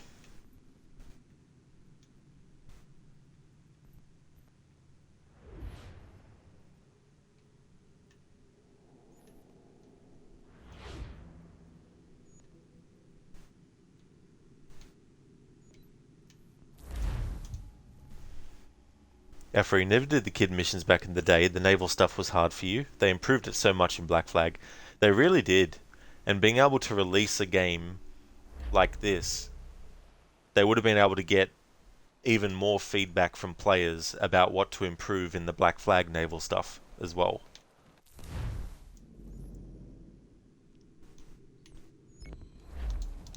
Alright, let's get this homestead mission.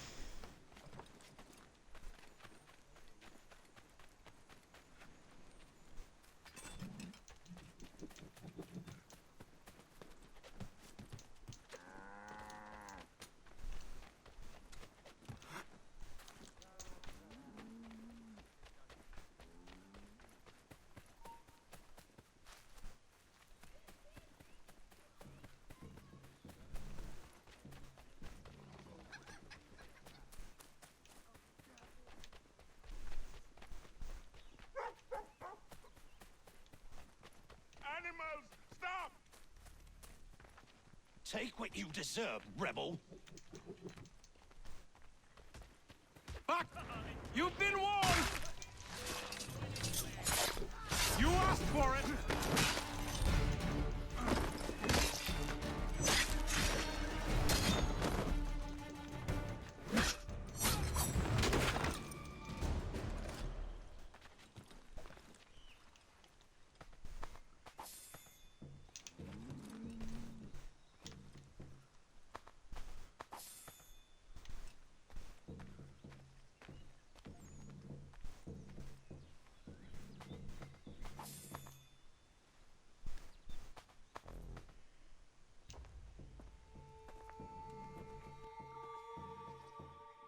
What happened? They demanded we give our entire yield to the crown. Warren refused. They killed our animals, salted our earth, then dragged us out. You saw what followed.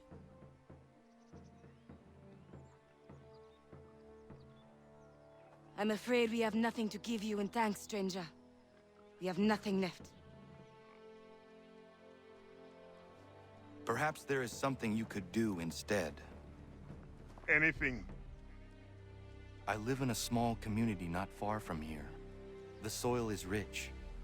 The people I live with would have need of fresh vegetables, wheat, or corn. If you were to rebuild your farm, you may prosper. What kindness is this? We'll certainly come see. Thank you.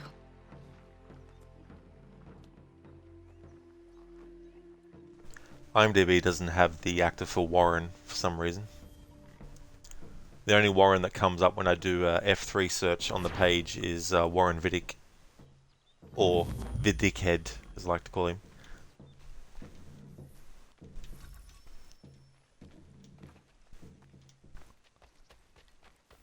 Because I was holding down the loot button and then the animation started, it's locked this camera angle.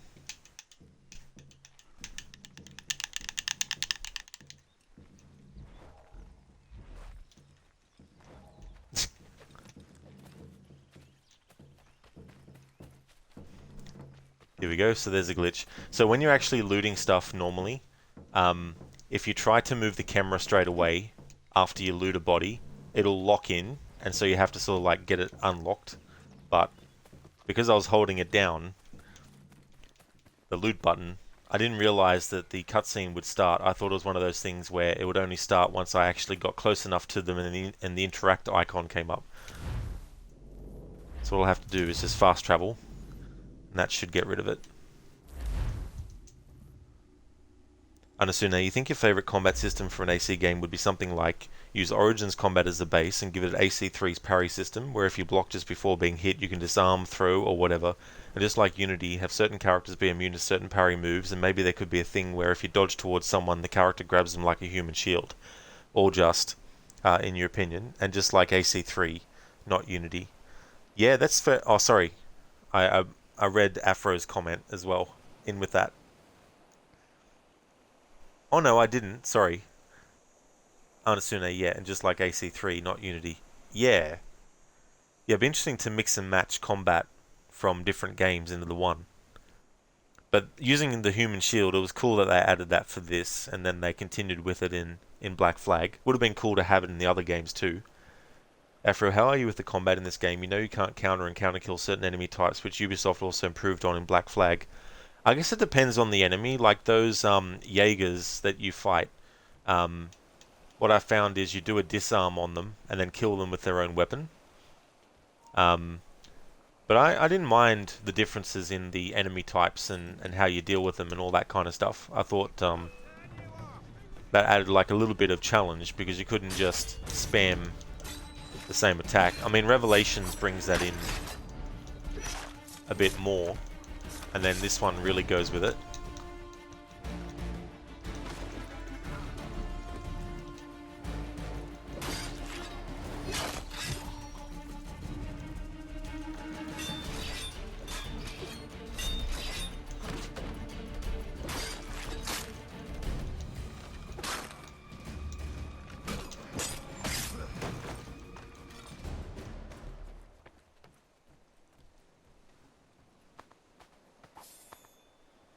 Listen, you saw a highlight in the chat and was like, who tagged me?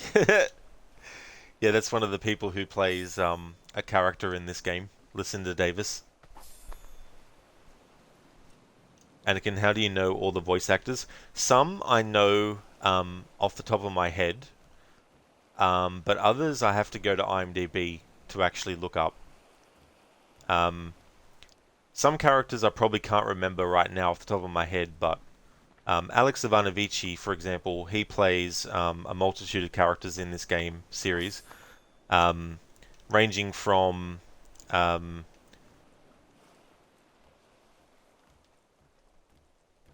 is it Lorenzo de Medici, as well as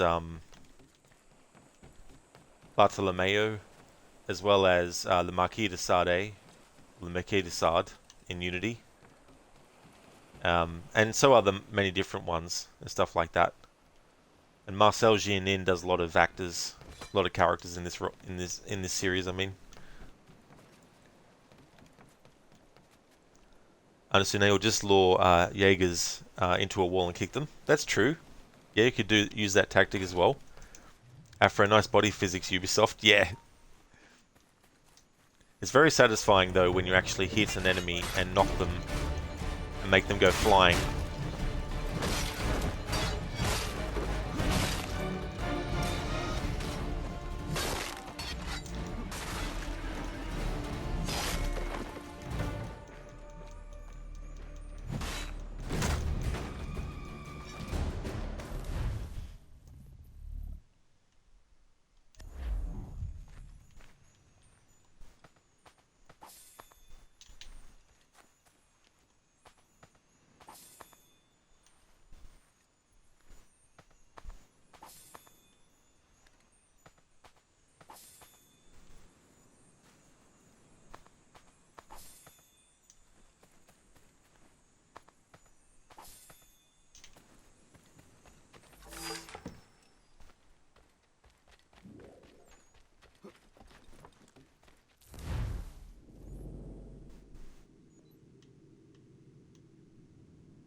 Unsune, it's kind of disappointing how in Black Flag you are locked into only having dual swords. I mean, you can use other weapons, but you need to pick them up, but it doesn't take much for Edward to drop it again. Yeah. There's a very interesting look, you know, having the two swords. I thought it was quite cool looking.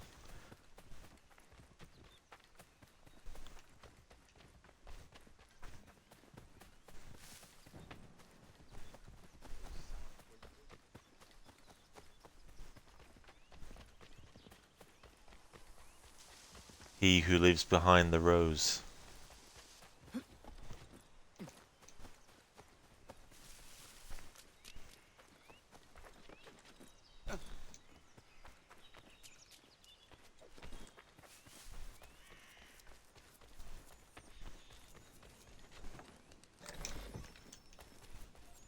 Unsune, dual swords are cool, but you kind of prefer the choice of weapon.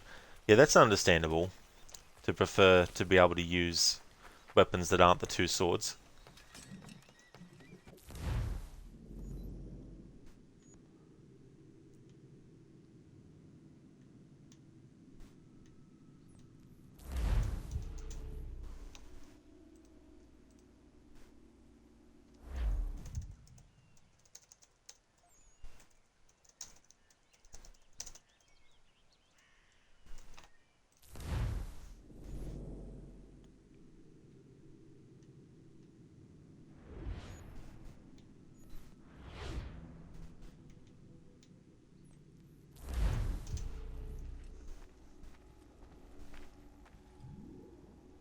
You prefer having a variety like in older games? Yeah.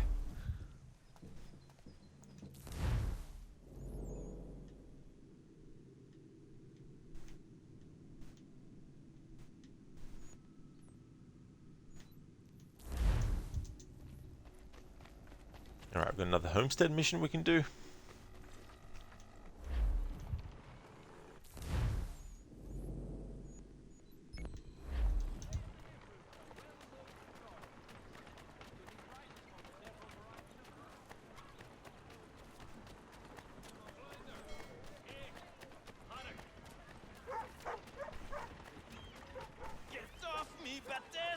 Have a taste of my boot, Frenchie.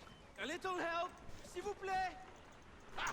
Go back to where you came from. You just watch me take a beating? That feel nice? Soap dodger? He didn't.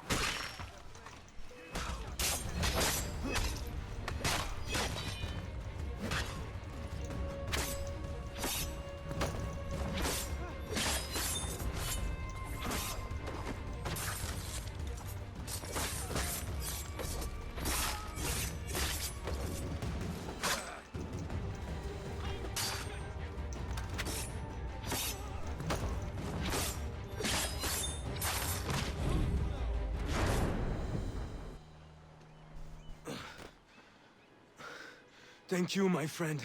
They had a little too much beer and didn't like the sound of my voice. I was only talking to that girl. Your accent is unfamiliar. Where are you from? North of here. Province de Quebec. And what brings you to Boston? I am a miner by trade, but it's hard to find work. People don't listen to me because of my accent. It might be our meeting was fate. I hail from a village just a few miles north of here. There are the beginnings of a mine. I do not know what is in there, but you might find what you are looking for within. I'll come have a look. If there is something good, maybe we'll talk, eh?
of your fears. Look about you now. Is your neighbor worth protecting?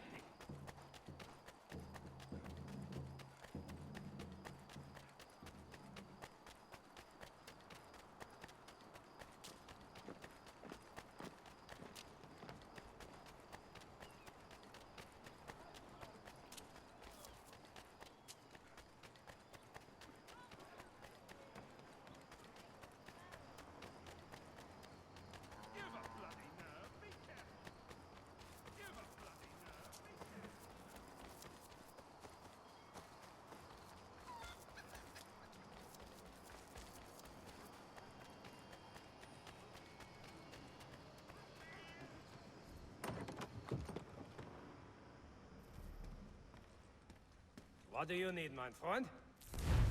I understand now. You kind of like Connor's pivot blade and how it actually doubles as an offhand weapon in combat.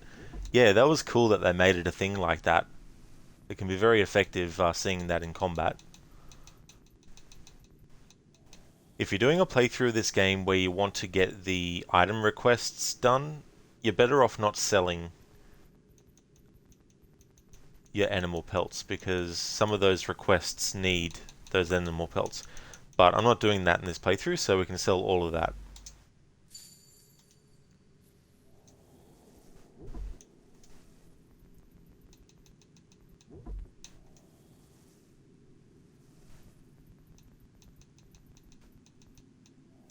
Alright, let's get the trinket map, so we can find where all the trinkets are on the map.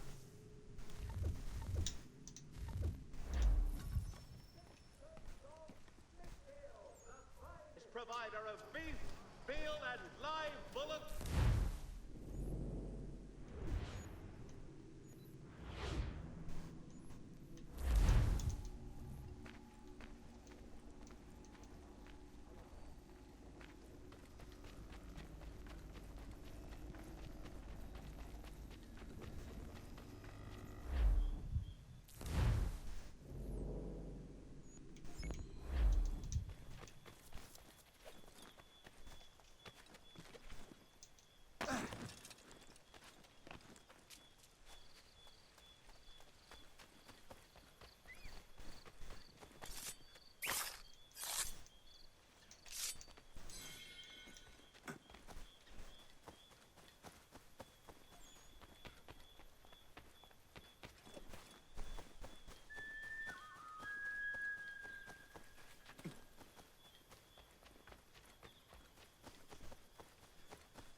Prudence! Connor! Thank God you are here. Prudence is missing. She went out to gather some things this morning and never returned. I'm worried sick. What if she's hurt? I will find her. The dog might help track her down. He has a good nose. Come on, boy! He has been gathering evening primrose almost every night.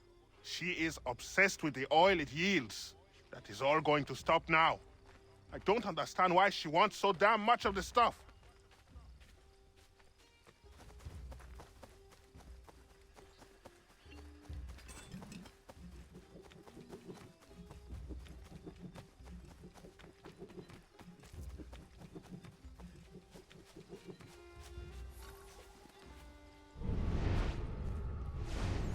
She picked some here. She can't be far. We should split up to cover more ground. Prudence! Where are you?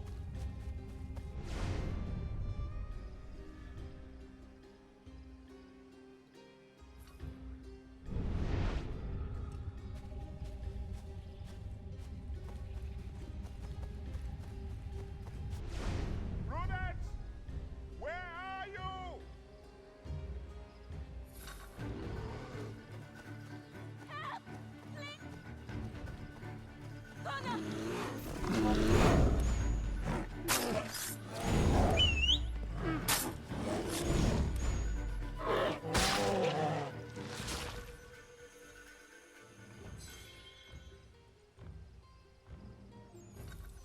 Thank you so much, Connor. Thank you. I don't want to think what might have happened if you had not arrived. I saw some primrose growing there, and the bear just came charging at me. Why are you gathering primrose? Well, Warren and I have been trying to conceive a child for a long time now. I read that evening primrose encourages fertility. I'm sorry, this is not a proper conversation given the circumstance. I understand. Not another word on the matter. That's okay, Anasune. I hope you have a great rest. Thank you so much for being here. Definitely catch you again next time. Are you all right, my love? I'll be fine. Thanks to Connor. Thank you, Connor. Once again.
See if I can get that message to disappear off the screen.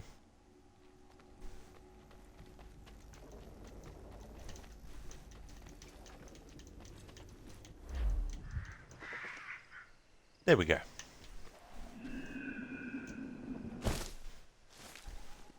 It's funny too because if you have the horse selected, when you press the Y button when you're doing a QTE during an animal attack, it'll also whistle for the horse at the same time, so the horse comes up to where you are fighting the animal. That happened with the bear.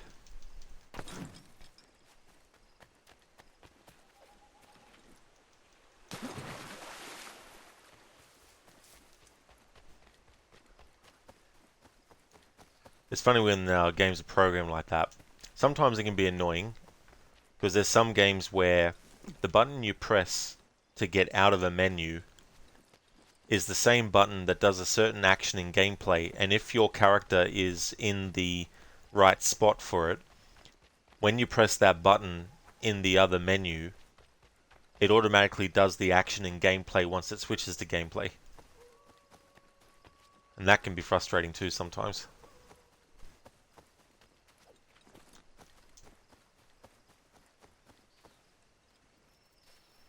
Could you make a little more noise? Been fixing to trap a cougar I've seen prowling about. The beast has snapped 2 of my snares already. From what I've seen, its fur is white, mad as it sounds. Its hide would be worth a fortune to the right person. I have never seen a cougar like that.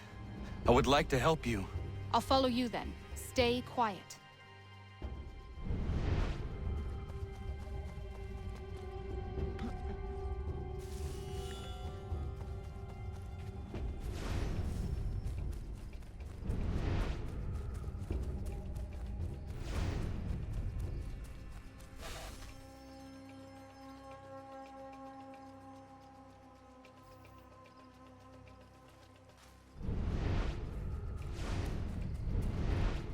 Got his trail yet?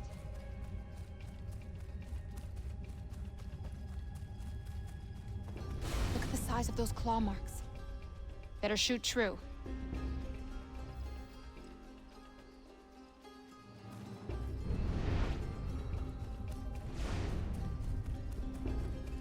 He has a taste for fresh meat. Seen this before.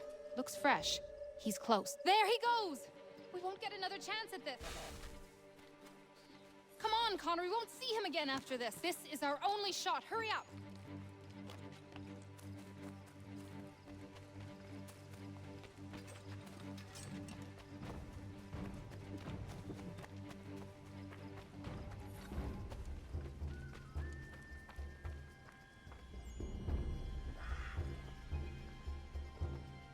You must be here for my new friend. I was dumping a load and he went straight in. Lucky I wasn't in there. Very. What are you thinking, Miriam? Flush and fire. Norse can back off, one of us goes in there to draw him out, and the other waits out here to shoot. I will go in.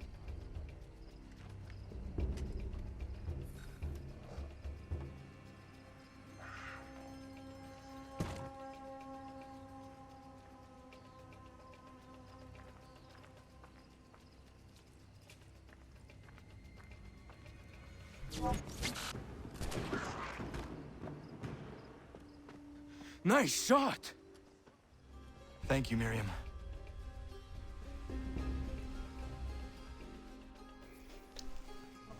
I pressed B and X in the right order quickly, but still failed it.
Find them.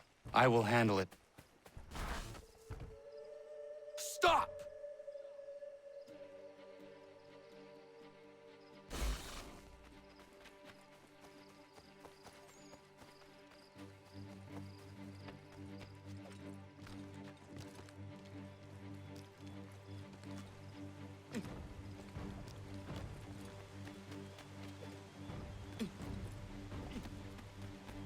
You can go home if you want. Something's amiss.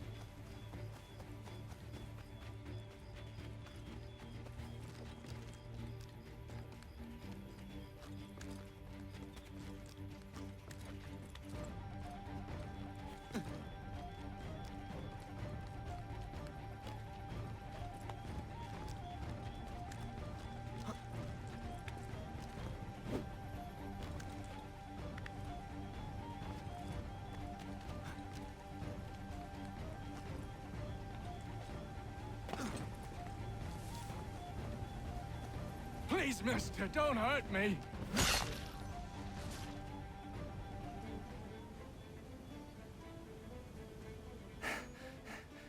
What's the trouble, Connor? Saw you tear past chasing a man. He was trying to rob your home. It has been dealt with. What? Oh, the women. Is everyone all right? You should have been there. What? I told you to head back. I didn't need you. Since when is a skinny runt like you safe out in the bush alone? If Diana's hurt, I swear you'll be the one paying.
Godfrey are fighting.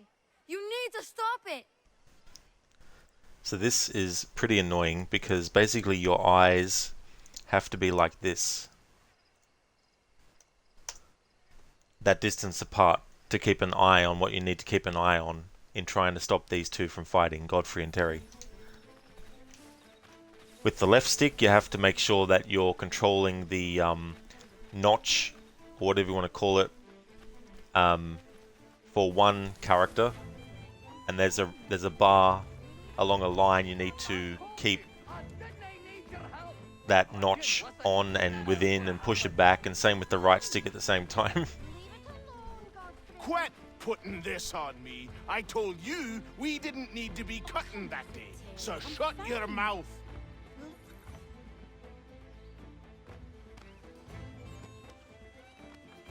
I'm gonna smash you, you looby!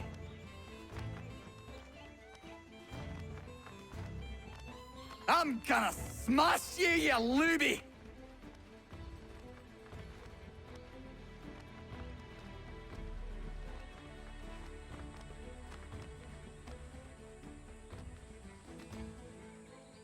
Oh, time I set you straight.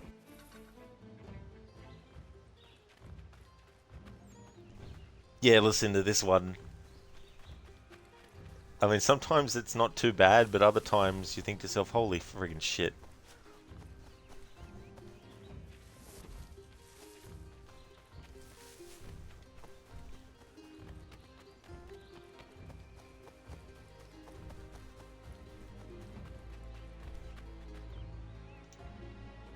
You all right? There's no need for this. Yeah, he's a blockhead. He'll kill off in a spell. Just needs some time is all.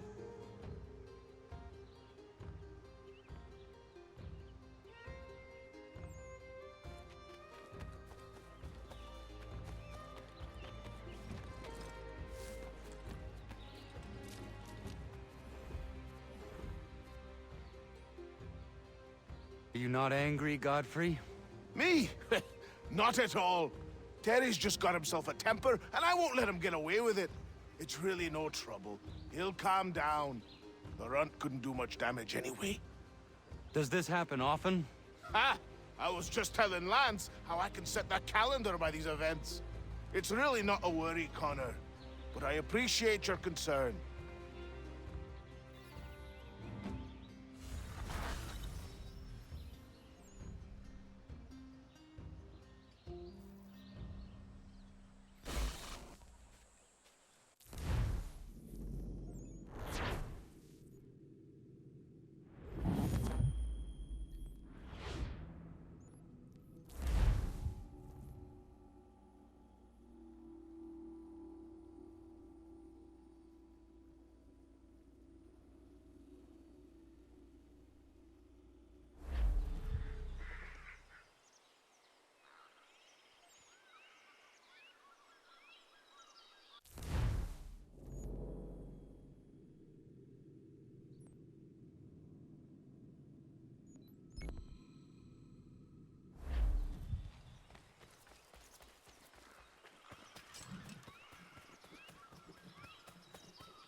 Yama.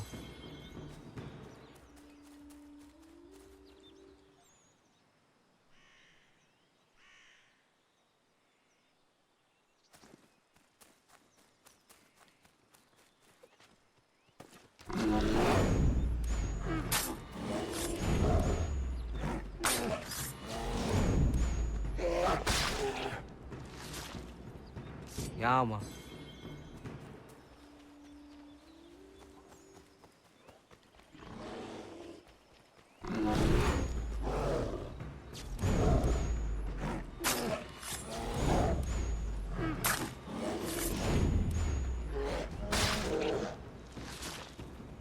Yama.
I don't remember in the original version ever being able to kill this many animals in the hunting mechanic within a short amount of time and range. It feels like it's only in the remaster version that, for some reason, the programming is such that it doesn't take long for more wild animals to respawn. I mean, if you analyze clues left behind by animals, you're guaranteed that that animal will actually appear on the map for you. But I mean to say, the ones that are fully just, randomly generated, there seems to be way more get generated in the remastered version.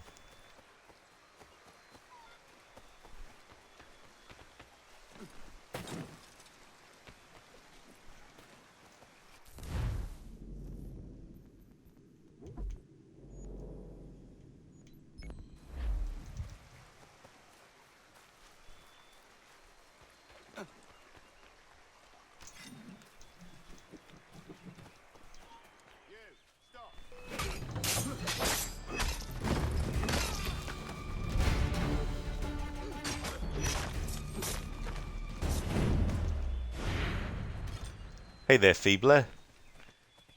Yeah, it's going pretty good. Yeah, I won't be streaming for too much longer though. But just wanted to get some little bits and pieces done in the game while I could. Because next Saturday will be the next stream. After this one. Of this game, that is.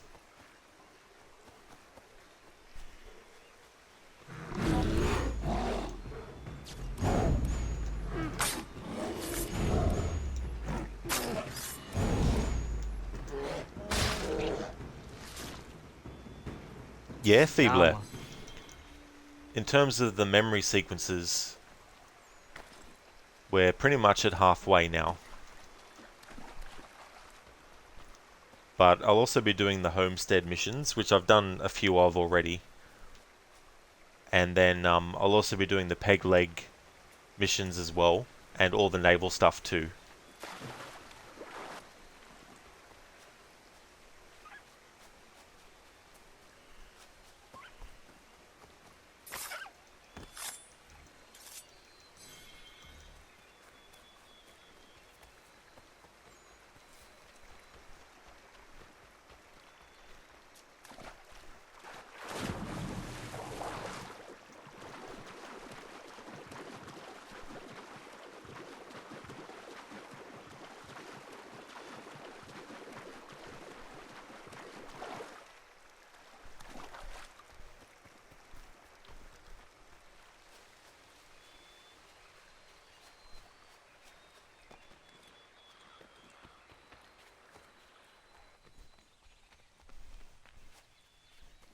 Oh yeah, Feeble. Yeah, the scenery is really, really good. And having a game at this point in the series when it came out, where you had like this frontier environment, and all the tree climbing and parkour that you can do. I know that there's fans that purely only like games in the series that are in a city, you know, but I actually quite like the difference in environments in this game, where it wasn't just inside like a city location all the time. I mean, when you think about it, Assassin's Creed 1 had an area which is the equivalent of the frontier in this game, but not in the same kind of way. It's more just the idea of having this big, massive, open area to explore and move around in that actually connects these other cities together. In that sense, it's similar. Of course, in this, there's a lot more to do in the frontier in comparison to what you can do in the kingdom in AC1. The only thing you can really do in the kingdom that's outside of the main thrust of the story is basically collecting the collecting the flags, or killing the Templars that you, like there's 60 of them throughout the game that you can kill. Specific ones. Yeah, I thought so too as well, Feeble. You know, a really good change of pace as well.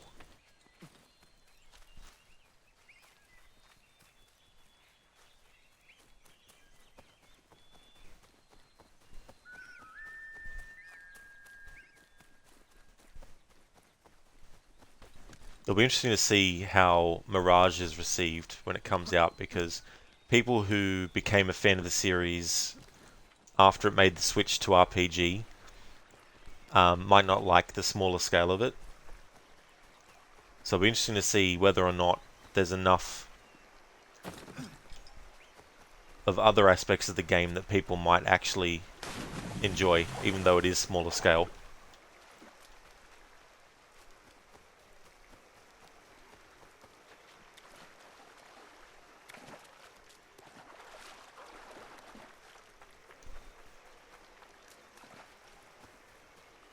But for Mirage, it seems they're going to return to, you know, just being in a city, like one city, like in Unity, where you were only in... I mean, obviously you went to other places outside of Paris. You went to Versailles, as well as Saint-Denis, but... or Franciard, I should say. Feeble, you're right. Saw the reveal of the Mirage. It's pretty interesting. Yeah, like the cinematic trailer is really, really good. And obviously it doesn't give you gameplay footage. In terms of like the cinematic trailers, traditionally for Assassin's Creed, they've always been about giving you an idea of the time period, but also setting the tone for it, but also sometimes giving you a clue as to what kinds of things you'll be able to do in the gameplay.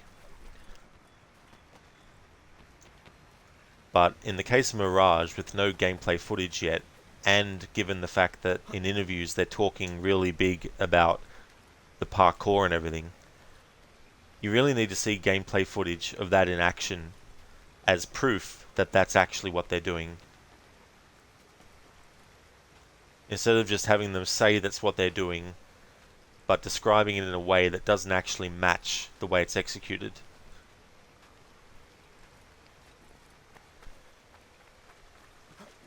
And if they show gameplay footage, and it looks like the parkour and everything is the way that they've said in interviews, then players of the series who know what it feels like to have that parkour will instantly know by looking at the way the character moves in the environment whether or not they've actually achieved what they said they were going to do with the parkour.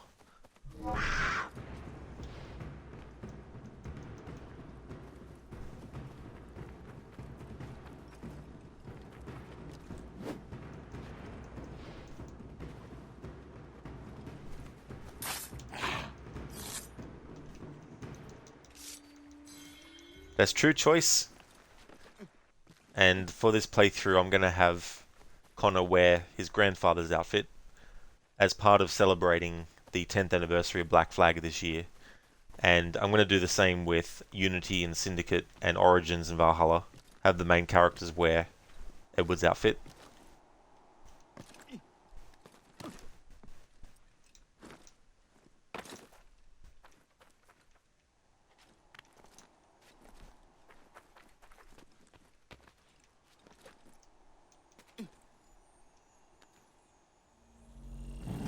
Alright. Since I'm not actually in a memory, it doesn't matter if I desynchronize. It's only when I'm inside a memory. Because obviously exploring around, you can't restart a memory when you're not in one.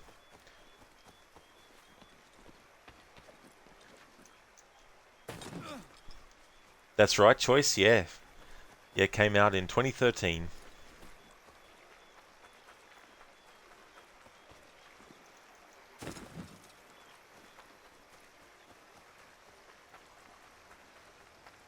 Last year it was this game's 10th.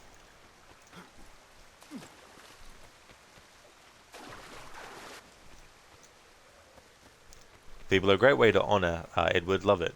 Yeah, I came up with that idea as in something to do, not as in I'm the first person ever to think to do it, but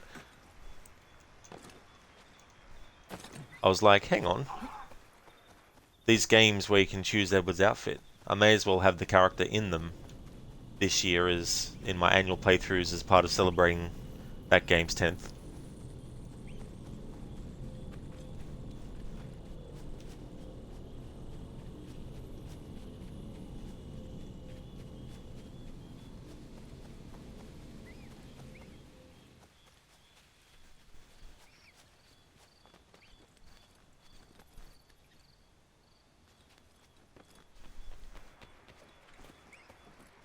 Thank you for redeeming that choice.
Okay, here we go. Ah, yes, I recall. Mr. Duncan Walpole. I missed that one. So, what's a Templar Grand Master doing so far from his Castillo? I'd rather not say. And I'd rather not cut your lips off and feed 'em to you. So that's from Black Flag, and that's Edward Kenway speaking to Laureano Torres, the main villain of Black Flag.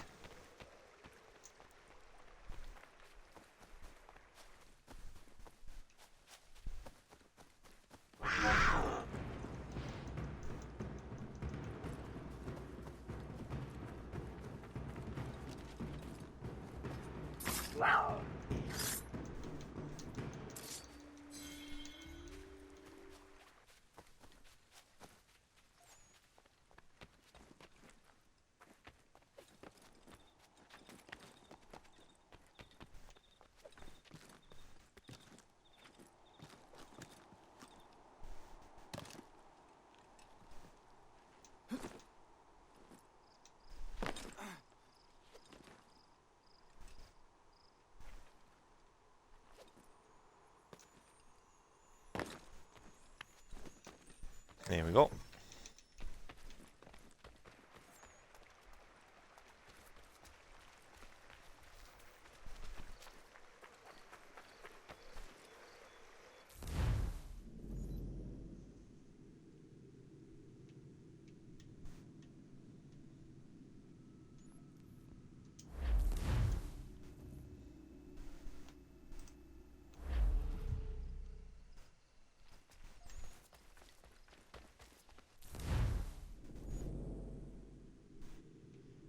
Alright, so there's no more homestead missions there. Just want to double check if there's any more that's popped up in Boston.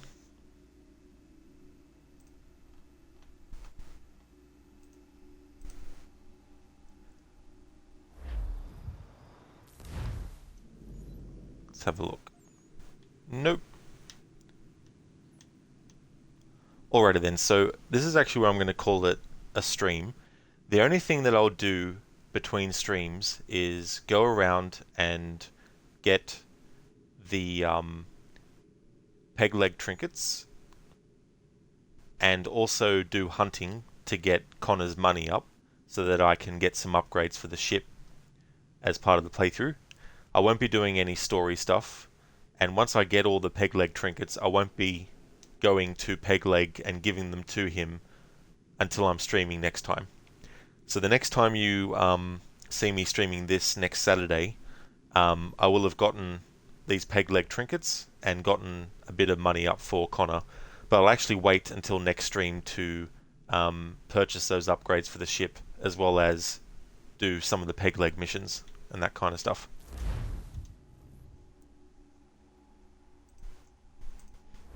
And that way too, because I'm not doing any story stuff, it means that if I desynchronize while exploring, it doesn't count towards the challenge, or against the challenge I should say. So it's only inside memories that if I desynchronize I have to restart the memory. Exploring around the cities and also exploring around the frontier isn't inside of a memory. And the current count is still just 1 so far. That's actually happened while inside a memory. So I just want to thank everyone so much for watching this stream. The next stream of this will be next Saturday. The next stream you'll see from me though in probably about, I'd say 12 to 14 hours time from now, because it's 2:15 AM on Monday morning, will be Resident Evil 2 Remake. Continuing on my hardcore mode playthrough of Leon's first scenario. So if you see me streaming Resident Evil 2 Remake, then you know it's become Monday for me, even though it already is, but just so you know that that's my Monday game. If you see me streaming it, then you know it's still Monday for me. But I just want to thank everyone so much for watching. We're going to go and raid Saint Ravage, who's playing some Assassin's Creed Valhalla. Before we do that though, I just want to give some shout outs. Lucinda, that's absolutely no worries at all. Thank you so much for being here.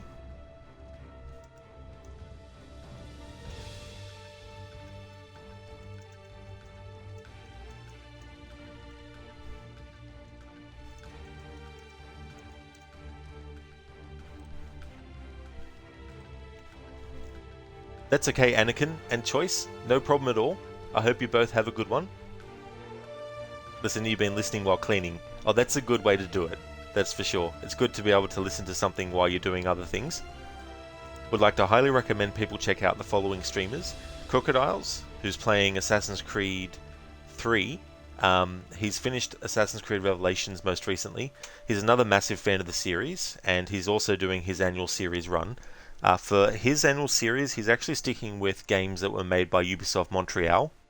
And so the next one will be Assassin's Creed 3 that he's working on. He's also doing a stealth challenge with all the games in the series that are Ubisoft Montreal, and also doing all the optional objectives. Highly recommend checking out Zamaxi as well. He's doing a playthrough of Assassin's Creed Syndicate. He's also a fan of JRPGs, and also a fan of games like Yakuza, as well as Tomb Raider also. Sherbot is playing Red Dead Redemption 2. She's also a guitarist as well, and from time to time does streams playing guitar. So I highly recommend checking out Sherbot, and also checking out Lucinda as well, who's doing the Resident Evil 4 original game on professional mode, and then when the remake comes out, she'll be doing the remake of Resident Evil 4 as well.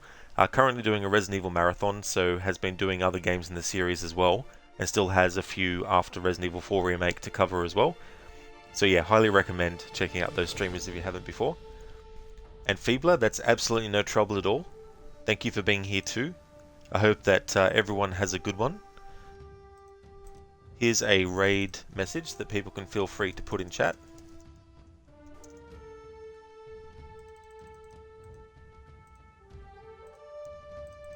And there's also one here that has some free follower emotes with it as well.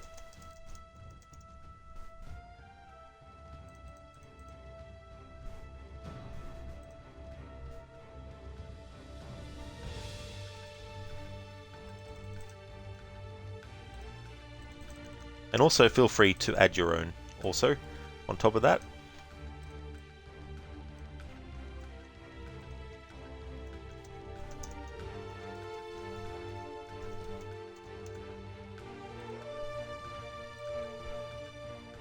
There we go. I hope that everyone has a good one, whether it's day or night. Thanks for watching, and catch you next time.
You